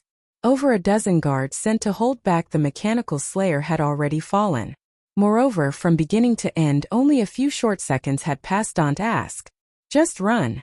Run as far as you can. Absolutely do not turn back. Shifeng shouted as he tossed an intermediate frost grenade. Currently, Wind Rider was still in effect. So Shifeng took advantage of his speed to delay the Mechanical Slayer as much as he could. Originally, an intermediate frost grenade could deal 800 frost damage to monsters level 70 or below and freeze them for 5 seconds. However, when used on the Mechanical Slayer, the intermediate frost grenade had only dealt -100 damage. The freezing effect only lasted for 1 second. Although it was only 1 second, it was effective enough for Shifeng. Fortunately, the cooldown between uses for the frost grenades was also 1 second, allowing Shifeng to freeze the Mechanical Slayer perpetually. Shifeng tossed one frost grenade after another, delaying the Mechanical Slayer for over 20 seconds. At this time, his team had finally left the hidden warehouse. Guild leader, we've left the warehouse.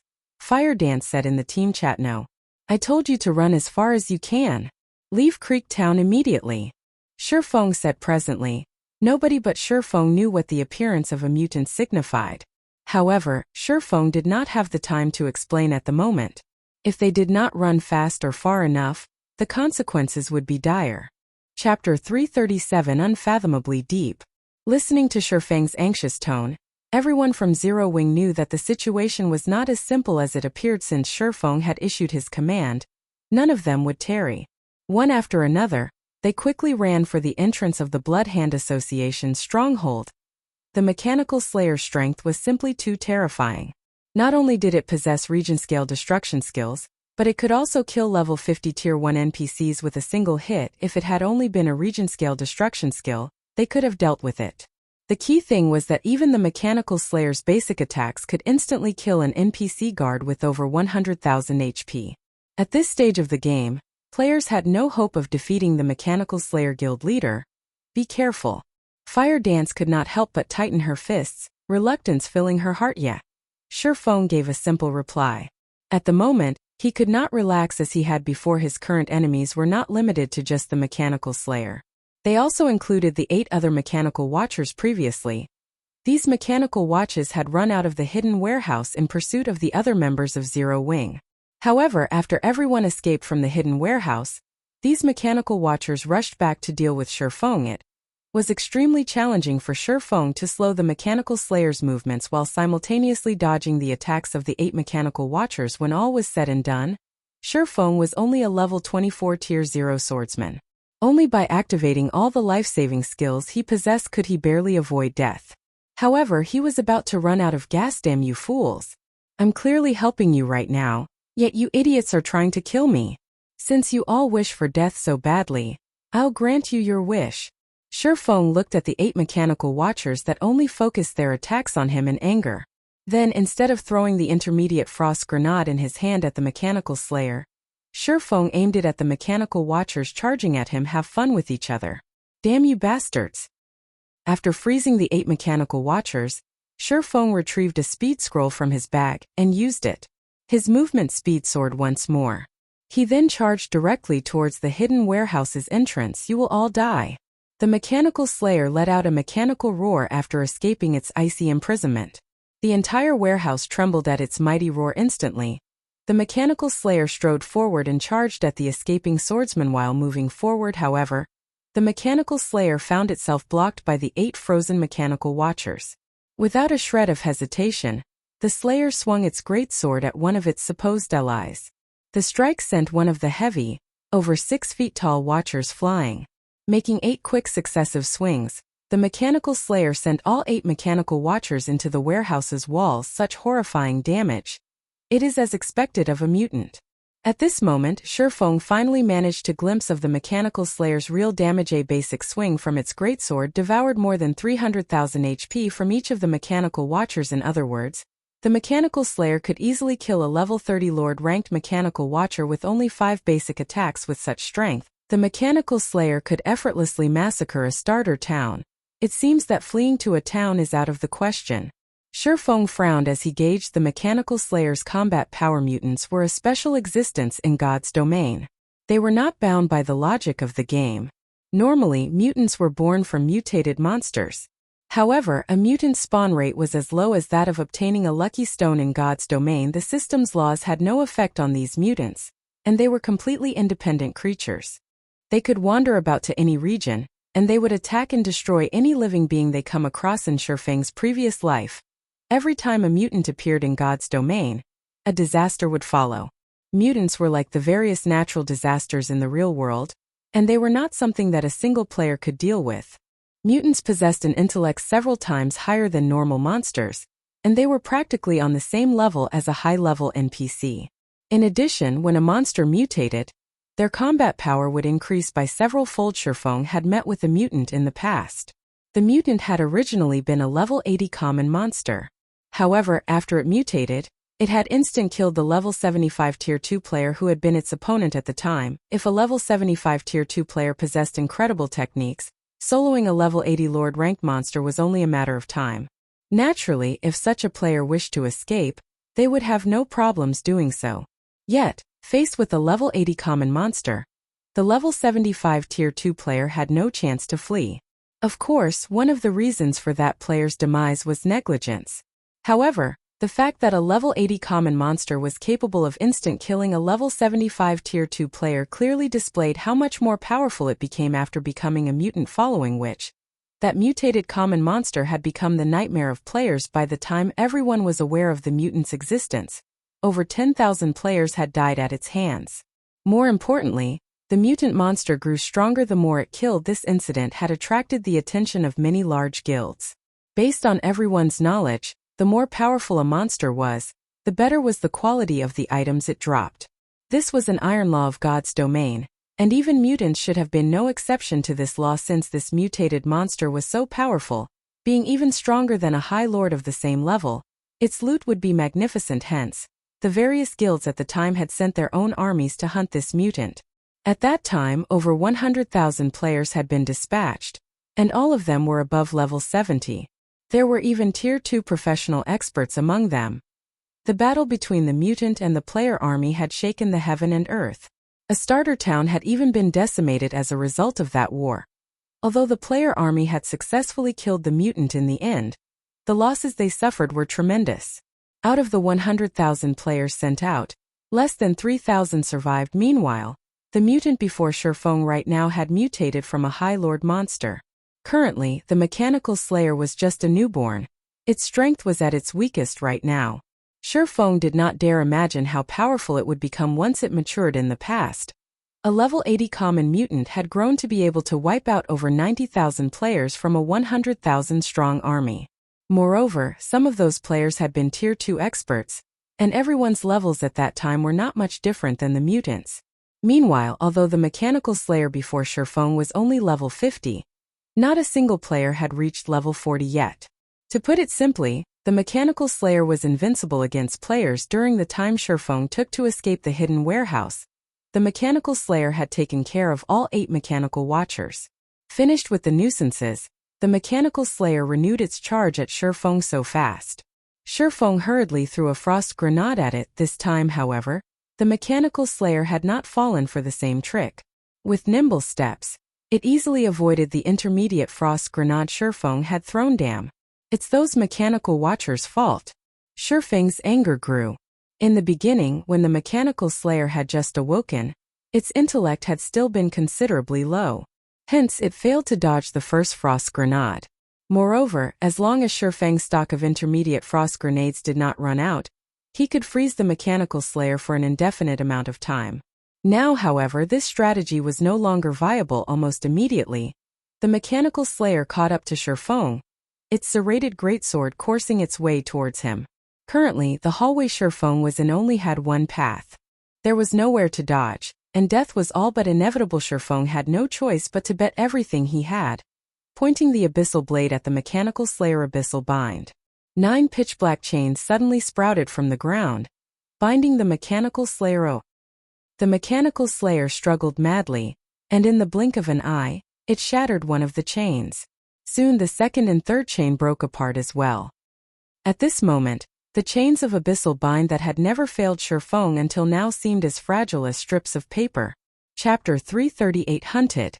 After easily snapping the chains that bound it, the mechanical slayer swung down its serrated greatsword. Unlike the downward slash it had used at the very beginning of the raid, this swing had sliced apart the air.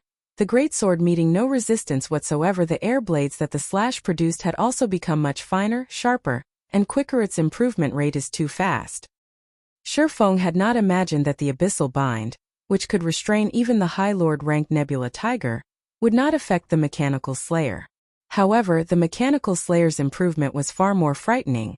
It seems that I can only fool around here. Shurfang watched the air blades that filled the hall. There was simply nowhere to take cover. He had also used up all of his life-saving skills to deal with the 8 mechanical watchers. However, even if he had his life-saving skills, he still couldn't defend against the mechanical slayer's attack. Not delaying any further, Shurfang switched out the 7 luminaries' ring's aura of wind to the aura of space. Suddenly, a spatial crack formed in front of Shurfang. Through this crack, one could see a completely different view from that of the Bloodhand Association stronghold. In the blink of an eye, the spatial crack widened large enough to allow a single person to pass through. Shurfang jumped through the spatial crack without hesitation. Soon after, the air blades entered the spatial crack as well, following their target. However, the moment these blades of air entered the spatial crack, they immediately disappeared without a trace, like a rock sinking into a bottomless ocean. This spatial crack was formed by none other than the aura of space's activatable skill, space movement. Although the skill was not as convenient as an elementalist's instantaneous movement, the distance one could cross using space movement far surpassed that of instantaneous movement. Mutants were different from other monsters. If a monster or NPC killed a player, they would only suffer the standard system penalty. However, if a mutant killed a player, not only would the penalty for death double, but players would also need to wait 1 natural day before they could revive in the game. Healers' resurrection skills would also not work on players mutants had killed. Hence, players were required to wait 1 natural day before they could resume playing God's Domain. Moreover, after reviving, players would enter a weakened state, having all their attributes reduced by 30% and EXP received by 50% for 2 natural days in God's Domain. Time was money. A guild would suffer tremendous losses if its members became useless for 3 days. Even first-rate guilds could not afford to suffer such a loss. When the mechanical slayer saw Shurfang disappear into the spatial crack, a hint of suspicion appeared on its icy face. The mechanical slayer had only recently gained its own consciousness, and there were simply too many things in this world that it did not know. Shurfang was but an ant in its eyes, something that it could easily crush. However, not only had this ant damaged it, freezing it for a long time, but this ant also managed to escape right before its eyes. Moreover, the method this ant used to escape was something it had never encountered before. Damned ant, do you think you can escape me? The mechanical slayer laughed coldly, almost human-like. No matter how far you run, you won't escape my grasp.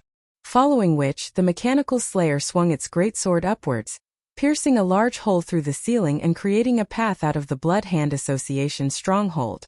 Focusing its strength in its legs, the mechanical slayer jumped out of the stronghold. So, this is how flying works. The mechanical slayer chuckled as it hovered in midair. If Shurfang could hear the mechanical slayer's words or witness the flying ability it displayed, cold sweat would drench his back. Not only did the intelligence of this mechanical slayer undergo a tremendous transformation, but its learning capability also reached frightening levels. The mechanical slayer had only seen Shurfang use Windrider once, yet it actually learned the skill so quickly. I see that you've managed to run quite far away. Hovering above the Blood Hand Association's stronghold, the Mechanical Slayer's lips curled up with a trace of playfulness as it looked towards the northwest.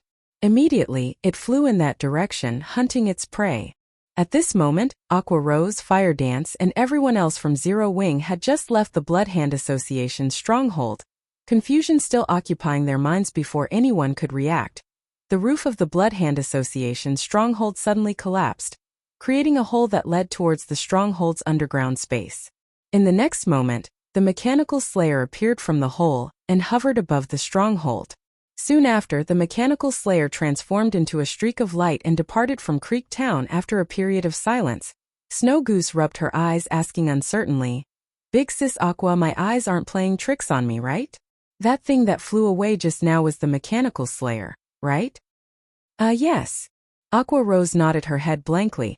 The Mechanical Slayer looked like a flying fortress as it soared through the sky. Not only had it possessed frightening, destructive force, but it also possessed speed that completely surpassed players. Faced with an enemy like this, any player would be left speechless, let alone those who had personally witnessed the power of this creature. Although the Mechanical Slayer had already departed from Creek Town, fear lingered in everyone's hearts. Was it really possible for players to contend with such a monster? This question echoed in everyone's minds. Crap. Since the Mechanical Slayer has left, doesn't that mean that guild leader died inside the hidden warehouse? Fire Dance suddenly realized, her expression undergoing an abrupt change. Filled with worry, Fire Dance immediately activated wind steps and rushed back into the stronghold, charging towards the collapsed warehouse in God's domain. There were only two possibilities for a monster to leave battle. The first was when players had run beyond the monster's range predetermined by the system. The other scenario was when the monster successfully killed its target. Now that the Mechanical Slayer had departed from Creek Town, it was obvious that the second scenario had occurred. I'll go with you. Violet Cloud also reacted quickly and chased after Fire Dance, following which, everyone finally understood the situation. Shame overcame them as they followed the two girls. They were the elite members of Zero Wing. Yet, they had allowed their guild leader to sacrifice himself to protect them. What kind of elite members were they? However, as everyone arrived before the hidden warehouse, they were all dumbfounded by what they saw. Unbelievably, the corpses of the 8 mechanical watchers were embedded into the steel walls of the hidden warehouse. In addition, items littered the floor around the dead watchers. However, to everyone's surprise, Shifeng's body was nowhere to be found. Just what was going on here? They were left with even more questions. Now Fire Dance immediately checked the team member list, discovering that Shifeng's name was still illuminated. The fact that Shifeng's name had not turned gray showed that Shifeng was still alive. Just what is happening? Fire Dance sighed in relief. Though she was visibly more at ease now, the questions plaguing her had only increased. Just as everyone was at a loss, Shifeng suddenly spoke through the team chat, asking, "What's the situation in Creek Town? Is the Mechanical Slayer still there? Guild leader, where did you run off to? We thought that the Slayer had done away with you." Snow Goose giggled. She then added, "Big Sis Fire Dance even went into a flurry and wanted to take revenge. We couldn't stop her, even working together." Hearing these words, Fire Dance shot Snow Goose a glare. A faint blush appearing on her delicate white cheeks, Snow Goose stuck her little tongue out playfully at Fire Dance. She then hid behind Aqua Rose, only revealing her head to glance at Fire Dance with her hands on her hips. "Snow Goose, stop being naughty. We need to get down to business."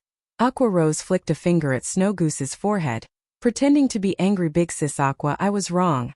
However, you shouldn't always flick my forehead. I'll get brain damage at this rate." Snow Goose clutched her forehead, her eyes tearing. Completely ignoring Snow Goose's spoiled act, Aqua Rose spoke through the team chat, "Guild leader, the Blood Hand Association's stronghold has been destroyed.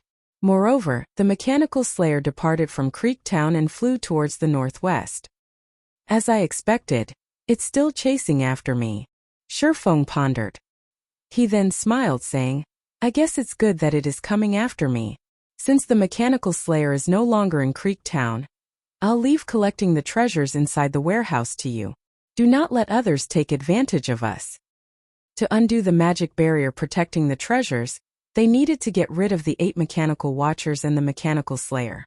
Now that all 8 mechanical watchers were dead, only the Mechanical Slayer remained. As long as the mechanical slayer died, the magic barrier would vanish. Meanwhile, now that the Blood Hand Association stronghold had been destroyed, the treasures had also been revealed. Sooner or later, the red names that had just revived or escaped previously would discover the treasure. As long as the magic barrier vanished, those bandits would not sit quietly and watch as their team looted the stronghold. They would take the opportunity to snatch some for themselves. Guild leader, please rest assured. How could anything belonging to our Zero Wing be that easy to steal? Aqua Rose said, a chilling glow flashing in her eyes, following which, Shifeng began to flee once more. Space movement had a maximum range of 300,000 yards, which was only around 1 or 2 leveling zones. However, Creek Town was located at the borders of the White River City region. There were no other towns in its vicinity. Even if there were, though, the forces there would not be enough to stop the mechanical slayer right now. White River City was the only location that could fend off the mechanical slayer. Thus, Shifeng used space movement to arrive at the closest teleportation point, teleporting to White River City. After arriving at White River City, before Shifeng even stepped out of the teleportation magic array, he discovered a commotion going on at the entrance of the teleportation hall.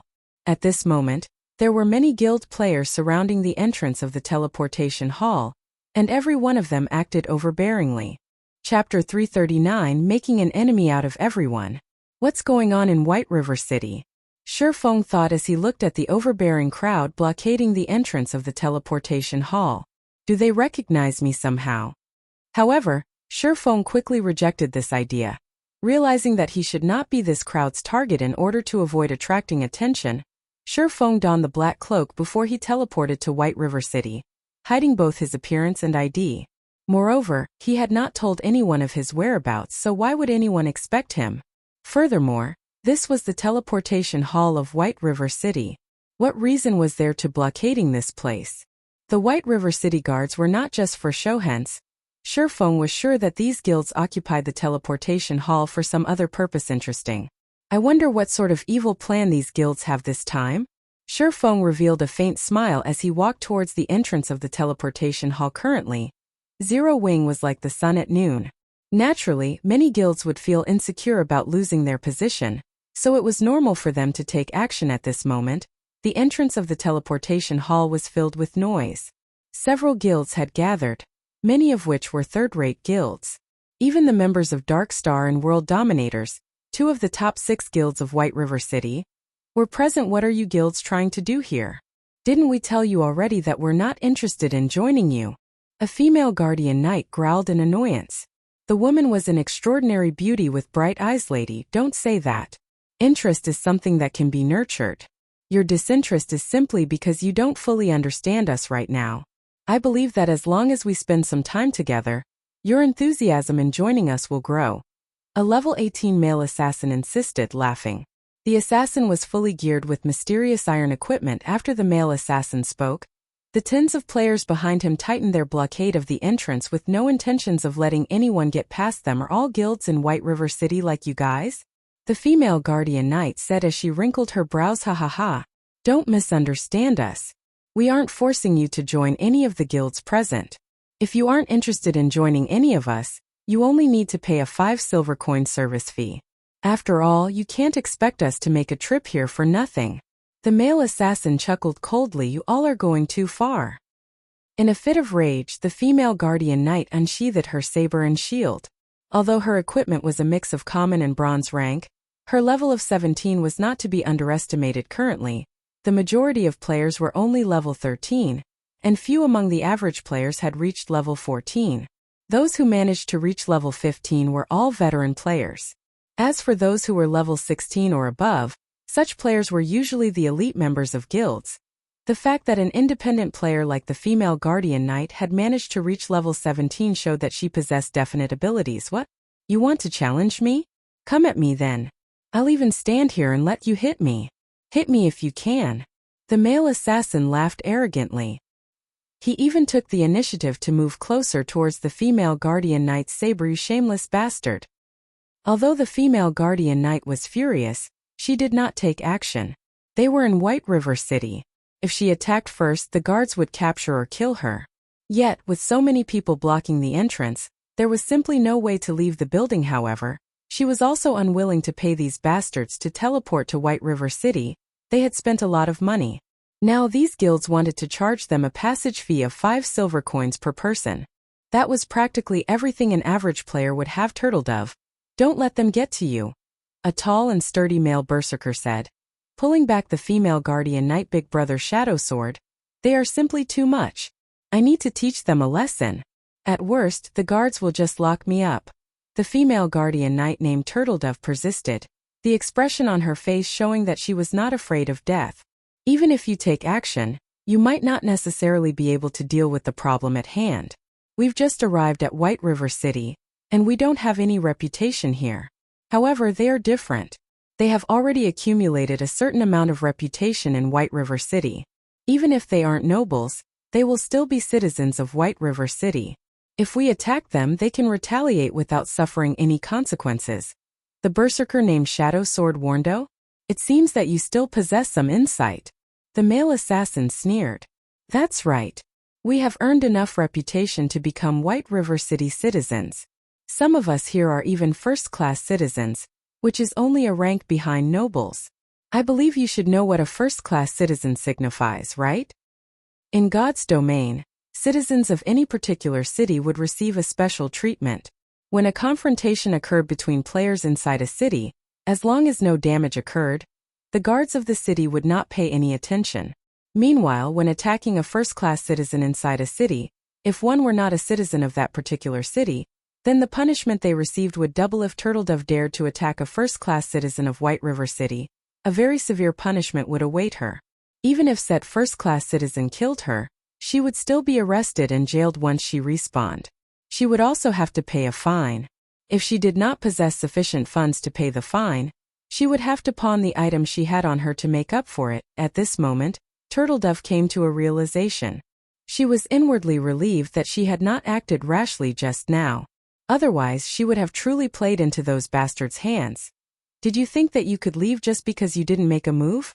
The male assassin laughed, glaring at Turtledove contemptuously. If first-class citizens strike, I wonder how you will respond. You shameless bastards. Turtledove understood what these guild players were trying to do. Suddenly, she said in a frosty tone, we have come to White River City to join Zero Wing. Are you guys not afraid that Zero Wing will retaliate because of this despicable display? Ha ha ha. Zero Wing. So what? This daddy here is a member of Dark Star. Even if Zero Wing has great potential, it is still not a match for Dark Star right now. Those bastards from Zero Wing don't even dare to fight us out in the open, the male assassin said in disdain. Moreover, haven't you noticed that there are other guilds present here as well? You guys are really foolish. You actually fell for the crap that some newly established guild like Zero Wing spews. Did you guys really think that White River City belongs entirely to Zero Wing? Just Dark Star alone is enough to send Zero Wing trembling in fear. Right now there are 7 third-rate guilds and more than 10 unrated guilds with over 3,000 members present. Even if Zero Wing grew a spine, do you think they would dare to provoke all of us? Do you really think Zero Wing is willing to make an enemy out of everyone present? Turtledove's composure wavered at the male assassin's word. Zero Wing was indeed a newly established guild.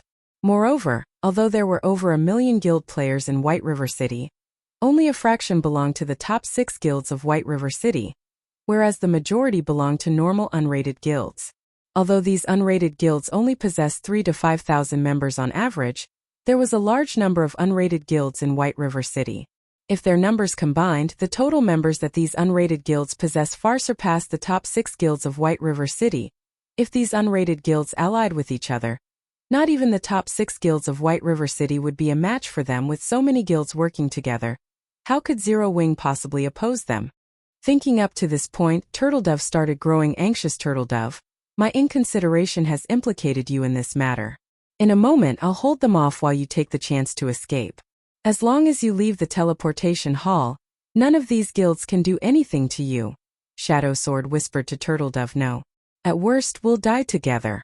Isn't it just losing some levels and equipment? It's not my first time suffering such a setback. Turtledove shook her head, tightening her grip on her saber. I applaud you for your bravery. Unfortunately, you guys came at the wrong time. Brothers, go. Show these folks our passion.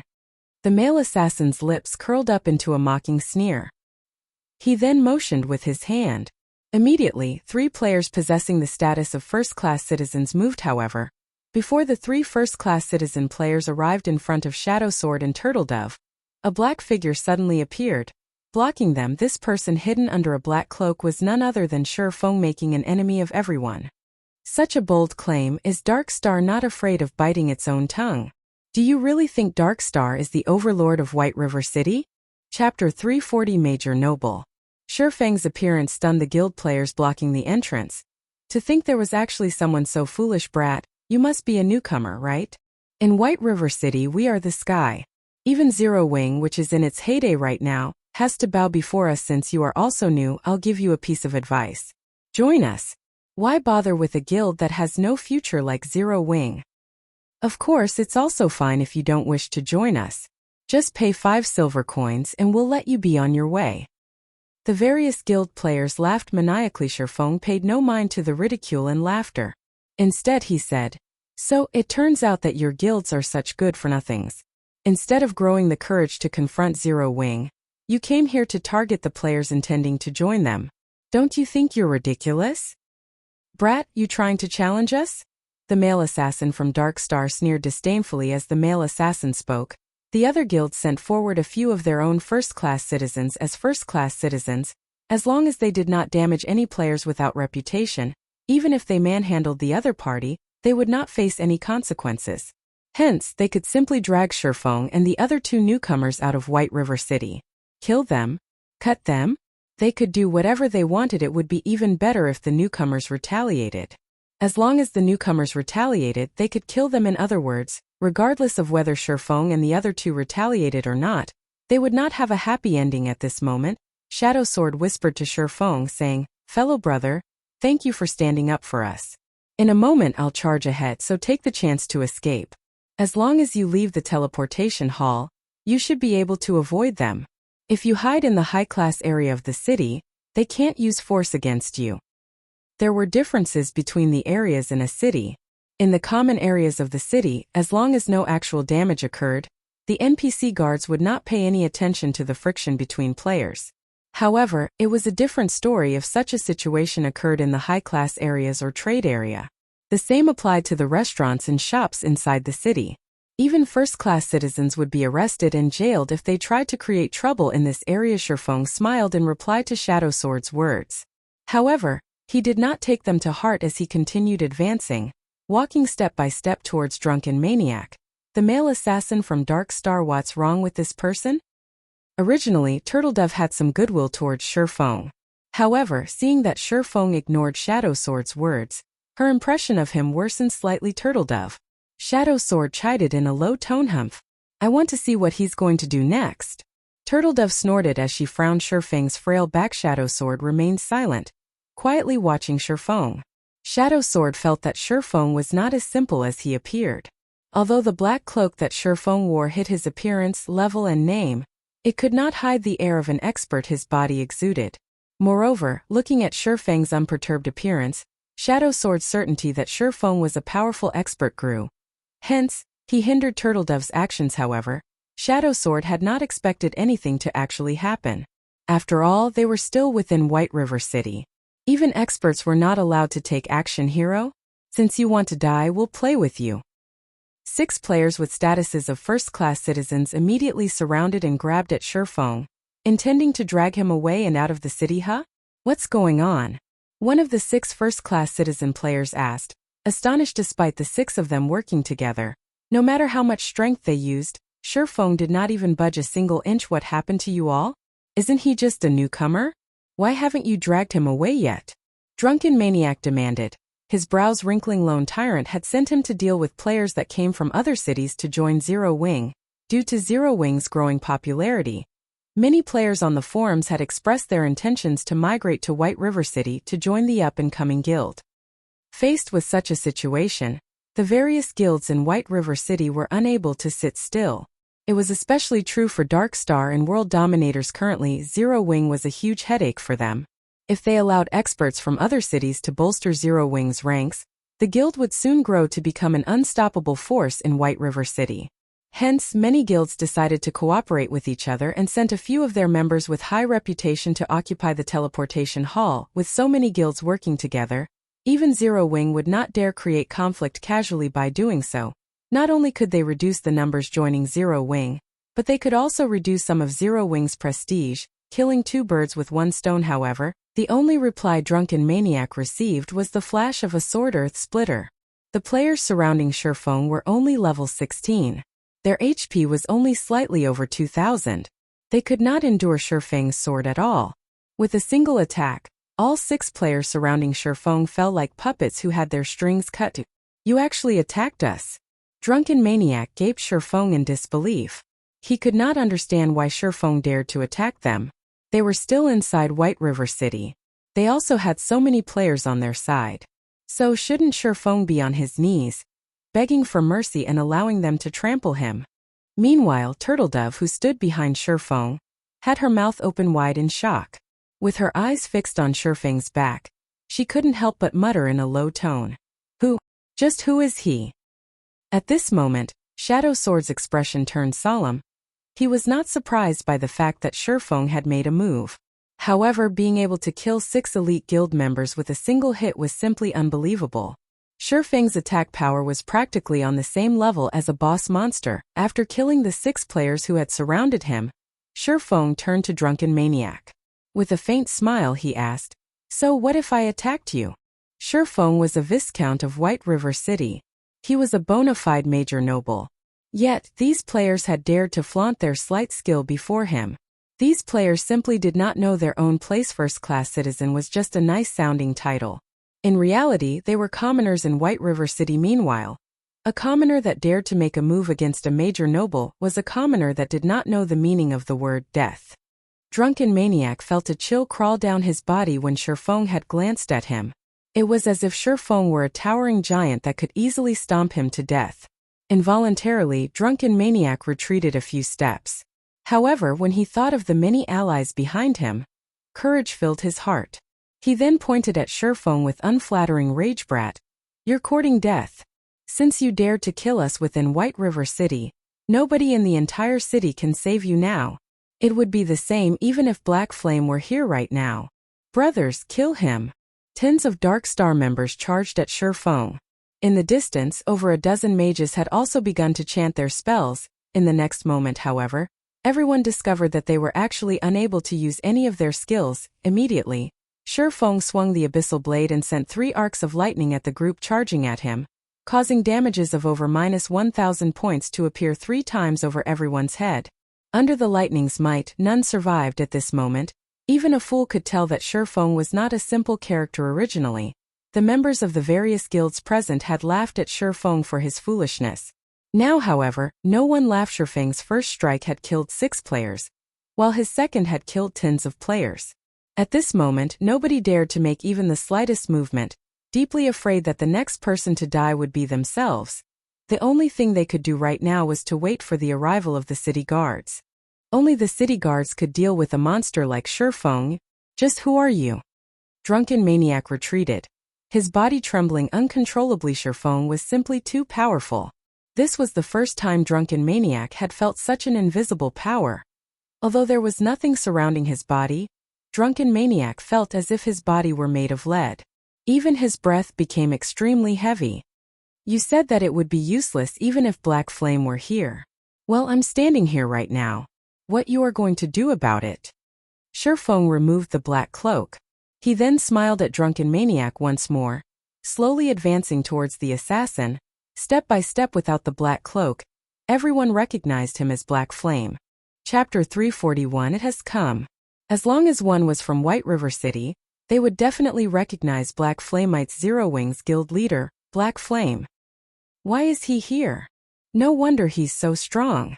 The various guild players present started panicking. If Shurfeng were simply an expert from another city, at most, they would feel a little nervous.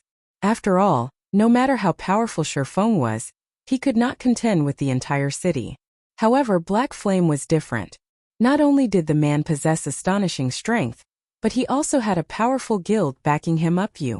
Drunken Maniac retreated as he gaped at Shurfeng, his eyes nearly popping out of their sockets. He had simply been sent here by his guild leader, Lone Tyrant, to harass some independent players. He would never have imagined that he would come across the famous, yet mysterious Black Flame of White River City not long ago. Black Flame had killed Lone Tyrant while surrounded by an army of thousands. Meanwhile, he only had a few hundred men. Moreover, in terms of combat power, he was far inferior to Lone Tyrant. So, how was he going to survive? Guild leader, you've really brought a calamity down on me this time. Drunken Maniac laughed bitterly in his heart as for escape. Although Drunken Maniac was arrogant, he was not a fool. Shifeng could have killed him with his previous strike. Yet Shifeng had not done so. Why?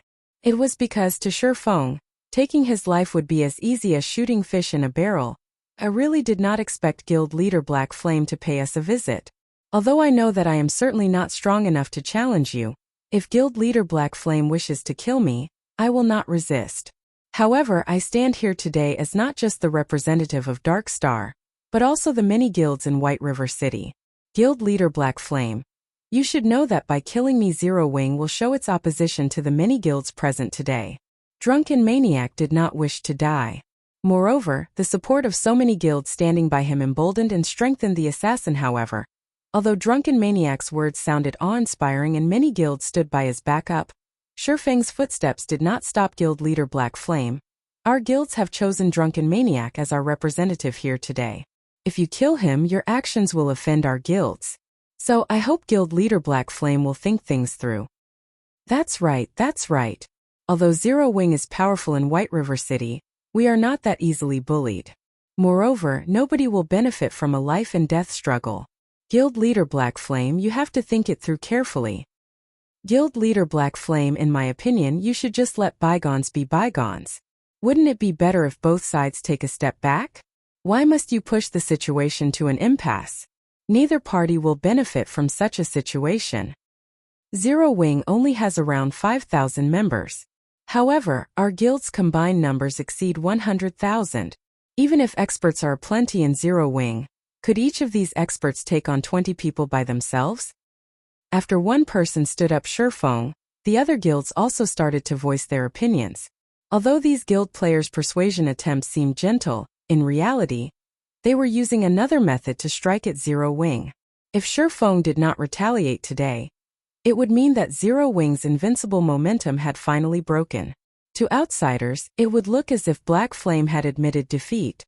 At that time, even without their guilds hindering players from other cities from joining Zero Wing, those players might give up on Zero Wing due to their disappointment in the guild. At this moment, Turtledove and Shadowsword, who stood behind Shifeng, still wore shocked expressions. They never thought that the stranger who willingly lent them a hand when they were in trouble would actually be the guild leader of Zero Wing. Meeting the mysterious guild leader of Zero Wing was more difficult than winning the lottery in reality. After all, there was simply too many players in White River City. Yet they had actually encountered him. However, resentment began to fill their hearts as they listened to the many guilds. These people are just a bunch of trash. Turtledove did not originally have a positive opinion of these guilds. Now that opinion had only grown worse. Shadowsword nodded his head in agreement. This was why he did not wish to join these guilds. These guilds only knew how to use underhanded tactics to reap the greatest benefits. To these guilds, today's enemies may be tomorrow's friends. In Shadowsword's eyes, these guilds were simply despicable. Although they were outsiders, they could easily tell what these guilds were trying to do. These guilds were clearly in the wrong. Hindering players from joining Zero Wing was already an affront to Zero Wing's reputation. Now they shamelessly accused Shifeng of bullying. However, Shadowsword could not help but admit that the current Zero Wing was not so powerful that it could afford to ignore the alliance of all these guilds. What will he do? Shadowsword paid closer attention to Shifeng's every move. If Shifeng allowed this situation, although Zero Wing would retain its current strength, it would become a laughingstock. Yet, if Shifeng acted recklessly, he would have played directly into Dark Star's hands and become these guilds' enemy. However, Shifeng's next action completely surprised Shadowsword. Without saying a word, Shifeng arrived before Drunken Maniac. A calm smile on his face. Guild Leader Black Flame is as wise as expected. Drunken Maniac sighed in relief when he saw Shifeng's smile. At least he would not die today. In the next second, however, Drunken Maniac saw a silver shimmer flash before his eyes. Suddenly, Drunken Maniac's vision turned gray. his legs turning limp and his body falling to the ground. Why? Drunken Maniac failed to understand. Everyone else was similarly puzzled. Why had Shifeng dared to take action? Did he not understand how serious the consequences were? It seems that you still don't understand Zero Wing, Shifeng chuckled. Although our guild isn't very impressive, it also isn't a guild that stands by in silence while others are bullied. An eye for an eye, a tooth for a tooth. Since you struck first, what's there to fuss about now that I'm striking back? Did you really think I would be so naive as to let you off? Although Shifeng's voice was soft, everyone present could hear his words as clear as day. Every word was like a sledgehammer banging at their hearts. Wow. Turtledove was momentarily overwhelmed by the man before her. This was her ideal guild. A guild that would not falter even when surrounded by enemies. My trip was not wasted. Now that I see him in person, I am even more certain that I must join Zero Wing. Shadow Sword struggled to contain his excitement. Although Shifeng's actions had delighted Shadow Sword and Turtledove, the various guilds blockading the teleportation hall were not pleased in the least. Lunatic. He's simply a lunatic. He actually dared to kill Drunken Maniac right in front of us. I hear that his entire body is filled with treasure. Now that he's a red name, we'll be rich if we can kill him. Even if his strength is absolute, with so many people on our side, he will not survive. At that time we'll gain double the profits. Although Shifeng's words had left the various guild players shaken, now that he had dropped all pretense, they would not let him go. After all, the fame and fortune they could gain by killing Shifeng were extremely abundant. Not good. These bastards intend to slaughter him. Watching the guild players slowly advance, Turtledove grew worried for Shifeng. Although Shifeng had managed to kill Lone Tyrant within an army of thousands the last time, that did not mean Shifeng was capable of exterminating an army of thousands. Moreover, there was no place for Shifeng to run since this place was so crowded. If Shifeng had to face several hundred players all at the same time, the result was obvious. Only death would await him considering the circumstances. Shadow Sword and Turtledove immediately stepped up to Shifeng's sides. They were both prepared to enter battle with Shifeng. Just as the battle was about to start, the sound of an explosion came from the outside of the teleportation hall, the massive boom echoing throughout the entire building. Before anybody realized what had happened, another series of explosions resounded. Moreover, the sounds were getting louder and louder, so much so that everyone in the teleportation hall could feel the ground tremble. Certainly arrived quickly. Shifeng's lips slightly curled up as he watched the clouds of dust rise from the street. Standing beside Shifeng, both Shadow Sword and Turtledove grew curious as they looked at Shifeng's calm demeanor. It was as if Shifeng knew the cause of the explosions. However, compared to the turmoil happening outside, they now faced with hundreds of players. How could Shifeng possibly smile at a moment like this? Chapter 342: Monster attacking the city. Although the explosions from outside the teleportation hall grew increasingly louder, they had not dissuaded any of the various guild players from their opportunity for fame and fortune. Currently, the guild leader of Zero Wing stood before them. As long as they could kill Black Flame, they would become famous overnight. Whether it was for themselves or their guild, they would benefit greatly from killing Black Flame. Black Flame's reputation was simply too powerful. The prestige Zero Wing enjoyed today was largely due to Black Flame. Now that such a fortuitous opportunity lay before them, they simply could not pass it up. Black Flame had already taken the initiative to kill so many players inside the city, violating White River City's laws. Now he was no longer protected by the city. In a moment, the guards would arrive to kill Black Flame. Which was to say, even if they killed Black Flame, the guards of White River City would do nothing to them. Currently, they had the teleportation hall's only exit blocked off. They might never encounter such a godsend opportunity in the future. Ignore what's happening outside for now. Let's get rid of Black Flame first, then talk. If the guards arrive, we won't have the chance to kill him anymore. That's right. We can't let him get away. Black Flame, don't think that you are amazing just because you are an expert. Today you will die. So what if you're an expert? Do you know what strength in numbers means? The various guild players all wore sneers on their faces. Obviously, they no longer held any respect for Shifeng.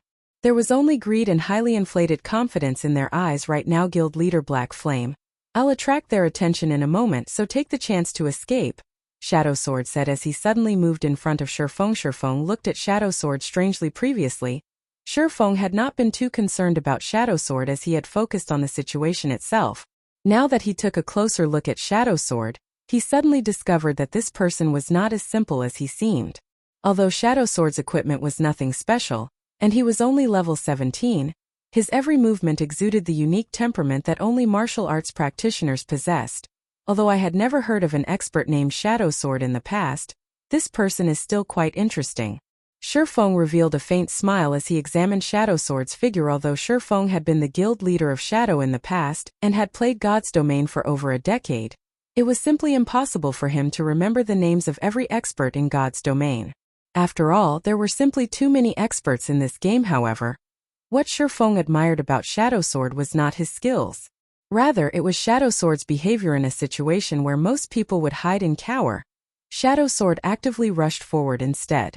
Even though he knew that this was a suicidal thing to do, he had still done it. It had been a long time since Shifeng had encountered such a fool. Even while hundreds of players charged at Shifeng, Turtledove discovered that Shifeng had not moved an inch. Instead, he stood there quietly, watching the crowd inwardly. Turtledove was stunned, wondering what was going through Shifeng's mind. Has he already given up? Oh, there really are a lot of guilds here. It seems that I'll have to use a little effort this time. Shifeng looked around, memorizing all the guilds here today. If he did not give these guilds a taste of Zero Wing's might, their actions would only grow bolder in the future. Normally, he would not stand a chance against such a crowd. Now, however, the situation was different. It should be about time. You two in a moment distance yourselves. The farther, the better. It would be unfortunate if I mistakenly injured you. Shifeng whispered a reminder to Shadow Sword and Turtledove before slowly advancing on the crowd. At the same time, he activated the Aura of Space on the 7 Luminaries ring. Becoming immune to all control and restricting effects. Shifeng's instructions confused the two independent players. Just what was he planning to do? Did he really intend to engage in a death match with these hundreds of players? Presumptuous. Die. One of the level 16 berserkers who led the charge smiled disdainfully. Lifting his battle axe, he used charge and took the lead to hack at Shifeng. The giant battle axe carried a strong wind with it as it descended. Originally, the berserker thought he could repel Shifeng with a single attack. In the next moment, however, this level 16 berserker finally realized what true strength was. Making a casual swing with the abyssal blade, Shifeng slashed at the steel battle axe, sending both the axe and the berserker flying. Following which, Shifeng charged towards his incoming opponents like a bullet, crashing into and dispersing the crowd. Is he a monster? Turtledove was dumbfounded. The players from the various large guilds were also momentarily stunned. However, they quickly recovered their wits. Mages, kill him. Although the melee players who had charged at Shifeng had scattered, the mages standing in the back had not stopped their chanting. Soon, spells flew at Shifeng one after another. Not daring to take all of those spells head-on, Shifeng quickly carried out complex footwork, his dance becoming ethereal. Dodging one spell after another, Shifeng charged towards the crowd. Not good. He's going for the healers. All melees block him. A group of melee players immediately charged forward and blocked Shifeng's path. However, their attempt was futile. Shifeng was currently level 24, and most of the equipment he wore was fine gold rank or above. All of his attributes far surpassed these level 16 and level 17 melee players. With ease, Shifeng plowed through all obstacles before him. Sword flashes enveloped these players. Even though these players had skills that could block attacks, their bodies could not keep up and react appropriately. Hence, Shifeng eliminated them easily. Moreover, as Shifeng weaved his way through the crowd, the ranged mages were unable to hit the swordsman. There was always someone Shifeng could use as a shield, taking the hits for him. Even if some players used targeted control skills on him, Shifeng possessed the Aura of Space's effect that made him immune to all control effects. You melees are too stupid. Don't you know how to get out of the way? Crap, you mages are the idiots. Why can't you aim properly? Fresh blood splashed through the air. After the death of over a dozen people, the various guild players grew fretful, and they began to bicker amongst themselves. Why are you so anxious? Can't you all see that Black Flame's HP has fallen by quite a bit? He doesn't have a healer. He won't last long. At this time, a sturdy and robust-looking guardian knight stepped out from within the teleportation hall. Several hundred guild players followed him as well. Guild leader Lone Tyrant. Why are you here? Everyone present immediately recognized the Guardian Knight. At this moment, Lone Tyrant no longer possessed his previous calm. Now, as if possessed by a devil, both of his eyes glowed with a crimson light. When Lone Tyrant discovered Shifeng's appearance in the teleportation hall, he immediately used a return scroll and rushed back to White River City. His previous death at Shifeng's hands had been an utter disgrace. Afterward, he had been forced out of the ranking list. At this moment, Lone Tyrant's hatred for Shifeng was deeper than an ocean-black flame. Today you will die. Everyone charge. Lone Tyrant laughed madly as he watched Shifeng fight kill. Suddenly, several hundred Dark Star elite members charged at Shifeng. This Lone Tyrant sure has good timing. Shifeng could not help but wrinkle his brows. Currently, although he still had over 70% of his HP remaining, he would not last long if he had to face an additional mob of several hundred Dark Star elite members. It seems that I can only retreat for now. Just as Shifeng charged towards the entrance, a huge explosion occurred in front of the teleportation hall. The hundreds of players blocking the entrance were instantly obliterated, and not even their corpses remained. Only the items these players had dropped were left behind. Shocked, everyone turned to look at the source of the explosion. What is that? Turtledove's eyes widened. A look of disbelief plastered on her face. A steel giant had appeared at the entrance of the teleportation hall. Just by standing there, the steel giant caused those who looked at it to feel chills down their spines simultaneously. All players in White River City received a notification. White River City system announcement. Monsters have invaded White River City. Assist the guards of White River City to repel the attack.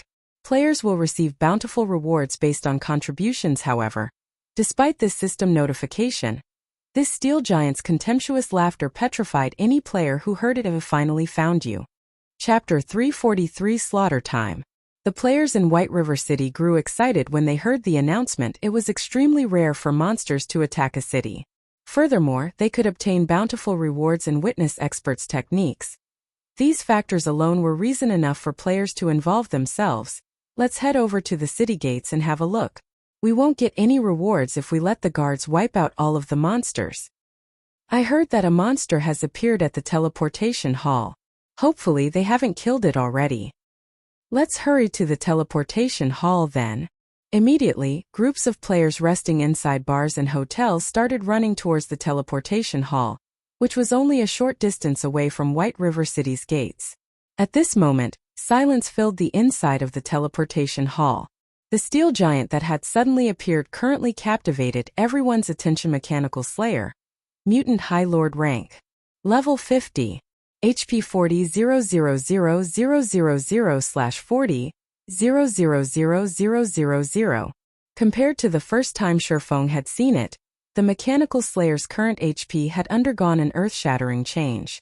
Its HP of 40 million shook the players inside the hall, despair seeping through the crowd. Moreover, the Mechanical Slayer had killed over 100 players with a single attack. Any player who witnessed this scene would feel one thing, fear. However, what surprised everyone was that the steel giant's gaze was locked on Black Flame. It was clear that the steel giant's words, "finally found you," were meant for famed guild leader. But why was such a powerful monster looking for Black Flame? This question filled everyone's minds. Why would a level 50 High Lord appear here? Lone Tyrant looked at the Mechanical Slayer that had suddenly appeared, feeling greatly astonished. This was also the first time Lone Tyrant had heard of or seen the rank Mutant High Lord. There were hundreds of level 150 guards and level 150 Tier 2 guard generals in White River City. The Mechanical Slayer, a level 50 High Lord ranked monster, stood no chance against these NPCs. Yet, the Mechanical Slayer still chose to appear here. Such a situation was simply unbelievable. However, what was even more surprising was the Mechanical Slayer's performance and actions. Its speech, which carried a playful tone, was nothing like a monster. In Lone Tyrant's opinion, the Mechanical Slayer seemed more like a haughty and overbearing player than a monster. These factors revealed that this Mutant High Lord was definitely more powerful than an ordinary High Lord ranked monster boss Tyrant. What should we do about that monster? Should we escape? The members of Dark Star struggled to swallow their fear when they thought about the Mechanical Slayer's level and frightening destructive power. Escape? Lone Tyrant sneered. With such a God-given opportunity, why would we escape? Right now, the monster has the exit blocked. Meanwhile, Black Flame is clearly its target. Who else could be a better guard than that monster? First, we need to deal with Black Flame. After we get rid of him, we can deal with that monster. Everyone charge. We must not let Black Flame get away today. Since Lone Tyrant had given the command, as members of Dark Star, they could not disobey his orders. One after another, the Dark Star members charged towards Shifeng at the same time. Lone Tyrant had also mobilized members through the guild channel, instructing more to join him. Whether it was Black Flame or the Mechanical Slayer before him, Dark Star would be the one to take them both down. It was especially true for the monster before him. Despite it clearly being a High Lord, the Mechanical Slayer possessed intelligence that far surpassed that of an ordinary High Lord. Moreover, it was also frighteningly strong. If they could kill it, when the other guild players saw Dark Star's hundreds of members charging at Shifeng, they too started contacting their respective guilds and rallied for more troops, not wanting to miss out on this opportunity. In addition to taking Black Flame's life, they all intended to fight over the contribution and drops of killing the Mechanical Slayer. It's over. There's a tiger at the front and a wolf at the back. I told him that he should have escaped earlier. It's too late now. Turtledove panicked when she saw their opponents surrounding Shifeng. The steel giant also had the exit blocked off. She then suggested, "Why don't we rush over to help him now?" "Hold on." Shadow Sword pulled back Turtledove. Softly, he said, "Let's listen to guild leader Black Flame and think of a way to escape. Big brother Shadow Sword, the situation has changed. He will die if we don't help him." Turtledove said, "Even if we try to help, what can we actually do?" Shadow Sword shook his head. Although he wished to help Shifeng as well, a dark feeling had surfaced in his heart. Meanwhile, this darkness told him that, if he stayed here, the situation might really conclude as Shifeng had said. It would be better than doing nothing at all. Ignoring Shadow Sword's words, Turtledove charged towards the crowd. However, before Turtledove made it too far, something unbelievable happened. A massive figure suddenly appeared above Shifeng. The figure then landed heavily on the ground, easily crushing the stone floor into dust and sending tremors throughout the entire teleportation hall. More than 100 players who had charged at Shifeng died instantly under the figure's descent. Only Shifeng, who had activated Defensive Blade, had barely remained standing and finally taken action. "I've been waiting for a long time now." Shifeng smiled faintly. At this moment he had less than 50% HP remaining. If he continued battling the sea of players, sooner or later, he would have no choice but to run. However, now that the Mechanical Slayer had made its move against him, things were vastly different. "Little ant, you sure are persistent. However, in front of us only death awaits you." The Mechanical Slayer lifted its serrated greatsword, slashing the weapon down at Shifeng. Countless air blades flew towards Shifeng. Perfect. Faced with the countless air blades, Shifeng's smile only widened. Using silent steps, Shifeng dodged the air blades that assaulted him like a tsunami easily and appeared where the healers of the various guilds had gathered. Although Shifeng had evaded the Mechanical Slayer's attacks, the Dark Star elites who had focused on Shifeng were not as lucky under the assault of the countless air blades. These elite players were as weak as tofu, crumbling with just a touch. In an instant, over 100 elite players died. However, the battle was not over yet. Seeing that its attack had missed, the Mechanical Slayer sent another slash at Shifeng. Shifeng hurriedly activated the Aura of Wind in conjunction with Windwalk, his speed soaring. Shifeng then jumped abruptly, barely dodging the second wave of air blades, following which, the healers and mages of the various large guilds suffered a tragedy. Crap. Black Flame is trying to use that Mechanical Slayer's strength to deal with us. Everyone move away from him. Everyone finally noticed that something was amiss. Although Shifeng seemed to be evading the Mechanical Slayer's attacks, in reality, he took advantage of the Mechanical Slayer's wide range to deal with them within a few seconds.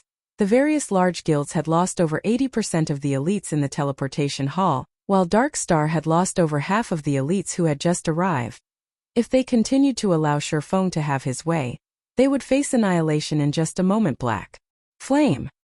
Looking at his subordinates that had died, Lone Tyrant clenched his jaw close to the point of shattering his teeth. Change of tactics. All ranged players restrict Black Flame's movements. Lone Tyrant immediately issued new orders. "You only now noticed?" Shifeng simply smiled. "Unfortunately, you're too late. Let me help you host a grand bloodfest." If Lone Tyrant and the others had prepared earlier and stolen the aggro of the Mechanical Slayer from Shifeng before it appeared in front of him, Shifeng would have been forced to flee. However, after the Mechanical Slayer had focused on him, it would be meaningless even if Lone Tyrant and the others managed to figure out his plan. Shifeng had already seized control of the Mechanical Slayer's initiative. So long as Shifeng did not die, he would have control of the giant's actions. Fortunately, nobody in White River City could surpass his survivability. Chapter 344 Unstoppable. Although Shifeng's survivability was impressive, when faced with a level 50 mutant High Lord, not even he could last long. After all, the gap between them was simply too wide. Have no choice. I have to use it. Shifeng reluctantly took a frost grenade from his bag. Immediately, the Mechanical Slayer slid to a halt, its glowing red eyes glaring at the frost grenade in Shifeng's hand. The Mechanical Slayer was very familiar with the frost grenade. Shifeng had once used these frost grenades to freeze it for a long period of time, rendering it helpless. It seems that it remembers. Shifeng laughed when he saw the Mechanical Slayer's reaction. However, Shifeng had no hope that the frost grenades would scare the Mechanical Slayer for too long. Taking advantage of the Mechanical Slayer's hesitation, Shifeng took a step forward and dashed towards Dark Star's Mage's Dam. All mages, fire everything you have at him. Don't let him get close. Lone Tyrant shouted one after another.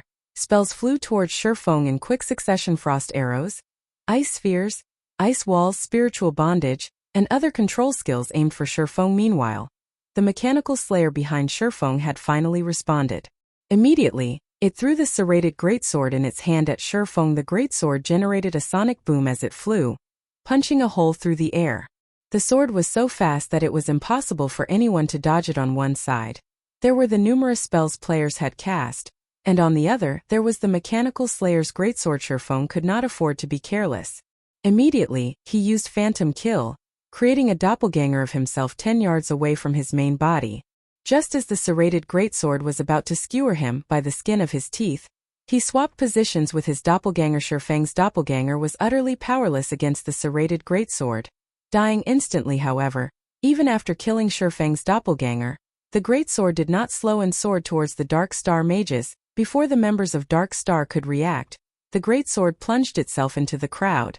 An explosion blossomed as the weapon crashed into the ground, creating a massive hole in the teleportation hall's floor.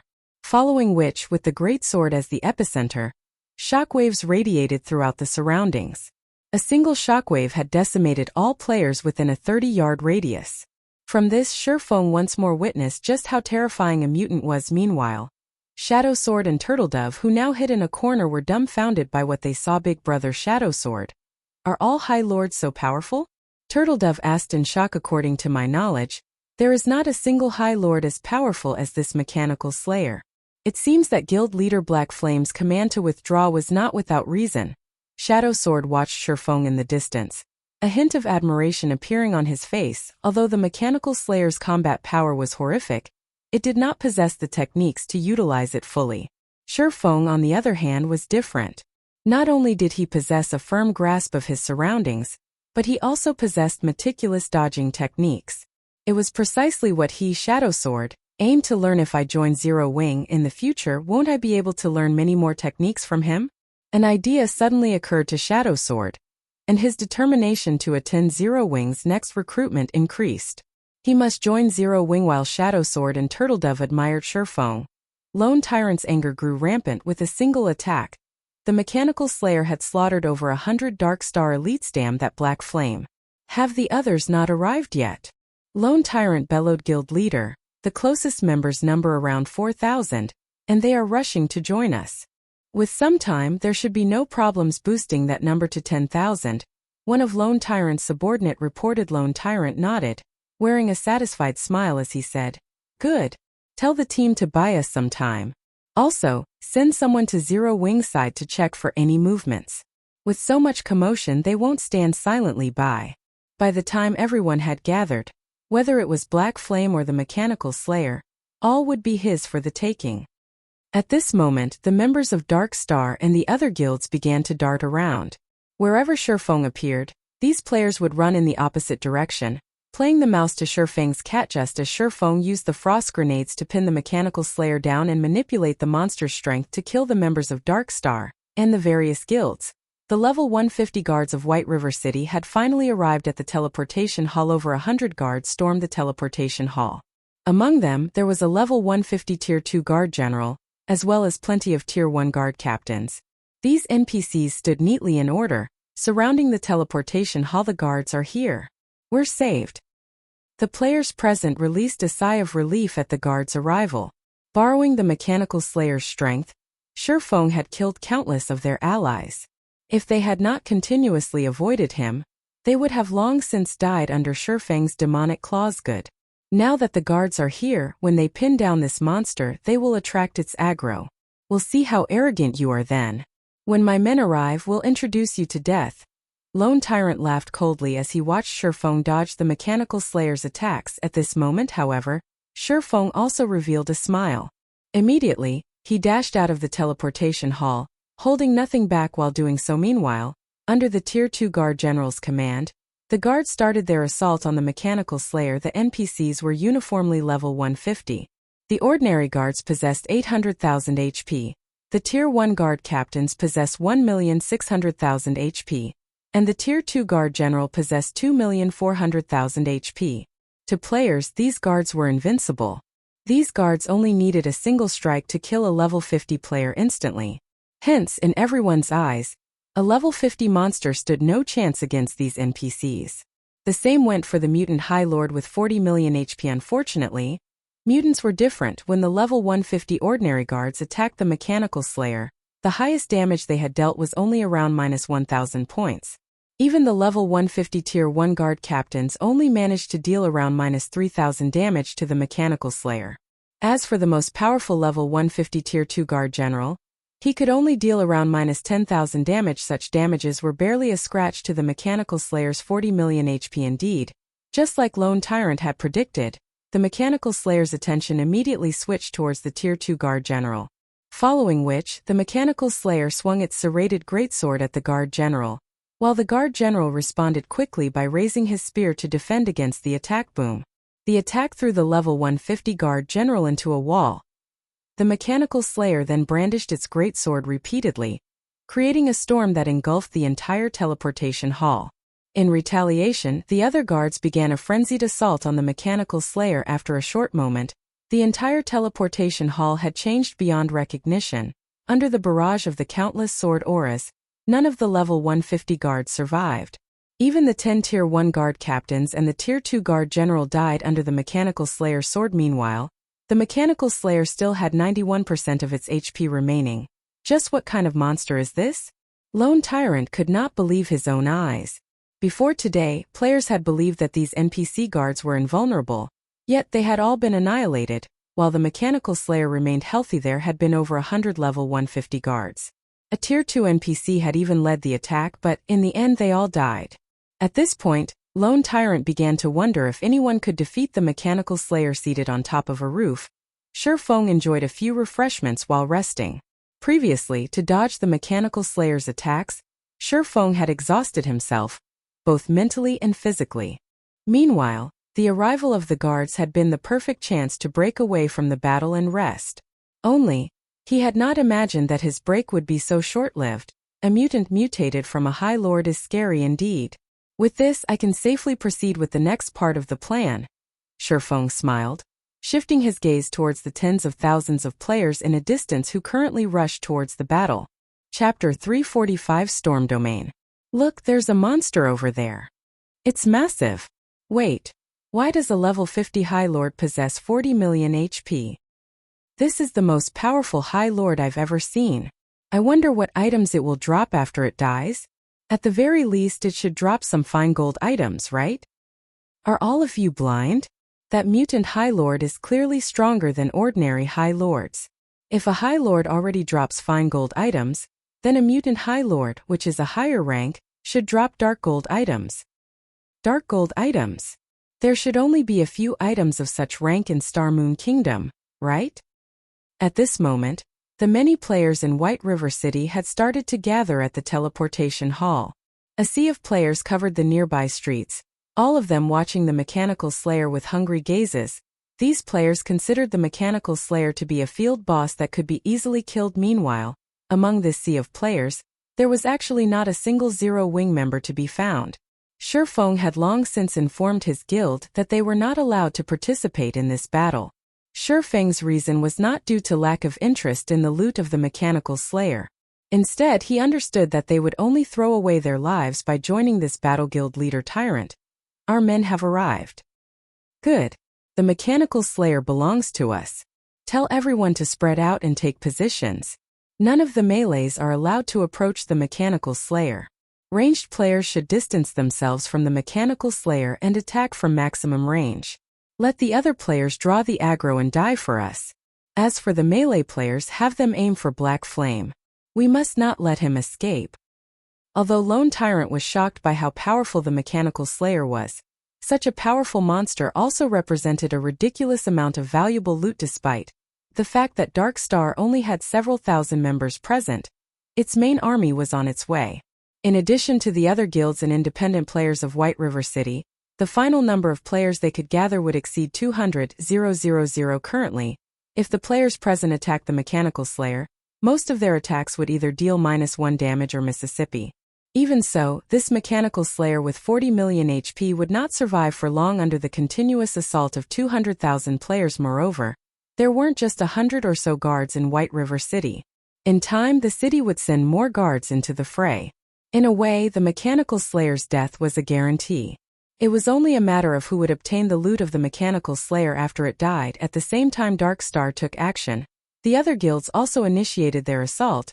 After witnessing the power of the mechanical slayer, only ranged players dared to attack it. As for those remaining, they all swarmed after Shifeng. Only those who had just arrived and were unclear of the situation dared approach the frightening mechanical slayer. That Lone Tyrant sure is concerned about me. Even now he still sends so many after me. Standing on top of a roof, Shifeng had obtained a clear view of the battle. Since they wish to come, let's increase the violence. Immediately, Shifeng dashed towards Dark Star's army. Although countless spells and arrows barraged the mechanical slayer, a majority of these attacks were a miss, and only a small number managed to deal a mandatory -1 damage. Hence, Shifeng was still the slayer's main target due to the large number of players standing in between it and Shifeng. The mechanical slayer wielded its sword, massacring everything in its path. Every time the mechanical slayer swung its serrated greatsword, swaths of players died. This scene caused the witnessing players to shiver in fear. However, it was precisely because of these players that the mechanical slayer's speed was greatly reduced, allowing Shifeng to have an easier time dodging. Meanwhile, when the members of Dark Star saw that Shifeng quickly approached them, ridiculing sneers started appearing on their faces. This black flame must have damaged his head. Instead of running away from us, he actually dares to run in our direction. Is he that eager to die? Isn't that better? He's saving us the time of chasing after him. However, just as the members of Dark Star mocked Shifeng for his stupidity, Lone Tyrant angrily bellowed in the guild channel, "You bunch of trash, run! Get away from Black Flame. Don't let him come close to any of you." The command confused Lone Tyrant's subordinates. Initially, Lone Tyrant had commanded them to surround Shifeng, yet now he told them to run as soon as they saw Shifeng. However, Lone Tyrant's reminder was useless. Shifeng had already arrived before the members of Dark Star. Meanwhile, the mechanical slayer's greatsword descended towards Shifeng using silent steps. Shifeng reappeared beside a player 20 yards from his original position, deftly avoiding the mutant's fatal strike. After a series of dodges, almost 90% of the thousands of Dark Star members who had encircled Shifeng died, and only a few with dazed expressions remained. Lone Tyrant trembled in anger. Thousands of members had died. Just like that, Lone Tyrant was greatly confused. He could not understand why the mechanical slayer so vehemently chased Shifeng. Just what had Shifeng done to it before this? Right now, with Shifeng's high-speed movements, it was simply impossible for any ranged players to land an attack on him. Yet, if the melee players approached Shifeng, the shockwaves of the slayer's attacks would slaughter them. With the mechanical slayer's aggro locked onto Shifeng, he was practically a walking bomb. However, Lone Tyrant could not stop Shifeng. Even with so many players, none of them could pin down Shifeng. If someone could have pinned him down for just a moment, Shifeng would have long since died. At this moment, Lone Tyrant finally realized the great importance of top-tier experts to a guild. Even if he had an army of thousands, the role they could play in this sort of battle was far inferior to top-tier experts. Damn. Damn Black Flame. Lone Tyrant cursed loudly as he watched his guild members die in waves. At this moment, Lone Tyrant no longer looked like the guild leader of a powerful guild. Instead, he looked more like a shrew. Shouting abuse on the street. Lone Tyrant's performance left witnesses stupefied.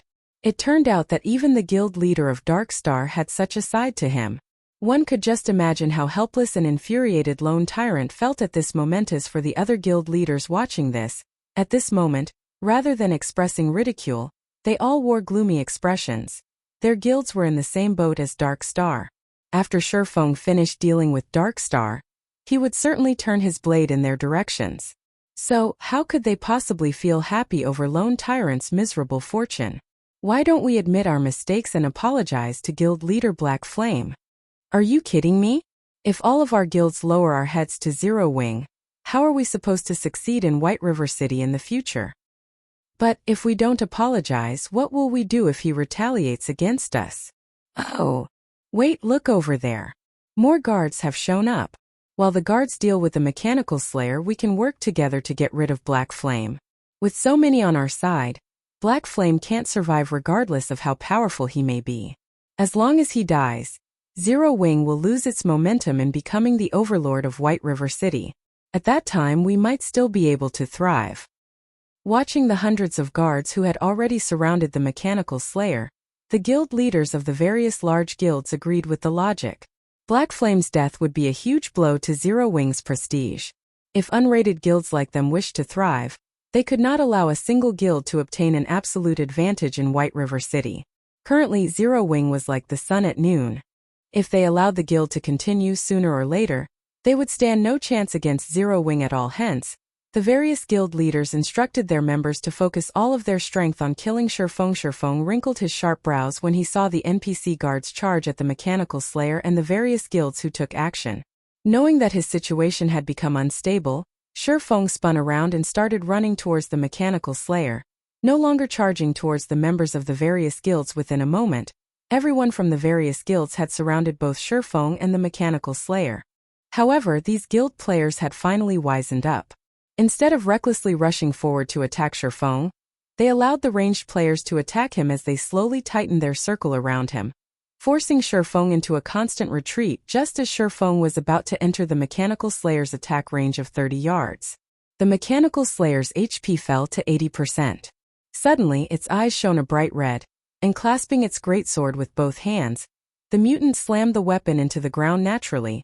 Shifeng understood what the Mechanical Slayer intended to do. This was none other than the Mechanical Slayer's ultimate move, Storm Domain. The skill had a radius of over 100 yards, and even his level 50 Tier 1 guards had died from a single hit. Back then, if Shifeng had not used Wind Rider, his speed skyrocketing, the consequences would have been unimaginable at this moment. Shifeng immediately switched to the 7 Luminaries Rings Aura of Illusion, activating Fantasy World. Chapter 346 Great Wizard. As Shifeng activated Fantasy World, a faint barrier of light formed around his body. Fantasy World. Immunity to all magic damage and 10% of magic damage received will be converted to healing to recover player's HP for 10 seconds cooldown. 3 minutes. At this moment, the players surrounding Shifeng had not yet noticed the Mechanical Slayer preparing its attack. They still foolishly charged at Shifeng before anyone could react. Cracks started appearing on the stone-paved road as the land trembled. In the next moment, countless blades of air shot up from the cracks regardless of whether it was a player or an NPC. All those struck by the air blades died. After the turbulent storm ended, the street outside the teleportation hall was beyond recognition. At this moment, this small section of the city had become a ruin. The players observing the battle from a distance fell silent. This was the first time they had ever seen such frightening, destructive power. With a single attack, the Mechanical Slayer killed thousands of players. A large empty patch suddenly appeared on the previously crowded street. Even the level 150 guards had not survived the attack. How were they, players, supposed to deal with such a monster? Powerlessness bloomed in the hearts of the players who were originally intent on killing the Slayer. No.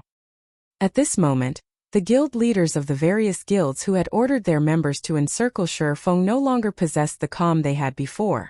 Only regret and anger filled them right now. The Mechanical Slayer's Storm Domain had instantly obliterated thousands of their members. Moreover, A majority of these members were elite players as unrated guilds. They did not possess many elites. At most, each guild would have 600 to 700 elite players. Hence, even the death of a few dozen elite players was a huge blow. Now, however, each of these unrated guilds had lost over 100 elites. That single attack had dealt a fatal blow. Guild leader Black Flame's tactic was awesome. Turtledove giggled as she observed the carnage from afar. Let's see if those guilds dare to bully others in the future. Standing beside Turtledove, Shadow Sword nodded in agreement. Although this matter appeared simple, in reality, it was extremely difficult to carry out such a feat while directing the Mechanical Slayer's attacks.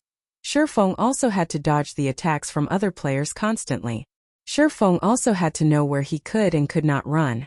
If Shifeng did not have a perfect grasp of his surroundings, even the slightest mistake would result in his death. Following the disappearance of the Storm Domain, the momentary calm also shattered when the Mechanical Slayer discovered that some people were still alive, especially Shifeng. It was humiliated. Suddenly, the Mechanical Slayer jerked its serrated greatsword from the ground. The Mechanical Slayer then started spinning, transforming into a bladed tornado. This was one of the Mechanical Slayer's skills, Bladestorm. The tornado possessed a powerful suction, easily pulling players into its attack. Moreover, the tornado's movement speed was very fast, can affect my movement even when I'm 30 yards away. If I stand closer, even I might get sucked in. Shifeng hurriedly took out a speed scroll from his bag and used it. He then charged towards the gathering of the various guilds. Meanwhile, a level 150 tier 2 guard general standing only half a dozen yards away from the tornado was immediately yanked into it, a series of damages over -10,000 points appearing above the guard general's head. In only a moment, the guard general died under the Mechanical Slayer's Bladestorm. The frightening damage caused everyone to break out in cold sweat now. All thoughts of killing this mutant vanished from the minds of these witnesses. Currently, they only had a single thought run. Suddenly, many players who stood closest to the Mechanical Slayer began to flee in a panic. Naturally, the members of the various guilds were no exception. When these guild players saw Shifeng running towards them, each and every one of them immediately turned and fled. Having completely forgotten about attacking Shifeng, there were no fools here. Nobody wanted to gift themselves to death. This chase scene occupied the streets of White River City. Many players who had just arrived were dumbfounded. They had often seen a group of players chasing another group of players, but now, tens of thousands of players were actually running from a single player. Moreover, these players looked as if they had just seen a ghost. This was truly the first time they had seen such a miracle. Aren't those guys members of the third-rate guild, Angel's Crown? Why are they running away? A ranger who had just arrived asked in wonder. You think Angel's Crown is the only guild running away? Don't you see that there are members belonging to dozens of guilds running with their tails between their legs? A druid who knew more about the situation commented from the side. Now that you've mentioned it, that really does seem to be the case. Just what is going on here? The ranger was confused further after he realized the scope of the situation. Normally, the members of these guilds were extremely arrogant and overbearing. These guilds dominated the densely populated monster areas, and if independent players like them had an opinion about it, these guild players would kill them without hesitation. For a time now, many independent players harbored a great hatred for these guild players, though none of them had actually dared to voice that hatred. Now, a miracle had actually occurred. It turned out that even the mighty and arrogant guild players had times where they were afraid. In particular, the members of Dark Star could also be seen among the crowd of fleeing players. Dark Star was one of the top 6 guilds of White River City. Why were its members running away as well? Don't you recognize the player chasing them? The druid pointed towards Shifeng, who was at the far end of the sea of fleeing players. That person looks somewhat familiar. Wait, isn't that Black Flame, the guild leader of Zero Wing? That's right. Black Flame is the one chasing these guilds. I heard that Dark Star allied itself with many other guilds and sent their members to blockade the teleportation hall, in an attempt to prevent players of other cities from joining Zero Wing.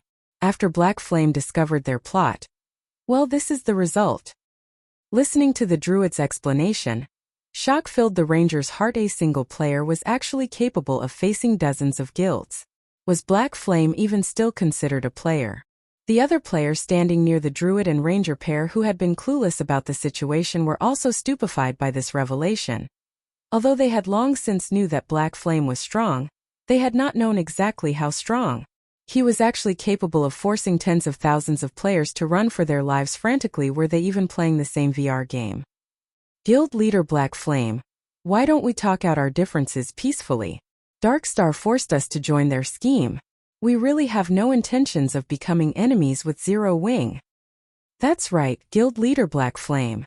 We have our own difficulties as well.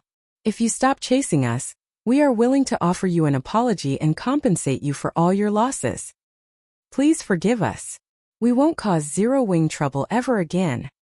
The fleeing guild leaders started yelling their offers of reconciliation. At this moment they were truly afraid. In order to deal with the mechanical slayer, they had ordered most of their guild members to rush to the battle. If they all died here, the damage it would cause their guilds would be unimaginable. It was highly possible that they would never recover from this loss and would be forced to dissolve their guilds. Since you all have spoken, I'll forgive you, Shifeng smiled. However, all of you need to die once first. Black Flame, we are sincerely trying to apologize. Judgment Hand, the guild leader of Angel's Crown, bellowed. Guild leader Judgment Hand must be joking. I too am sincere. I want you to die once. Shifeng smiled faintly as he increased his speed once more. Shifeng's speed was much faster than the elite members of the various guilds. In just a moment he had caught up with the fleeing crowd. As Shifeng dove into the crowd, the mechanical slayer was like a meat grinder as it pulled one player after another with its powerful suction force, instantly turning these players into scattered light particles. In a short moment, the various guilds had already lost over 1,000 players. With the passage of time, the number of deaths soared. Even though there was a constant stream of NPC guards arriving at the scene of the battle, none of them could hinder the mechanical slayer. Instead, they all became a delicious meal for the mutant. Before a minute had passed since Shifeng caught up with the fleeing crowd, the death count had exceeded 10,000. Among them, Dark Star's losses were the greatest, as Shifeng's main target was the members of Dark Star. This horrifying scene caused all observers to grow cold. If these tens of thousands of players had not scattered and escaped from the very beginning, the number of deaths would be several times higher by now. However, after more than half of the guild players and over 1,000 NPC guards had died, a man in white robes suddenly appeared in the sky. This man's appearance immediately attracted the attention of many people, including Shifeng. This man was no ordinary NPC. He was the magistrate of White River City, Weissman, a Tier 4 Great Wizard. Chapter 347, Tier 4 Magic. Many players sighed in relief at Weissman's arrival. The mechanical slayer was too strong.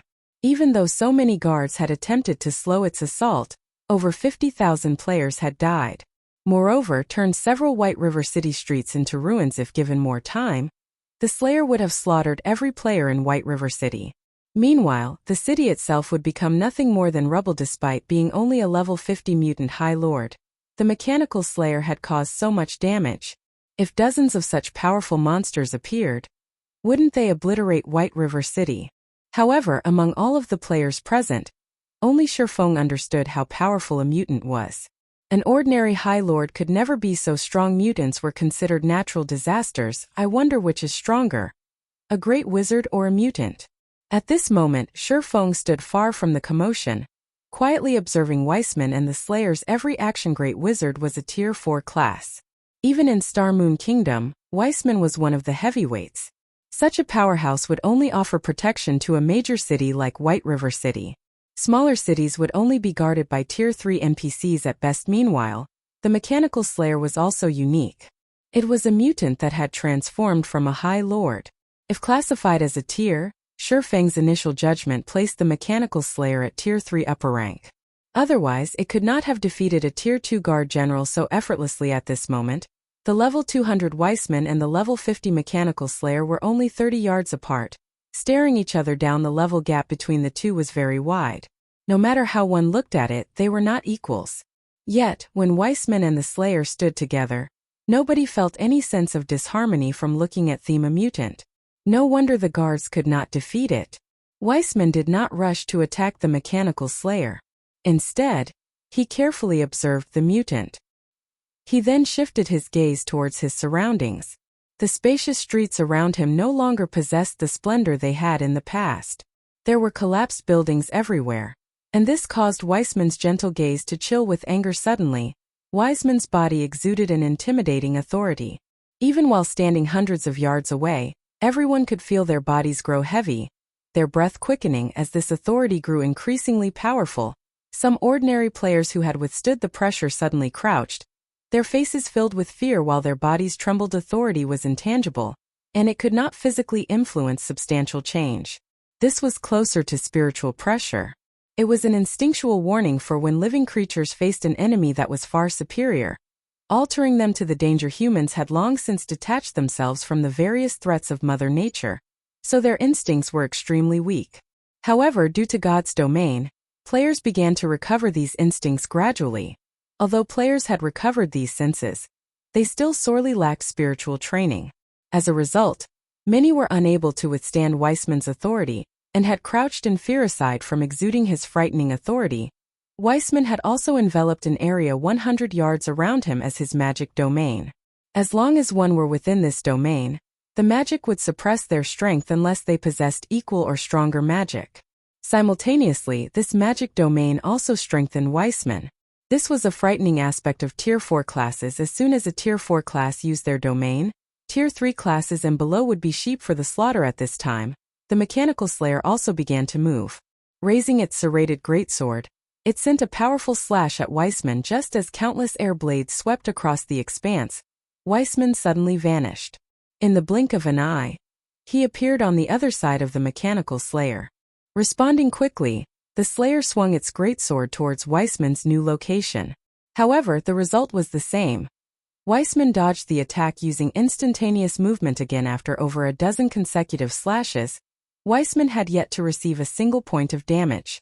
Meanwhile, Weissman's consecutive usage of instantaneous movement stunned the watching players.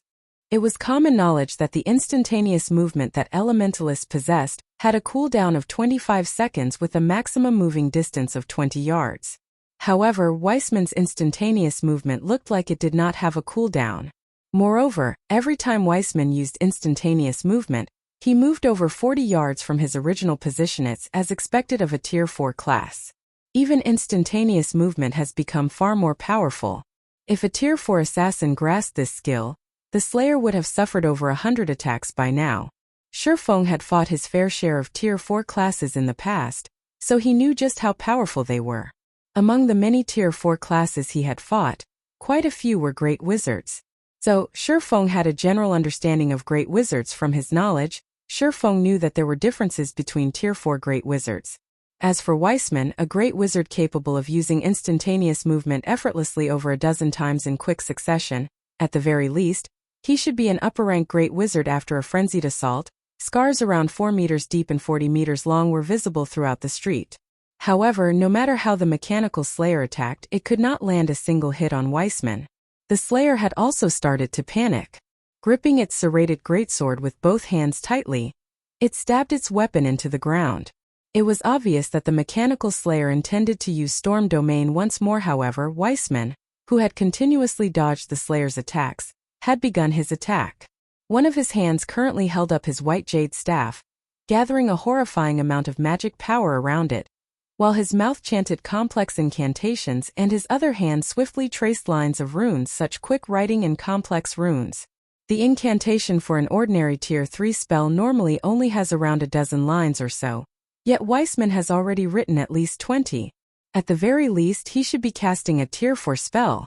Shifeng was shocked as he watched Weissman's casting. Ordinary Great Wizards would need at least 6 to 7 seconds to write over 20 lines of runes.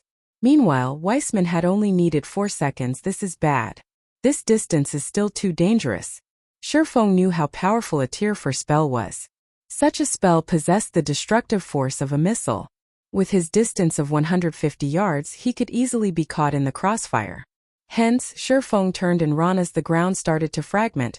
Blades of air shot up from the ground. Weissman suddenly flew upward and hovered in midair. The air blades exploded forth, shooting towards Weissman. At this moment, Weissman had also finished chanting his spell. He pointed the finger he had used to write the runes with towards the sky, and in the next instant, a gigantic blue magic array appeared above the city. Tier 4 magic, Skypiercer. Weissman lightly waved his white jade staff, pointing it at the Mechanical Slayer. Blue-colored gas flowed out of the magic array, transforming into a sharp blue spear that came crashing down. When the air blades and blue spear collided, A violent shockwave swept through the area.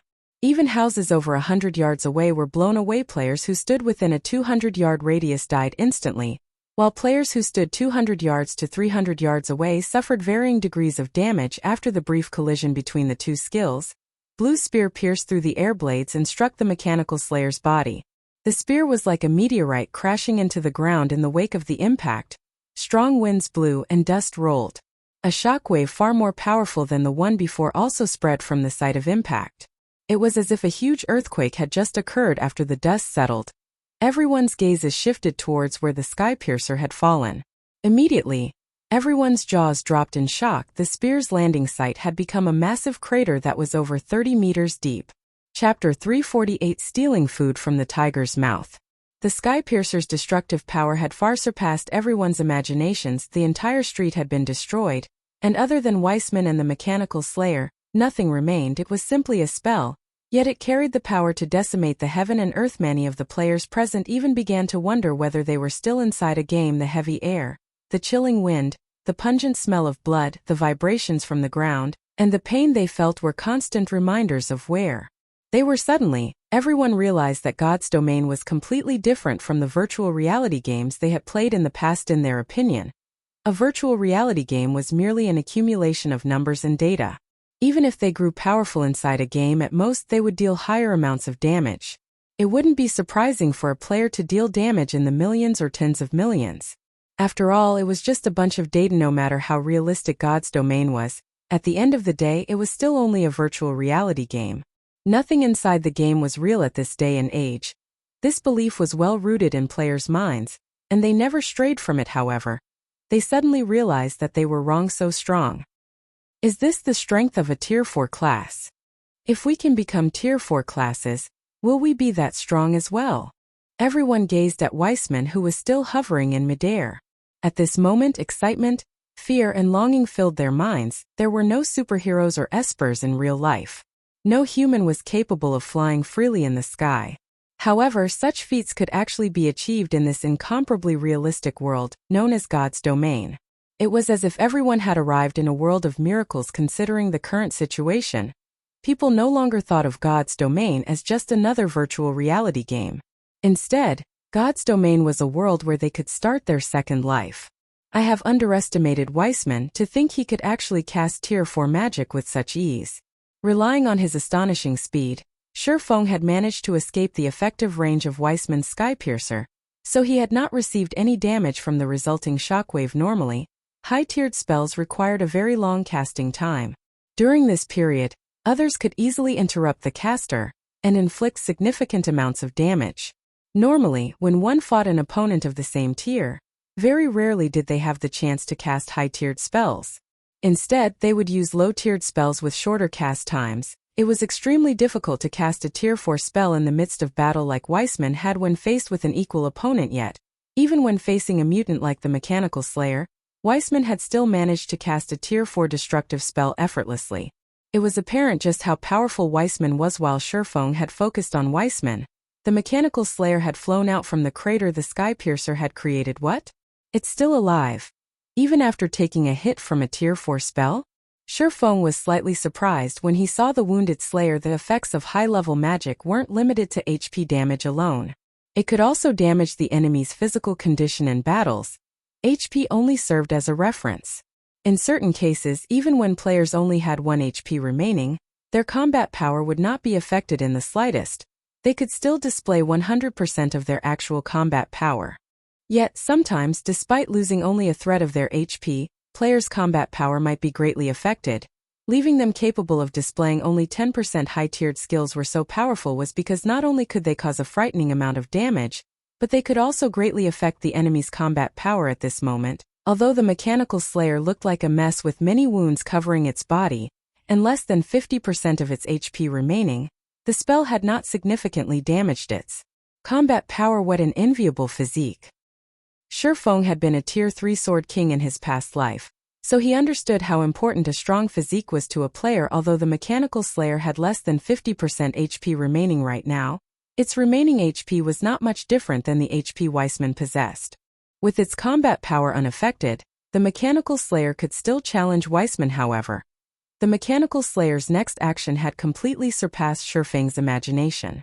After flying into the air, instead of launching an attack at Weissman, the Mechanical Slayer turned tail and ran. This scene stupefied every player present. Nobody could have imagined that the Mechanical Slayer would actually flee after realizing that it could not win against Weissman. The Mechanical Slayer's intelligence far surpassed any ordinary monster. Unfortunately for the Mechanical Slayer, Weissman had no intention of letting it escape. Using instantaneous movement, Weissman teleported to the Mechanical Slayer's side and immediately used Snowy Explosion.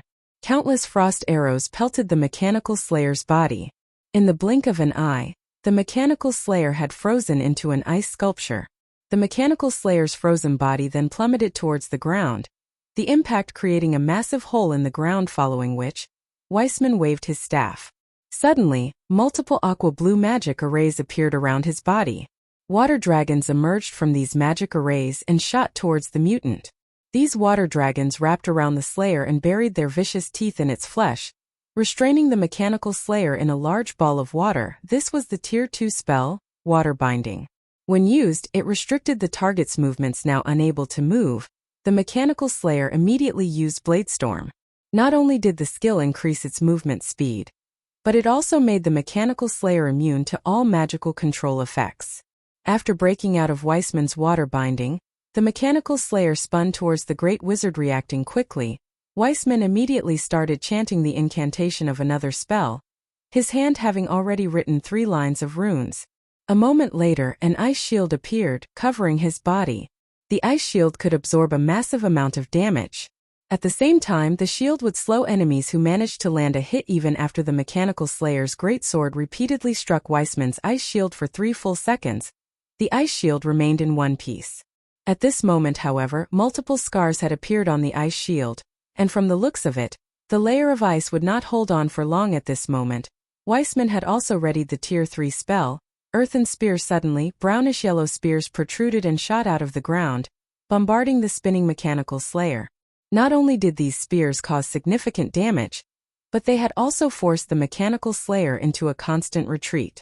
After being struck by a total of 21 earthen spears, the Mechanical Slayer had been forced back over 30 yards. In a fit of rage, the Mechanical Slayer threw its serrated greatsword at Weissman. Unperturbed, Weissman used instantaneous movement to dodge the simple attack. Immediately after, Weissman bombarded the Mechanical Slayer with dozens of lightning snakes. While Weissman and the Mechanical Slayer clashed, Shifeng quietly snuck closer to them. After the battle had reached this point, Shifeng could tell that the Mechanical Slayer was no match for Weissman. Although the Mechanical Slayer was not weak, mutants needed time to grow. Originally, the gap between the Mechanical Slayer and Weissman should not have been so wide.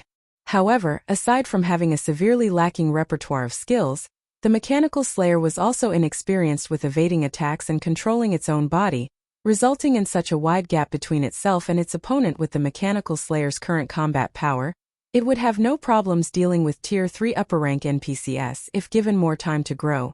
Even Weissman might not be a match for the Slayer. After all, a mutant transformed from a High Lord-ranked monster possessed extremely frightening potential. Meanwhile, if such a powerful mutant were killed, whether it was the EXP or loot, the rewards would be astonishing. Now that everyone had witnessed how powerful both the Mechanical Slayer and Weissman were, unless they wished to die, nobody would be so stupid as to move closer as these powerhouses faced off. So, the players present quietly observed the battle from a distance. The moment Weissman killed the Mechanical Slayer, they would rush forward to fight for the mutant's loot. Hence, Shifeng intended to make his move first. If he waited until after the battle ended to make his move, he would not stand a chance against tens of thousands of players.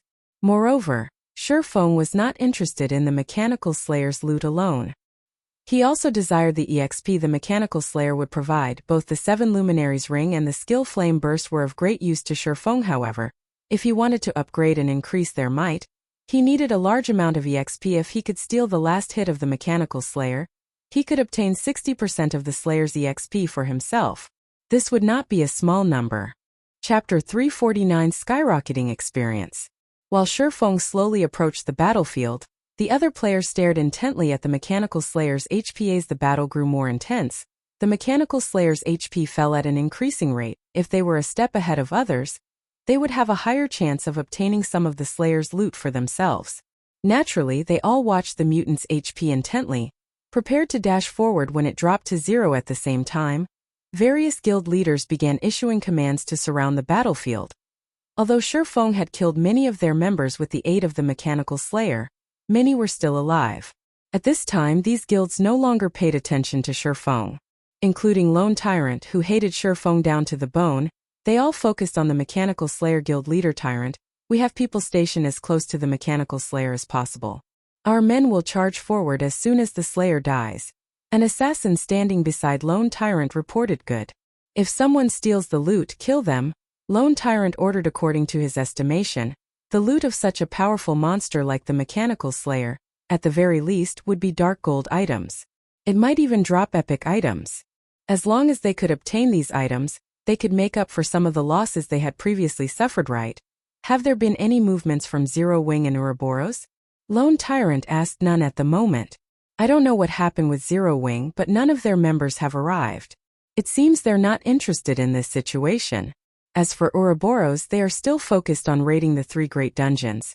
They only sent a small contingent.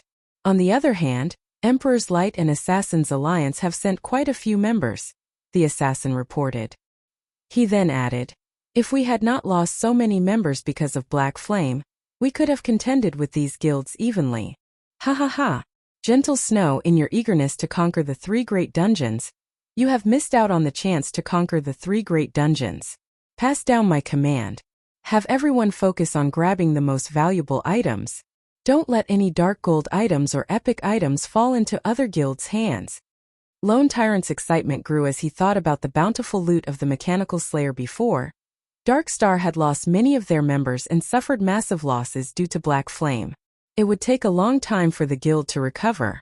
Lone Tyrant swore that he would personally avenge his guild sooner or later. However, if they could obtain some dark gold and possibly epic items, it would massively assist the guild's recovery.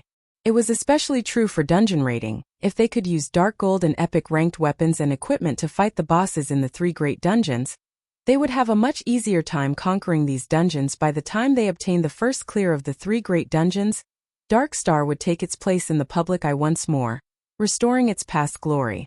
Time passed gradually.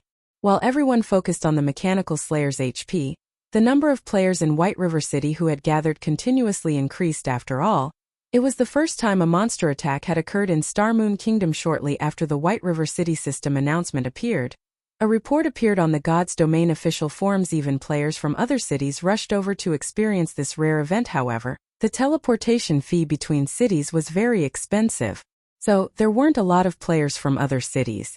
Meanwhile, the players from other cities were those who were well off in God's Domain. A majority of these players were the elite members of guilds. At one point, over 500,000 players had gathered around the battlefield between Weissman and the Mechanical Slayer. That was practically a third of the total population of White River City. I'm relieved.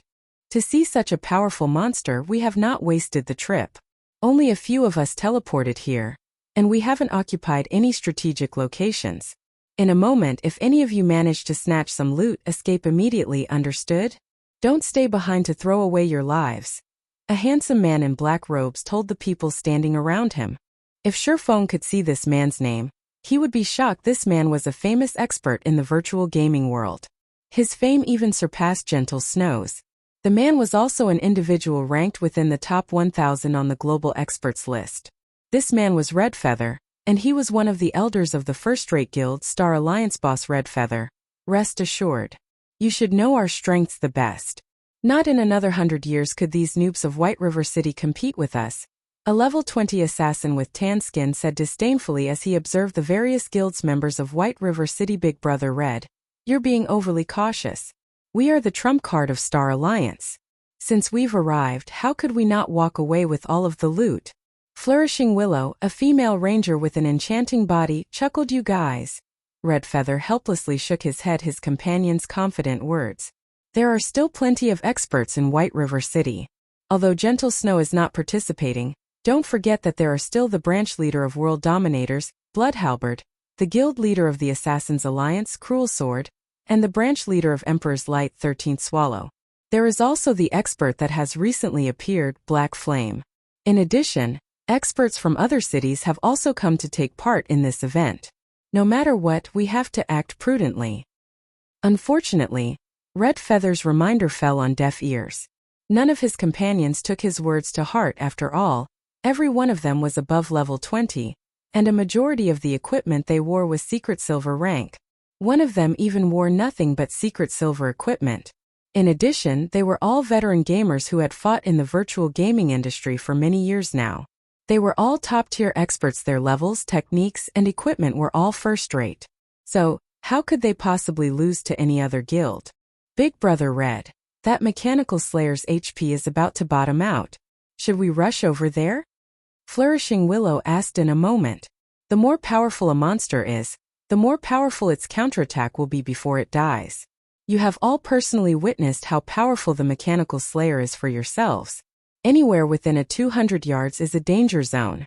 If we don't have any invulnerability skills, the splash damage will kill us before we get close.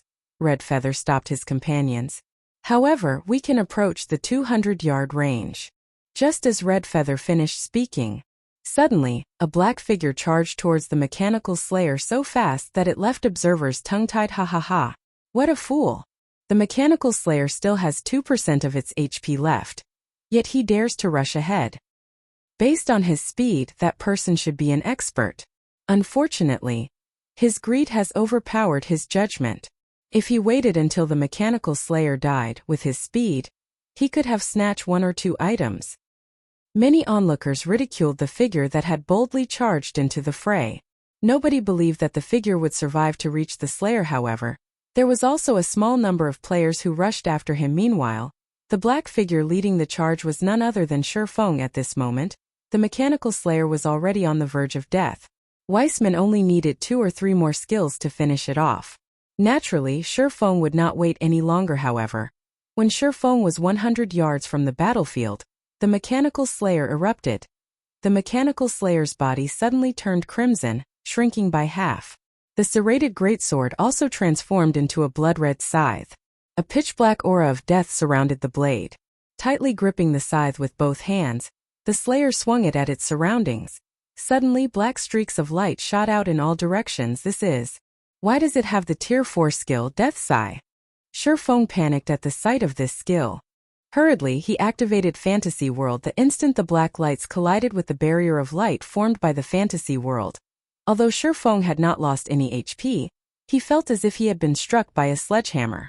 Shifeng had even wondered if Fantasy World could hold up against this Tier 4 skill. The black lights illuminated the surroundings for 6 full seconds, covering a range 200 yards in all directions. The area looked like it had been enclosed by a black dome. Everything within this dome was pitch black, and nobody outside the dome could see anything within it. After Death's Sigh ended, everything in the space was dead. Aside from Shifeng, who was safe inside his light barrier, every player who charged forward had died. Meanwhile, the ice guard Weissman had summoned also shattered. At this moment, Weissman had lost a significant amount of his HP. He even spat a mouthful of fresh blood. Evidently, the Slayer's attack had severely injured him. However, this could not be helped. Nobody would have thought the mechanical Slayer would use such a frightening skill as its dying counterattack. When caught unaware, even a Tier 4 Great Wizard would receive heavy damage from such an attack. However, after using Death's Sigh, the mechanical Slayer was like an oil lamp exhausted of fuel. It only had a final thread of HP remaining. Weissman then used Ice Descent, a Tier 3 spell. Suddenly, ice and snow fell from the sky, landing on the mechanical Slayer. Wave after wave of icy air enveloped on the Slayer, devouring the last of its HP. Your head is mine. At this moment, seeing as the mechanical Slayer was about to die, Shifeng had grown anxious. Immediately, he activated Windwalk and dashed at the mutant. The moment he was in range, he used Silent Steps to appear behind the mechanical Slayer. As Weissman's spell was not yet over, Shifeng had to endure Weissman's ice descents as well. Shifeng then retrieved an intermediate frost grenade from his bag. After accurately gauging the Slayer's HP, Shifeng threw the intermediate frost grenade and dealt -500 damage to the mutant. The frost grenade destroyed the mechanical Slayer's remaining 300 HP before the next wave of icy air could. Shifeng had pushed himself to his very limit to grasp the mechanical Slayer's HP, and he very nearly lost the last hit to Weissman after the mechanical Slayer died. Over 100 items burst forth from the mutant. Meanwhile, Shifeng also received a series of system notifications before Shifeng could check the notifications. His experience bar started to soar in just a moment. Shifeng's level 24 experience bar filled before breaking through to level 25. Even after reaching level 25, Shifeng's experience bar did not stop. Level 26, level 27, level 28, level 29. Golden light continuously flashed over Shifeng's body, only gradually fading after Shifeng reached level 34. In the end, Shifeng rose to 74% of level 34. Shifeng had leveled up 10 times consecutively. The EXP he had obtained had completely surpassed his imagination even in his previous life. Never once had he managed to level up 10 times in a row. It was clear how bountiful the EXP provided by the Mechanical Slayer was. If he had obtained 100% of it, he would have leveled up further. Chapter 350 Sword in the Stone. Before Shifeng could celebrate his success of stealing the last hit, he felt deep-seated malice directed at him from all directions. Although Shifeng was wearing the black cloak, and nobody had yet recognized Shifeng, the system notification that appeared after the Mechanical Slayer died had betrayed Shifeng's Star Moon Kingdom system announcement. Congratulations to Black Flame for being the first player to kill a mutant. Rewarding 50 reputation points in Star Moon Kingdom, 30 free mastery points, and 30 gold coins. White River City system announcement. Player Black Flame has killed the Mechanical Slayer that invaded White River City. Rewarding 50 reputation points in White River City, 10,000 merit points in Star Moon Kingdom, and 20 gold coins. These two notifications popped up 3 times. After reading these notifications, even a fool could tell that the cloaked figure covered in a golden glow was none other than Zero Wings guild leader, Black Flame. Now, not only Shifeng had obtained a wealth of EXP by killing the Mechanical Slayer, but he also received a bountiful reward from the system. How could others not be envious? Sure enough, his reputation is well deserved. He actually stole the last hit while Weissman and the Mechanical Slayer fought. After watching Shifeng's previous performance, Red Feather could not help but compare himself to Shifeng. Suddenly Red Feather discovered that, regarding timing, he was inferior. Black Flame is quite good. However, at the end of the day, he still can't make it onto the Secret Pavilion's experts list. How powerful could he possibly be? On the other hand, Big Brother Red Feather is an expert ranked within the top 900 on the experts list. Flourishing Willow giggled, smiling faintly. The Secret Pavilion's experts list contained the names of 1008 great experts in God's domain, and it was extremely hard to place on that list. After all, there were too many players in God's domain. Moreover, that number continued to increase. Hence, even if it were the 1008th ranked player on the experts list, that expert would be a monster-like existence in the virtual gaming world. Players took pride in ranking on the experts list.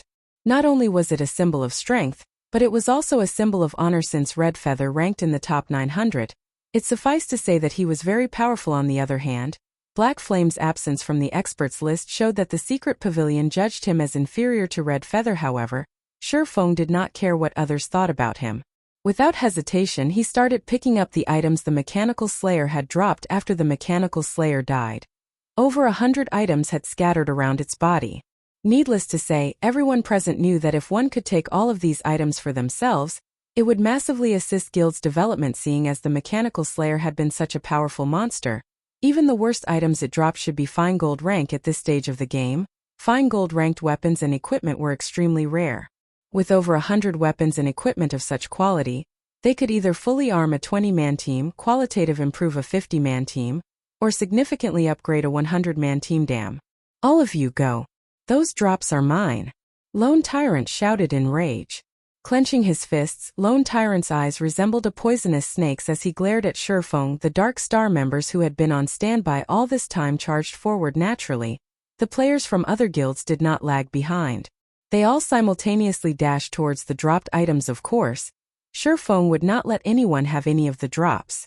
However, due to time constraints, he could only take a limited number before the tide of players crashed down on him. 1, 2, 5 pieces. The moment Shifeng's hands reached an item, he would immediately throw the item into his bag, not even bothering to look at what he had picked up. No. Get rid of him. All mages bombard him with these spells. Lone Tyrant's heart bled as he watched Shurfeng claim items, one after another. This was his biggest chance to recuperate Dark Star's losses. At this moment, however, Shurfeng was destroying that chance right before his very eyes. As for the others, they too realized that they could not leave Shurfeng alone. They needed to kill him immediately. Otherwise, there wouldn't even be scraps left. They sure are fast.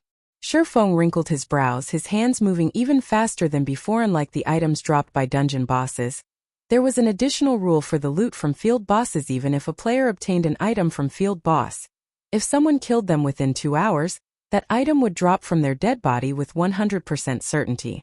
It was the same for players who picked up the item later on. Only after 2 hours would this item not fall from the player's bag. Due to this reason, even if it was at the cost of their lives, the players charging forward wanted to destroy Shurfeng. After all, Shurfeng had already picked up over 30 items. The Mechanical Slayer had dropped over 100 items. Yet, Shurfeng had already claimed over 1/5 of them for himself. How could anybody accept such a situation? Shurfeng's anxiety grew at the sight of the approaching crowd. Suddenly, however, he noticed an inconspicuous-looking item among the many drops. To be precise, this item was a sword fully encased in a crystal. Although this sword appeared ordinary, Shurfeng could not help his attention shifting towards this ordinary-looking sword. At the moment, Shurfeng was 8 yards away from this sword. If he used the time to run there instead of picking up the items around him, he could still claim at least 2 or 3 items. Moreover, the approaching players were only 40 yards away right now. Some rangers had even begun to aim and fire at Shurfeng. Should I go for it or not? Shurfeng hesitated. If he went for the sword, he would definitely lose the other items. Moreover, before the item was firmly in his hands, he could not confirm the quality of the sword. If he darted for it only to find out that he had picked up a common item, he would have missed out on obtaining items of better quality. As Shurfeng hesitated, an arrow flew towards his head. Shurfeng responded quickly. With the wave of the abyssal blade, he slashed this arrow in half. In the next moment, however, dozens more flew at him. After Shurfeng reached level 34, his various attributes had improved immensely. Taking a step forward, he brandished his 2 swords. While dodging the incoming arrows, Shurfeng sliced apart those that he could not dodge. Running out of time, Shurfeng decided to make the gamble. Immediately, he charged towards the sword in the stone. Even with so many items surrounding him, only this sword attracted his attention. There must definitely be a reason for this. Thus, Shurfeng decided to trust his instincts this time. After Shurfeng picked up the sword in the stone, the crowd arrived and surrounded him. Every one of them was like a hungry wolf as they glowered at Shurfeng, malice flashing in their eyes. They only wished they could swallow Shurfeng whole. Black Flame, don't even think about escaping this time. Know your place and hand over the drops and all of your equipment. Lone Tyrant laughed as he smirked at Shurfeng. The encirclement around Shurfeng was different this time. There was no forest for him to hide in. Moreover, players had him surrounded. Shurfeng had no hope of escape at this moment. Red Feather, who swiftly approached the scene, sent a whisper to Shurfeng. Guild leader Black Flame, you are a red name at the moment. You have killed so many players inside White River City. If you die, the penalty you will receive will be extremely heavy. Why don't you hand all the drops over to me, and I'll help you leave safely? Shurfeng sent a contemptuous gaze at Red Feather, looking at Red Feather as if he was a fool. Now that there were thousands of players simultaneously casting their skills at Shurfeng, only a fool would believe that Red Feather could help Shurfeng escape safely. Red Feather only made such an offer to convince Shurfeng to approach him before taking the opportunity to end his life, obtaining an easier time collecting the drops. This sort of trickery might deceive a child, but to deceive him? Maybe in another decade. Chapter 351 Original Sin. He didn't fall for the bait? Red Feather was slightly surprised when he saw Shurfeng's contemptuous gaze. Indeed, he had planned to trick Shurfeng all along. After Shurfeng approached him, he would kill Shurfeng, gaining easier access to the dropped items. When people were desperate, they would grasp at even the tiniest bit of hope. This was a basic human instinct, and Red Feather had sought to take advantage of this. For many, even if they knew they were being cheated, they would still choose the risk. However, what about Shurfeng? Currently, tens of thousands of players surrounded Shurfeng in all directions. Even a fly could not escape. Simply put, Shurfeng had zero hope of escaping alive. Faced with such overwhelming numbers, Any normal person would have long since broken down from the pressure. Even Red Feather could not guarantee that he would not be affected. No ordinary person could endure the condemnation of thousands, not to mention the murderous gazes of tens of thousands. Yet, even in such a situation, Shifeng seemed unaffected in the slightest. Shifeng even had the spare time to send him a contemptuous gaze. Red Feather started to wonder whether or not Shifeng was a human. Shifeng could actually maintain such calm, however. Even if you don't take my bait, you still won't escape. Although Red Feather felt somewhat disappointed, his intention to kill Shifeng had not changed. Fire and arrows blotted out the sky above Shifeng. Even though he was level 34 now and possessed a severe level suppression over the other players, he still would not survive these attacks. A single person present believed that Shifeng could leave this place alive in the next moment. However, Shifeng confused everyone at this crucial moment. Shifeng activated Defensive Blade and continued to pick up drops. One after another, he placed the items in his bag, showing that he valued money more than his own life. Many players expressed their confusion. Does Black Flame really think he can escape? Does Black Flame believe that as long as he claims the loot, those items will not drop after he dies? However, Shifeng still smiled faintly.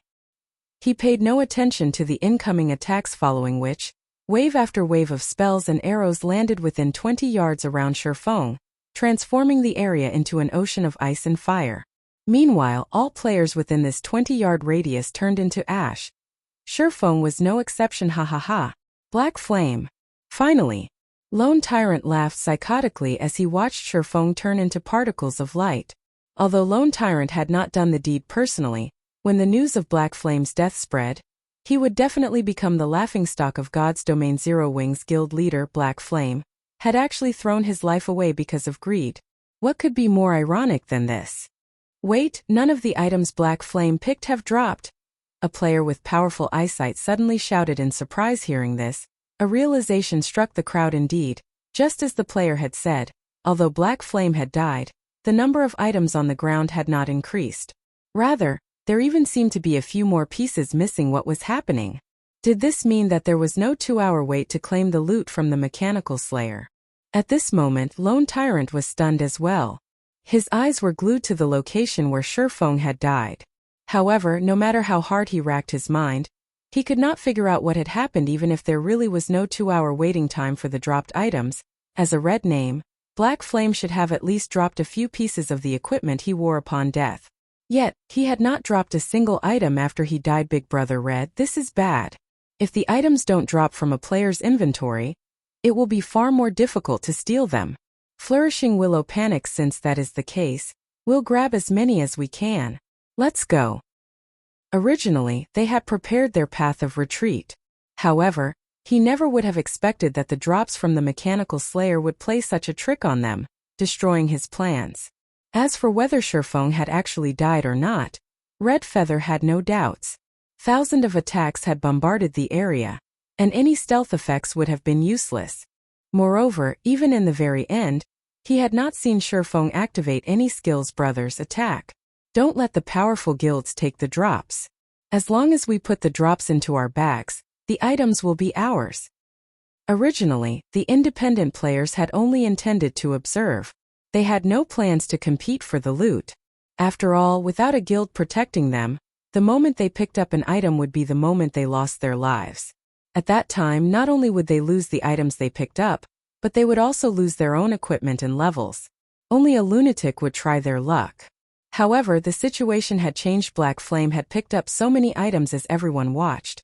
Yet after he died, not a single item that he had picked up had dropped.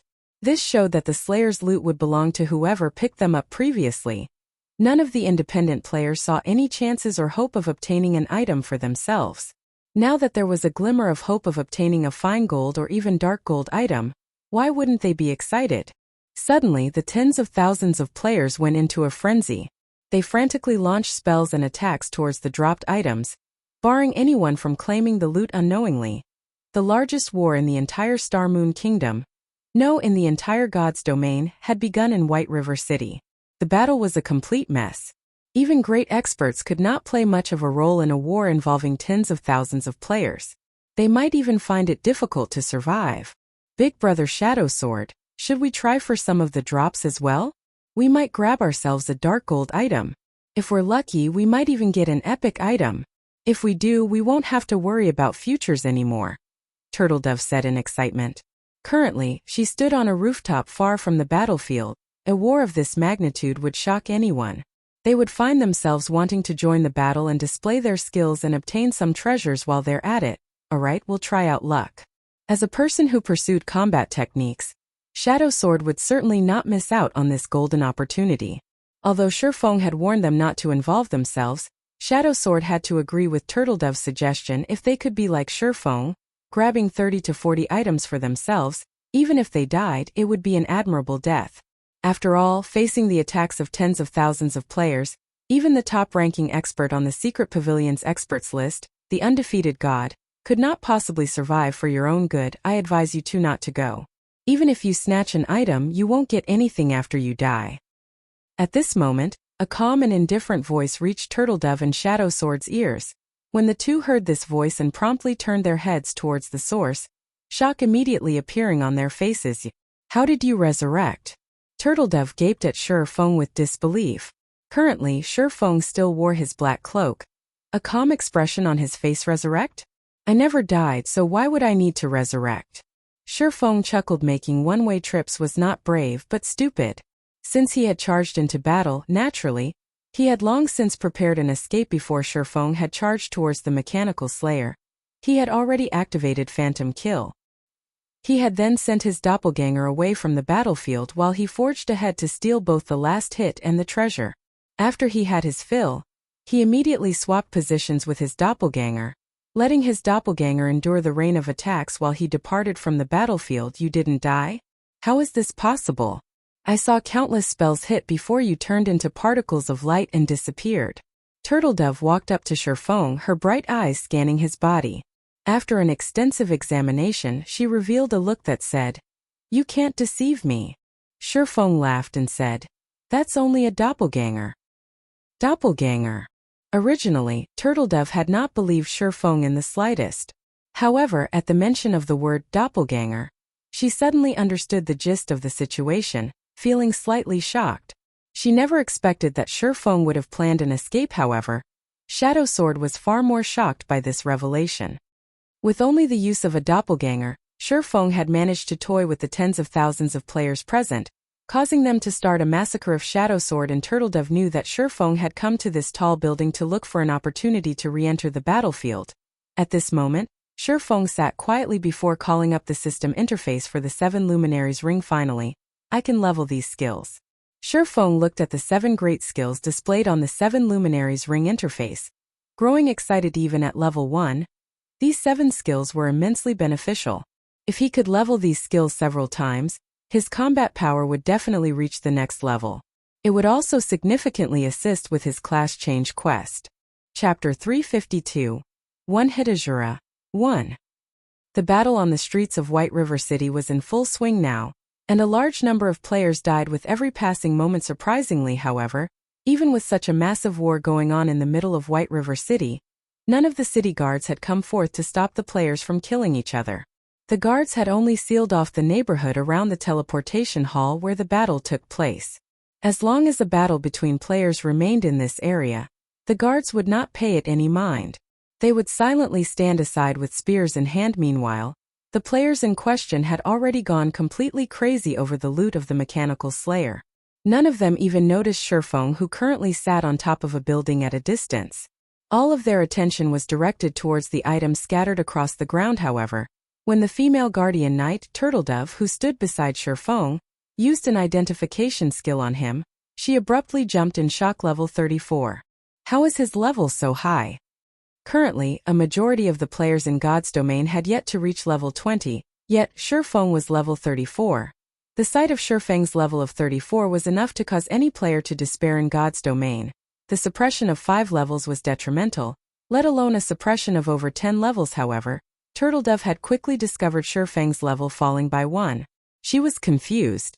Shifeng had obviously not died, yet his level had fallen. Turtledove did not know that, at this moment, Shifeng had assigned a large amount of EXP to the 7 great skills of the 7 luminaries ring. The amount of EXP that Shifeng possessed at level 34 was extremely abundant, And with the EXP of a single level, he had managed to upgrade all of the 7 great skills of the 7 Luminaries ring to level 3 Aura of Earth. Level 3 requires 6 million EXP to upgrade to level 4. Defense increased by 40%, damage taken reduced by 25%, activatable skill dash. Absolute defense provides immunity to 12 attacks cooldown. 1 minute 20 seconds. Aura of Water. Level 3 requires 6 million EXP to upgrade to level 4. Received healing increased by 40%, cast consumption reduced by 20%, activatable skill dash. Life Bloom. Heals selected target for 15% HP every second for 30 seconds cooldown. 1 minute 30 seconds. Aura of Wind. Level 3 requires 6 million EXP to upgrade to level 4. Movement speed increased by 30%, attack speed increased by 30%, agility increased by 20%, activatable skill dash. Wind Rider. Enables temporary flight and movement speed increase of 120% for 15 seconds cooldown. 2 minutes. Aura of Fire. Level 3 requires 6 million EXP to upgrade to level 4. Defense increased by 35%, target's defense reduced by 30%, activatable skill dash. Firestorm. Inflicts 600% damage within a range of 15 by 15 yards for 5 seconds cooldown. 5 minutes. Aura of Time. Level 3 requires 10 million EXP to upgrade to level 4.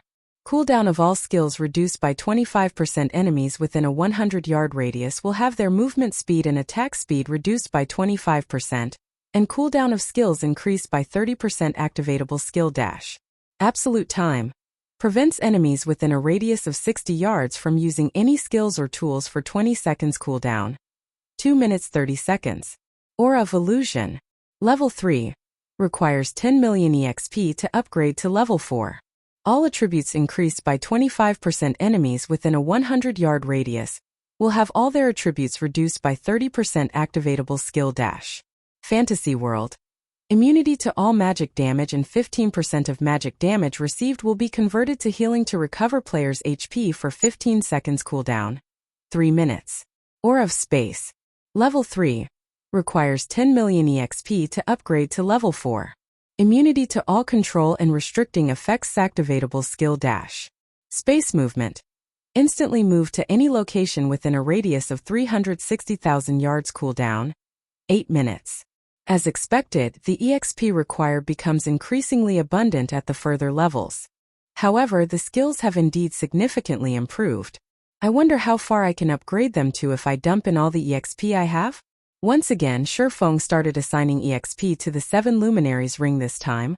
Shifeng had upgraded all of the skills to level 5, reducing his level to 26 Aura of Earth.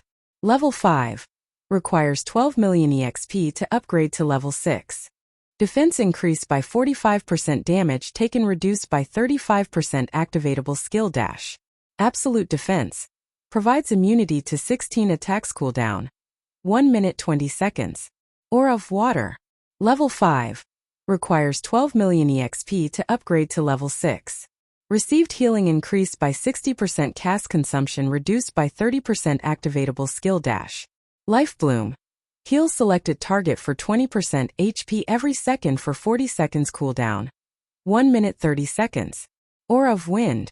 Level 5 requires 12 million EXP to upgrade to level 6.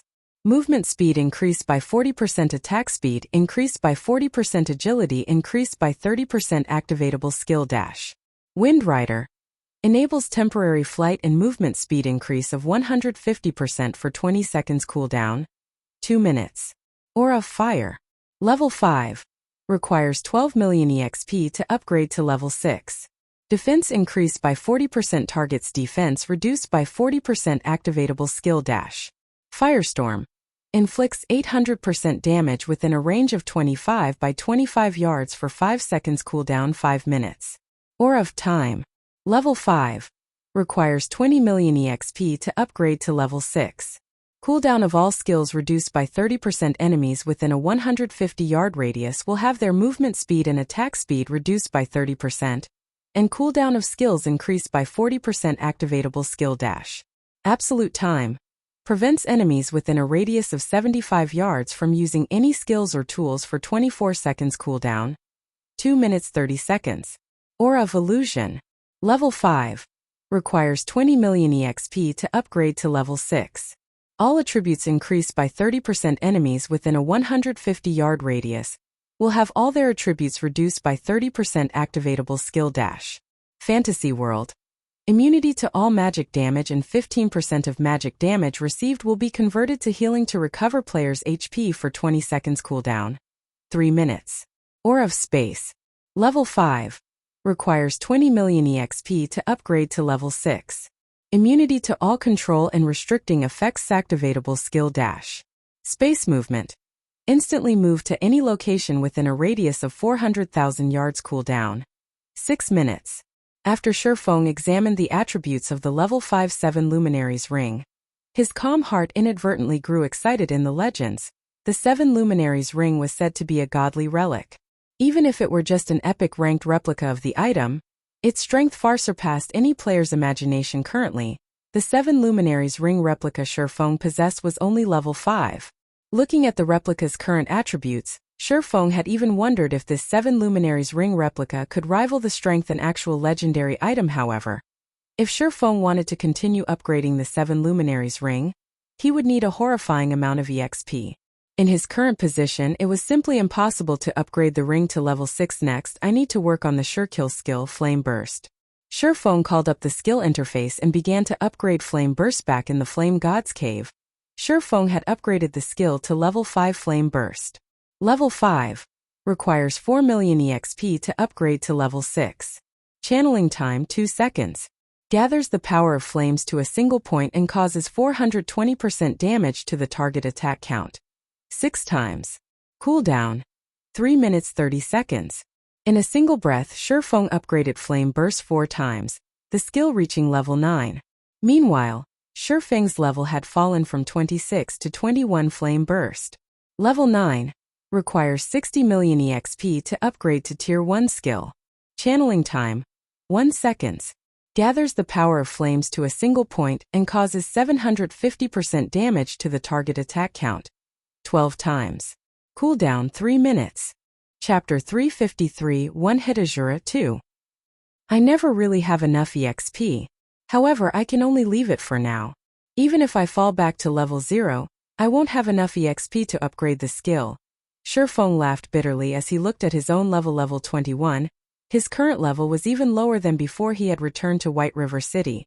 However, his combat power was much higher than any ordinary level 34 player. Meanwhile, Turtledove and Shadowsword were completely stupefied right now. Within minutes, a level 34 player had fallen to level 21.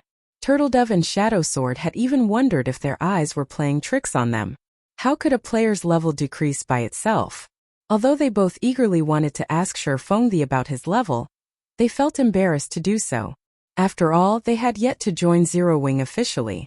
As the leader of a guild, how could they presume to ask for Shifeng's secrets? Although Shifeng could discern the doubts filling the minds of the 2 minds beside him, he did not bother to explain himself. This was his secret.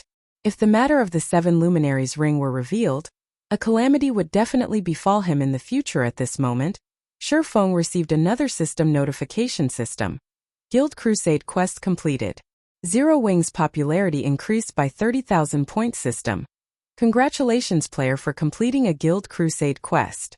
Rewarding 70 White River City reputation points and 5 million EXP. Suddenly, Shifeng's level recovered to level 22 guild leader.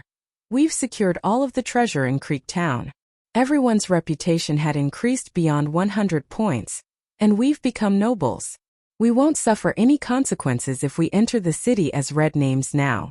Fire Dance and the others have returned to the city to accept their class change quests. Aqua Rose suddenly reported through the team chat. Good. The rest of you should return as well. While you're at it, summon all members of Zero Wing to the teleportation hall, Shifeng said, smiling faintly as he watched the current stalemate on the battlefield. Today was destined to be an extraordinary night. It was also the night when Zero Wing would fully emerge from the shadows. I understand. We'll hurry over immediately, Aqua Rose answered without hesitation before disconnecting the call. At this point, Aqua Rose no longer doubted Shifeng's decisions. After the call ended, Shifeng remained sitting on the rooftop, quietly observing the intense battle below. After another hour had passed, the number of players still alive on the battlefield had dwindled down from the initial 500,000 to less than 100,000. The brutality of the war far exceeded everyone's imaginations throughout this period. Other players would slaughter anyone who dared approach the loot from the mechanical slayer regardless of who they were, even when a guild had sent hundreds of members charging forward. The result was the same in the end. The situation had devolved into one where it became impossible for one side to steal any of the drops without annihilating everyone else. However, along with the decrease of players' guilds, advantages began to reveal themselves. Among the tens of thousands of players remaining, a large majority of them were guild players. Meanwhile, the number of independent players decreased as some independent players had opted to give up and retreat from the battlefield. Without the interruption from independent players, the various guilds had also started to make their moves. Gradually, one guild after another charged towards the unclaimed loot. However, how could the other guilds willingly sit by and watch as other guilds obtained the drops of the mechanical slayer? Hence, the guilds present split their members into two groups, one to hinder the other guilds and one to seize the items. As a result, the various guilds initiated another intense battle with each other. These items all belong to Dark Star. Do you think small guilds like you are worthy of fighting us? Lone Tyrant swung his shield, slamming it into a swordsman from a small guild and sending him flying. He then bellowed, "Assassins, go for the items. Everyone else protect them." Immediately, dozens of assassins from Dark Star sped forward, while the other members of Dark Star opened a path for these assassins. "You wish to take those items. Have you sought my permission to do so yet?" Red Feather led his subordinates forward, gradually approaching the drops while hindering Dark Star simultaneously. Emperor's Light, the Assassins' Alliance, and World Dominators also began to fight their way forward. Although these powerful guilds were very strong, the small guilds were no fools. These powerful guilds' main target would be the highest concentration of loot. Hence, as unrated guilds, rather than competing over these locations, it would be far wiser for them to compete over locations with fewer items. That way, they would have fewer challengers. Meanwhile, seeing the various guilds picking up drops one after another, the independent players watching from the outskirts of the battlefield could not help but grow envious at this moment. However, the guilds that had managed to secure some drops for themselves also displayed grim expressions. Originally, they had been fighting vigorously while ignoring all costs in order to secure the loot. After all, as long as they put these items into their bag, even if they died, these items would not drop. However, now that they had gotten their hands on these items, the result was completely different from what they expected. Any players holding the dropped items had to stay alive and hold said items for 2 hours. If killed during this time, the dropped items would automatically fall from the player's bag. What the hell is going on here? Lone Tyrant looked at the dropped item inside his bag. His brows wrinkled to secure the dropped items. They had not held anything back while slaughtering their way forward, even at the expense of sacrificing their own companions. Meanwhile, the only reason Lone Tyrant Willing made such a huge sacrifice was because he knew that they could take ownership of the dropped items the moment they got their hands on them. At this moment, out of the 10,000 plus Dark Star members who had arrived, less than 1,000 remained. Yet, Lone Tyrant had made all those sacrifices only to find out that the battle was not over yet. The dropped items they had obtained could switch ownership at any given moment. At this moment, all those who managed to obtain a dropped item felt their blood rush to their heads. Due to this sudden change, another change also swept through the battlefield. The various guilds immediately started relocating their members who had managed to obtain a drop. Simultaneously, they had also sent more people to kill the members of other guilds who held items. Suddenly, the battlefield became even more fierce than before. At this point, the more members a guild possessed, the greater the advantage it had. Meanwhile, as the guild with the most members remaining at this moment, Dark Star was also the guild that had looted the most items. Very quickly, Dark Star looted another dozen or so items. In addition to the ones they had previously obtained, the number of dropped items now in Dark Star's possession totaled 24. At this moment, aside from Shifeng, Dark Star had the largest harvest. Just as the escort Lone Tyrant personally led was about to enter White River City's safe zone. Suddenly, a black figure appeared before Lone Tyrant. Black Flame. Should I commend you for your bravery or stupidity? Despite managing to escape, rather than going into hiding with the items you obtained, you actually dare appear before me once again. Very well. Today I will finish you off. As for the items in your possession, they will all belong to Dark Star." Lone Tyrant recognized Shifeng almost instantly. With a sneer he waved his hand. Over 100 melee players surrounded Shifeng, while the mages at the rear line started chanting their spells. The healers also began to back off. This time, however, they stood sparsely apart from each other. Obviously, they had done so to avoid getting caught by Shifeng's large-scale magic, and that silencing field which prevented them from using any of their skills or tools. Black Flame, you must feel so helpless when you see this formation, no? You will definitely die this time. If you have to blame someone, blame yourself for showing up in front of me. Lone Tyrant boasted. Shifeng simply smiled at Dark Star's formation. If this had happened before he had upgraded the 7 Luminaries ring, this formation would have caused him a headache. With several hundred people standing so sparsely, the effective range of Firestorm in absolute time would indeed be insufficient to deal with all of them. Without the silencing field, as the battle drew on, he would have no choice but to escape. However, circumstances had changed. Looking at the hundreds of level 16 and level 17 melee players charging at him from all directions, Shifeng activated Absolute Time. At level 5, Absolute Time had an effective radius of 75 yards, so it covered a large majority of the scattered players.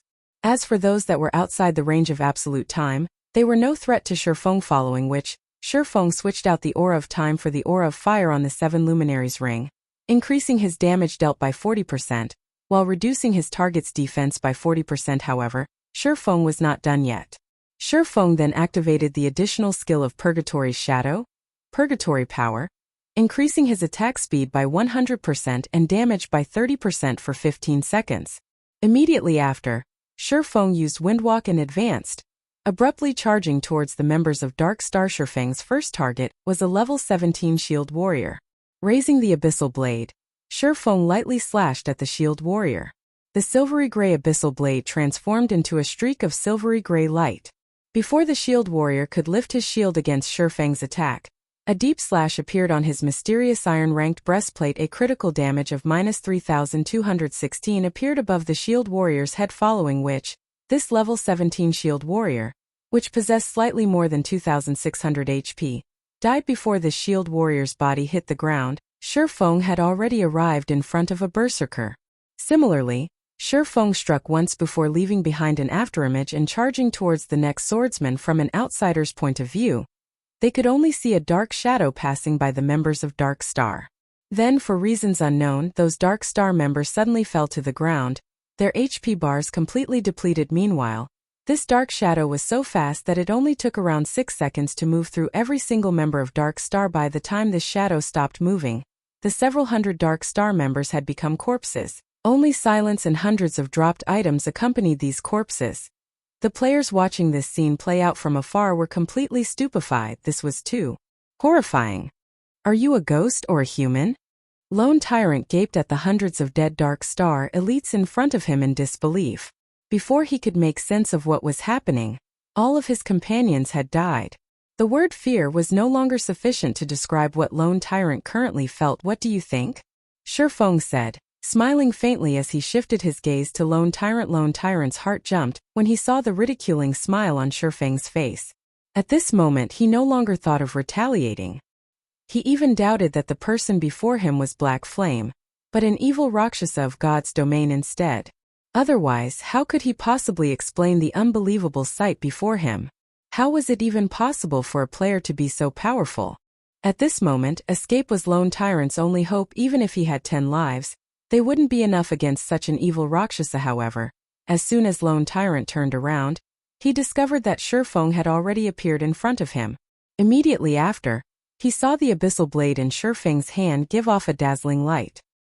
He also felt himself melt at the immense temperature radiating from Shifeng's sword. This skill was none other than Shifeng's recently upgraded level 9 Flame Burst. Before Lone Tyrant could react, the scorching Abyssal Blade had run through his heart. The hell-like flames incinerated his body. At the same time, a massive damage of over -10,000 appeared above Lone Tyrant's head, following which, as if struck by a meteorite, Lone Tyrant was sent flying backward. However, before his body made contact with a solid surface, he had become nothing more than ash in the wind. Chapter 354 Hunter and Prey. After killing Lone Tyrant, Shifeng turned to face the remaining Dark Star members behind him. At this point, Shifeng had thoroughly frightened these players. He only required 1 strike per person, 100 strikes to bring about annihilation in the blink of an eye. Hundreds of players had died just like that. Moreover, even their guild leader Lone Tyrant could not withstand a single hit before the evil Rakshasa burned him to ash. The remaining Dark Star members felt a chill crawl down their spines when Shifeng glanced at them. Their limbs felt like lead, incomparably heavy. At this moment, none of them had any courage to continue fighting. Meanwhile, many players watching from afar immediately uploaded the videos they had recorded to the official forums, creating a huge sensation. As a result, the name Black Flame became even more popular than before. No one knew who had shouted this single word. However, all of the remaining Dark Star members expressed their unanimous agreement as they scattered and ran in all directions, with hundreds of players running away from him in all directions. Even Shifeng, as fast as he was, could not possibly kill all of them. Hence, Shifeng decided to target the 9 assassins and rangers who were being protected by a group of their companions. These players bore the dropped items from the Mechanical Slayer. Shifeng might be able to ignore killing everyone else, but he could not ignore these 9. Damn. Why is my luck so rotten? One of the escaping assassins paled with fright when he saw Shifeng dart towards his group. Seeing as escape was no longer an option, the assassin spun around and prepared for a desperate battle. Face me if you can. However, by the time this assassin turned to face Shifeng, the blazing abyssal blade had already penetrated his chest. The assassin's HP quickly bottomed out, and 3 items dropped from his lifeless body. Among them, 2 were items dropped by the Mechanical Slayer. Shifeng immediately grabbed the loot from the Mechanical Slayer and tossed them into his bag. He then charged towards his next target. By the time everyone from Darkstar had run out of absolute time's effective radius, Shifeng had killed 6 people in quick succession, obtaining a total of 15 dropped items. As for the remaining 3, they had escaped. Not a bad harvest. Shifeng smiled satisfactorily as he looked at the new additions to his bag. Including these 15 items, he had obtained a total of 52 dropped items. That was practically half of the Mechanical Slayer's drops. Just as Shifeng prepared to leave, he suddenly discovered the players from other guilds all barreling towards him. Meanwhile, every one of these players wore greedy expressions, and they all thought of Shifeng as a fat sheep. If Shifeng had only taken a handful of the loot, they would not have dared strike at Shifeng even if someone put a gun to their heads. However, the number of dropped items Shifeng obtained was simply too shocking. Hence, their greed had overtaken their fear. Although the strength Shifeng displayed defied all reason, everyone had the courage to charge at Shifeng because they knew that his explosive strength could only last for a short time. Moreover, large-scale silencing skills like the one Shifeng used would definitely have a very long cooldown. Knowing that the situation had become unfavorable, Shifeng immediately turned and ran. He had only recently used absolute time, so the skill was still on cooldown at that moment. Without the skill, he stood absolutely no chance against thousands of players. Boss Redfeather, Black Flame is trying to flee. It will be difficult to deal with him if we allow him to escape into White River City's safe zone. Should we use that item now? A Cursemancer asked. At this moment, Redfeather carefully considered the situation. Standing by his side, Flourishing Willow said, "Big Brother Red, are we really going to make a move against him?" Flourishing Willow's words surprised her teammates. Normally, Flourishing Willow was the most bloodthirsty out of any of them. How could her change of heart not surprise them? "Willow, I thought you said that you wanted to teach Black Flame a lesson. What's changed? Don't tell me you're afraid." An assassin on the same team joked. Huh? Who's afraid? Are you itching for a beating? Why don't we have a private spar once we return? Flourishing Willow glared at the assassin. No, I was just joking. You're a great expert who ranks on the experts list. Why would you bully me? The assassin hurriedly said, concerned for his safety. Aside from their boss Redfeather, Flourishing Willow was the strongest powerhouse in their team, and nobody dared provoke her. Humph. Flourishing Willow proudly snorted. She then shifted her gaze to Redfeather, whose expression appeared melancholic, wondering what his decision would be. Previously, Shifeng had meant nothing to her. Even if Shifeng's past performances were outstanding at most, he would only shine in White River City. However, things were different now that she had personally witnessed Shifeng's skilled and rapid movements. Flourishing Willow was sure that his strength would carry him beyond the confines of Justice City. It was especially true for that frighteningly accurate swordsmanship of his. In just a few seconds, Shi Feng had brandished his sword over 100 times. He had even done so while moving at high speeds. It would have been reasonable if Shi Feng had simply killed the players of Dark Star. However, Shi Feng had actually managed to bury his sword in the heart of every player.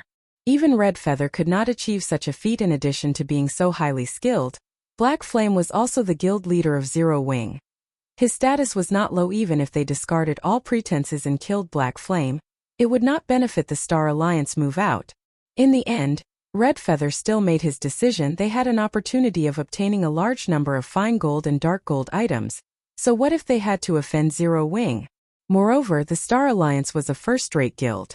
Even Ouroboros did not dare disrespect them, much less Zero Wing. Okay. The several assassins in the team replied excitedly, each of them promptly retrieving a purple gold crystal ball from their bag. Activating wind steps and stealth, these assassins swiftly dashed towards Shi Feng. Shi Feng's movement speed was extremely fast, and ordinary players had no chance of catching up to him. Even rangers, assassins, and swordsmen, who all boasted high movement speeds, could not catch up to Shi Feng. Surprisingly, however, the distance between Shi Feng and the players chasing him gradually shortened. Initially, there had been a span of 100 yards between them. Now there were only 30 yards. If the distance shortened by just another step, the shield warriors and berserkers could use charge to pin down Shi Feng. However, no matter how hard the warriors tried, none of them could reduce this distance of 30 yards any further. It drove them all mad. That sure is a lot of people.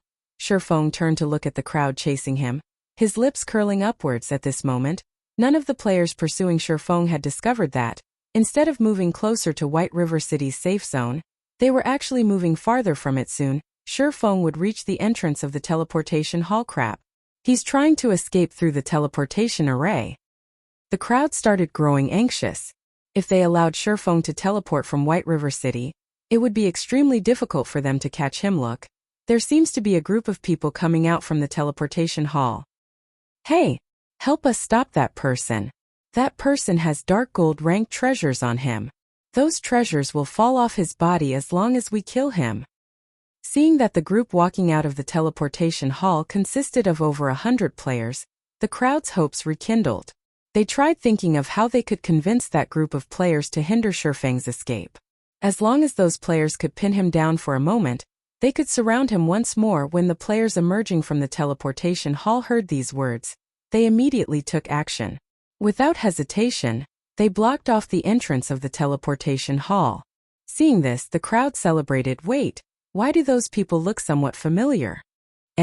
Aren't the two great beauties standing at the front Zero Wings, Fire Dance and Aqua Rose? Why would they be here?